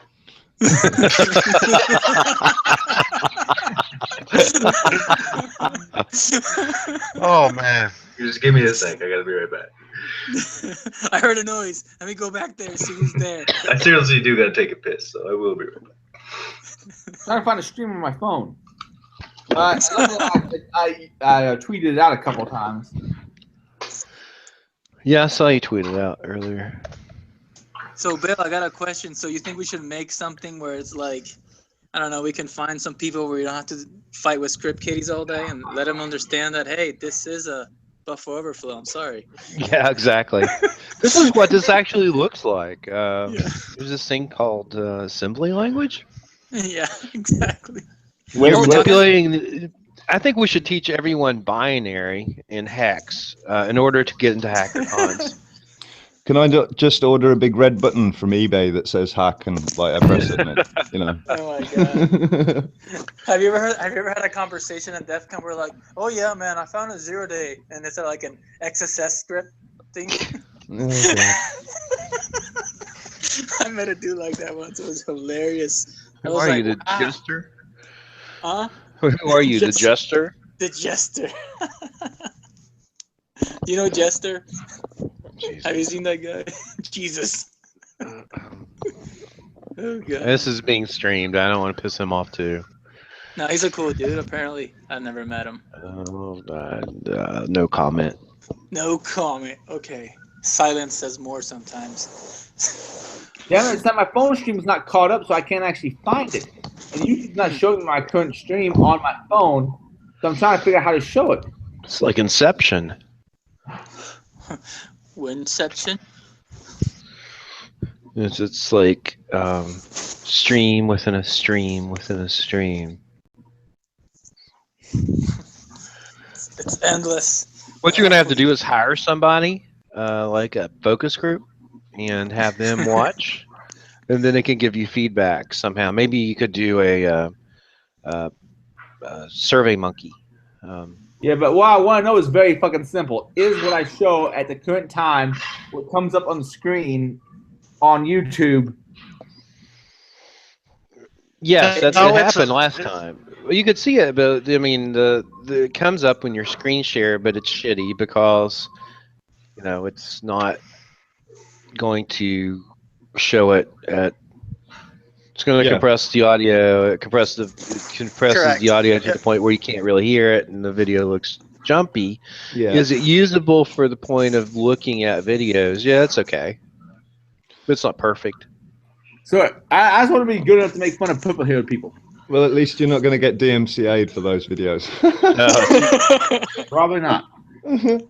But yeah, it's the only problem with it is it's a bit choppy. It's probably about 20 frames a second, 15, 20 frames a second or something. How about if we we did something with like VLC or something? Just grab the stream or something. Well, OBS is what I'm most familiar with. OBS would probably be my choice. Then make a stream. We can all stream through it. Jesus. We call in via Skype instead or something, but yeah. No thanks. No, thank you. No, thank you. No, thank you. It's too much work. Now you are just making work. Work. Work sucks. Work sucks. Hey, don't worry about it. I have a background in high-end post-production. I can help. Oh, okay. We're good to go then. Yeah. So whatever you need, man, I'll help you out. Well, tell me if you can find good instructions for how to play a YouTube video and have us all comment on it at the same time.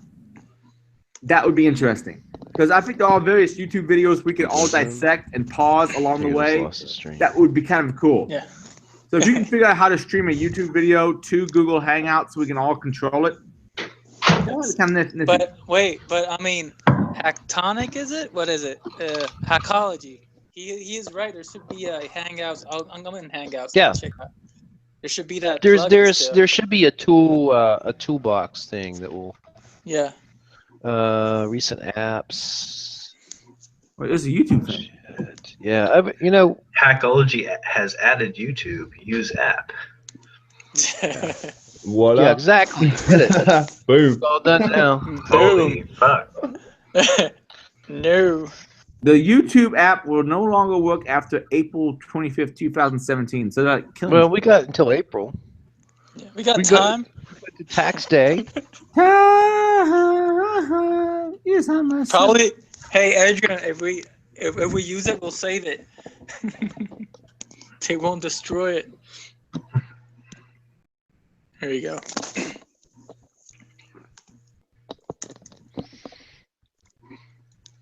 I think this is better than people hanging out in IRC all idle, though. Yeah, I'm into that. It's like, hey man, are you still there? Somebody else in front of me, I don't know how to choose the right one. I just want to be able to stream someone else's video.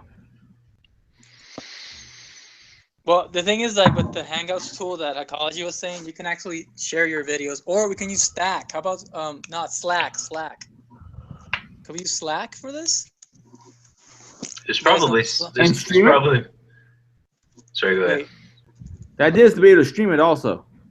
Well, there's probably something that can capture a certain portion of the screen and make it its own input device, couldn't it? And then you just choose it like the webcam. Yep. Yeah, that sounds very doable. I'm just thinking from a programming perspective, I guess. Let me check out. I'm checking out see if Slack has something that we can use, and then we can just make a channel there and then just stream it through there and log in with our credentials. They say this is going away in November. I'm gonna see if it streams right now, though. I know. We could always just have a game of Cards Against Humanity. Yes, true too. That's intense to watch. You know the guy, one of the guys who founded that ended up becoming a social justice. Oh no. The what? Yeah, he must have got flamed for making it. So like, there is Slack integration with Google Hangouts, so I can probably use that. Do y'all see the nut job right now on the screen? No. Yep. I don't. Wait, someone does though? You just I'm actually paused the video. I see that. You must be looking at the No. actual stream. I'm actually looking. I'm still sitting in the Hangout, so I don't see anything in the Hangout. No, this is the Hangouts. That's where I'm at. Oh, okay. Well, I don't see it. Yeah, I see YouTube, You must- robots, code, and people. Yeah, I'm not getting the video in Hangouts either. I was earlier, but not now. Yeah, script block's playing hell up with my Hangout.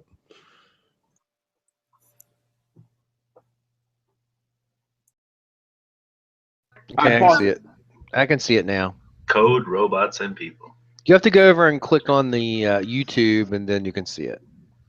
Oh, okay. I clicked on the YouTube as soon as Hackology Yeah. added it. So Yeah, it's all good. I need Flash installed to view this video. Fuck you, Flash. I see that too. Fuck that. The YouTube Flash API was officially depreciated in January 27th. Yeah, whatever. They keep listing so many things that are going to go away. I don't know if I'll be able to continue doing this in the future. What are we going to replace it with? There's like a YouTube conference app or something that people use. It's like Louis Rosman with his fucking hardware repair videos and shit that he does. It's like a conferencing thing where you can switch between cameras and screenshots and shit. Go to webinar. Yeah. No. Fuck no. No. I'm just going to shut up now. You can find it on your own now. I think they're going to replace it all with something called Yahoo. No, I forget what it is, but I'll see if I can find it. Okay, so some of you could see the crazy purple-haired lady, and some of you couldn't when I was doing it, right? No, we can see it now. You just have to go to the right place. You have to open up the application, and you can see it. Open app to see what? Can't you see? Now I can actually control it.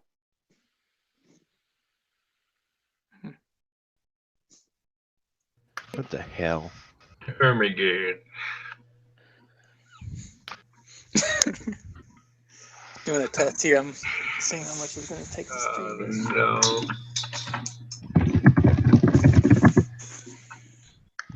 Wait, so you can stop and start it yourself, huh? Yeah, watch.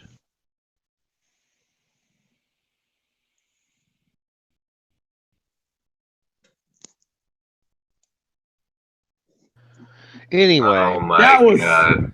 That was very And this bad. person got someone disinvited from a technical conference. Oh shit. yeah. Yeah. So how do y'all feel about the idea of doing a podcast or a cast where we basically critique some of these videos? So it's basically Mystery Science Theater 2000 for YouTube videos? Yes. Yes. Well, Oh god, we're gonna get sued. That sounds like an episode at least. So. Have you guys seen internet comment etiquette? Yeah, is that what you just mentioned? Yeah. I love that guy.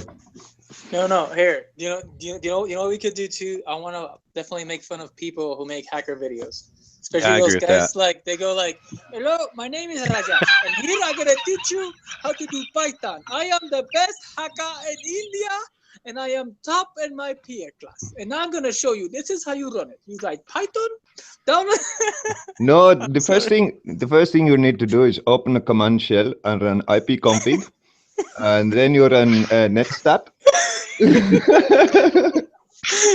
Here's a phone number. If you can see this phone number in your YouTube video, your computer is hacked. Please call me dude. now. Just type tree for me. TREE.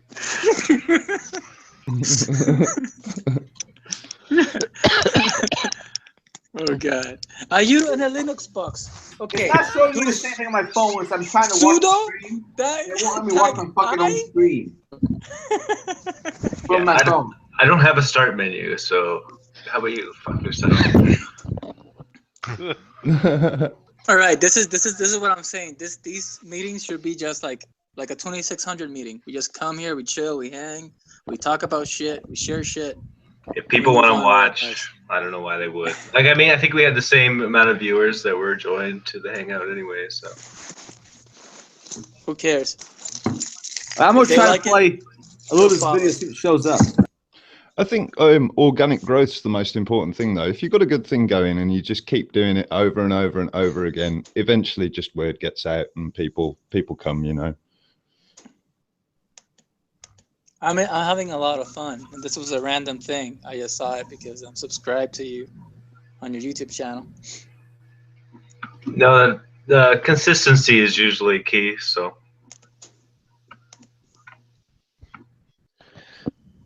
SS. To any of those future groupies, I only give signatures on tits. That's it.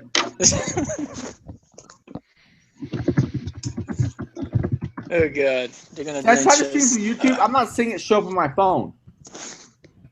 I don't know.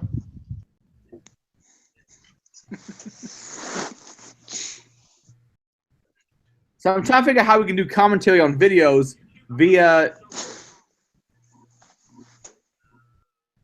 See, yeah, I see it on my screen, but it's not showing up on y'all's. It's not showing up on the. But damn it, you said you saw it at some point in time. Bill, you saw it, right? At some point. I'm looking at it right we now. all saw it. Yeah. Yeah, we all seen it. What do you see right now? I see internet comment etiquette, learning to hate. And I see the video, which is paused. And if I want to play it, I go boop.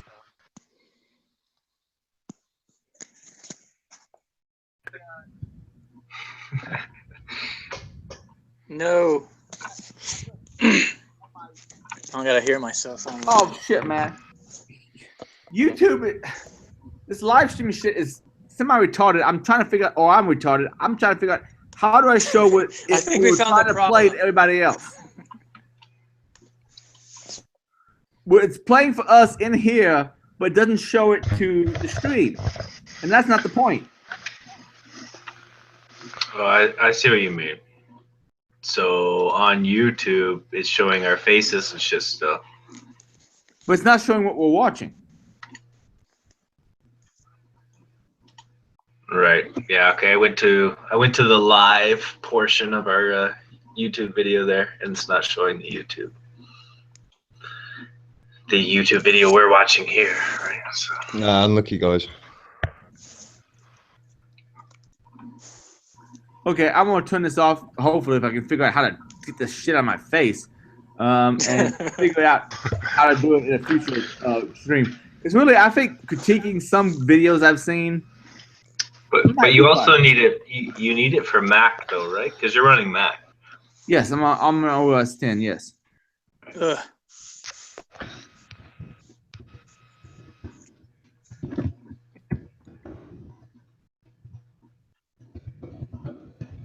Now I'm trying to even figure out how to get it off of my screen. Go away. All right, that's me again. Open broadcaster software for Mac. OBS for Mac. Yep. I have broadcaster. that.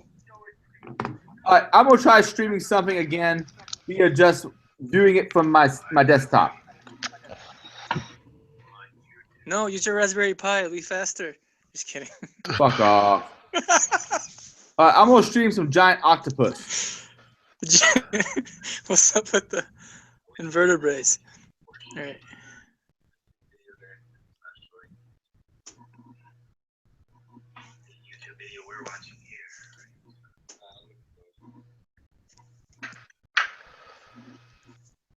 I can see it.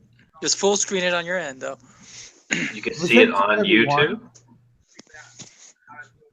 No, I can see a screen. That's what I'm trying to say. Oh yeah, maybe click on your own screen. I saw this octopus. There you go. Fly out of the den. Yeah. The beak was right There there. you go. The beak was right there. It almost killed me. All right, I'm trying to share it. I think it's going every place. I got it. If you click on Adrian's, I'm not getting the audio though. No audio too as well. I turned it down somewhat. I can see your screen on YouTube. Like I'm watching the YouTube actual one. Oh, the actual YouTube is live. Oh, hold on a second. Andros is surrounded by. See, the problem with stream is also like craters like maybe 2 minutes behind or something. Nearly 500 feet deep. It is in these holes the Wishka is. Oh no, it's working. It's working. In the Bahamas, there has been legends. Yeah, I got the audio on YouTube. There is the delay, like you said, but it's working. For zoologists, these are not just tall tales, but sensationalized versions of a real-life monster octopus. Damn, how far is my YouTube stream behind? A monster that may live here in Puget Sound, Washington, where the bottom can drop off to 700 feet or more. Like the holes in the Bahamas, only murkier, darker, easier for a beast to hide. It's about 8 seconds. Some say there is proof that such a monster exists. This mass on a beach in Florida. One of the great octopus stories of all time is the blob of St. Augustine, Florida. 1896, Crescent Beach, St. Augustine, Florida. Two young men discover a giant mass washed ashore. Is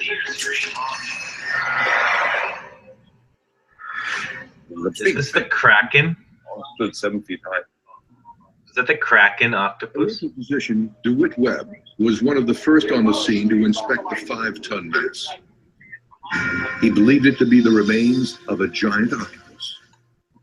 Dr. Webb had sent correspondence and photographs to Professor Varel of Yale University. In the late 19th century, A.E. Verrill was the nation's top octopus expert. Reluctant. Okay, I just paused everything. It does work, but damn, the audio, if it goes through that way, it is very low, so you can hardly hear what it's said. Is that what everybody else is getting? Yeah. Yeah. Yeah, it was if a little. anybody comes up with a way, it has the free time to how we can actually stream a video, because this video is not that we can critique. I know I will get shit for it for critiquing videos, but those videos that could probably be critiqued, that would be kind of funny to critique. I think the open broadcaster software, OBS, you can set up sources and you can switch between the sources and stuff like that. I'm familiar with the software a little bit, but how would we get everybody into it, though? Like via Skype? I don't know if you could actually stream what you're seeing on a private Hangout. I don't know if the audio would come through that well. I know a couple of people I can ask, though, in different fields that would probably be able to tell me. Anyway, it was a noble attempt, and some people probably freaked out and left the stream as we were doing that shit. But it's number one, man. Like number 0 didn't even count. So how's everybody doing? Anybody else have any commentary? Anybody want to talk about? I was hooked, dude. I wanted to know what the octopus expert had to say, man. Well, you have to go check out the video on it. I'll go ahead. What video was I even in? I'll go ahead and try to. I'll give you a link to it. You're not talking about Octopus Girl on eFucked, are you? No. I have a friend. I have a friend in the human zoo, Cipher Pathogens, who is apparently in the cephalopods. So I happen to have some cephalopod videos laying around. But I posted the video for you if anybody wants to watch the full video later on in our private chat. Does it have any mitigation techniques for giant squid attacks? Not as far as I know, Captain Nemo. So, does anybody have anything they want to discuss before we end this stream? Because we've been going on for about 4 hours, and that's a pretty good. Wait a second. Let me count. I gotta use my fingers. Oh yeah, we've been 4 hours and 19 minutes, I think. Does anybody else have anything they want to bring up till before next Wednesday? I don't know, man. Should we save it for Wednesday? Possibly. I'm just speaking to Geek Girl as well. I'll try and get her on next week. Geek Girl, all right, anybody's welcome. And Cool. Generally speaking, what's going to happen is about 15 minutes before the stream, I'll tweet out the link to it. If we get so many people wanting to show up that we don't know who's going to show up, we'll start making a more private thing. But until then, it's going to be a generally public thing. But I hope you all had a good time in the stream, folks. No, that's fantastic. Cheers, Adrian. Yep. What's your alias on Twitter, I guess, for lack of a better term? Me? Sure, yeah. Irongeek _ADC. Oh, okay. How'd you find the stream without that though? It's what I'm curious about. Well, it was posted in the YouTube chat. Oh yeah, I forgot. Oh yeah, I did that too. Yeah, Irongeek _ADC is where I do the first posting. Okay. You were here on last stream too. But yeah, Irongeek _ADC. I wanted to get Irongeek, Well, but some guy in South Africa got that before I did. So yeah, I had to get Irongeek _ADC. Since I'm subscribed, I have YouTube notifications as well. So. Cool beans. Yeah, I think maybe another good topic of conversation might just be discussing old tools, because there's a lot of people coming into the hacker scene at the moment that don't understand what went on before them, like, you know, the early 90s up to about 2000, and I think there's some good material there as well. I'll accept any suggestions people have. Just email me, irongeek@irongeek.com, before the Wednesday podcast, and we can come up, well, YouTube cast, and we'll figure things out. Yeah, that sounds almost like two different episodes, I guess. History and news. Oh yeah. There's a little time for both, because we just did this one for like 4 hours and 20 minutes or so. But we'll figure some stuff out, and eventually we're also going to do. I think the next one's probably going to be Irongeek Cast 2, Hacker Boogaloo. Cool, man. Whatever you got. Well, gentlemen, you all have a good evening, and I'll hopefully catch some of y'all next Wednesday. Yeah, it's been good talking to you. See y'all. Have a nice week. Good night. Peace, man. Peace. Peace.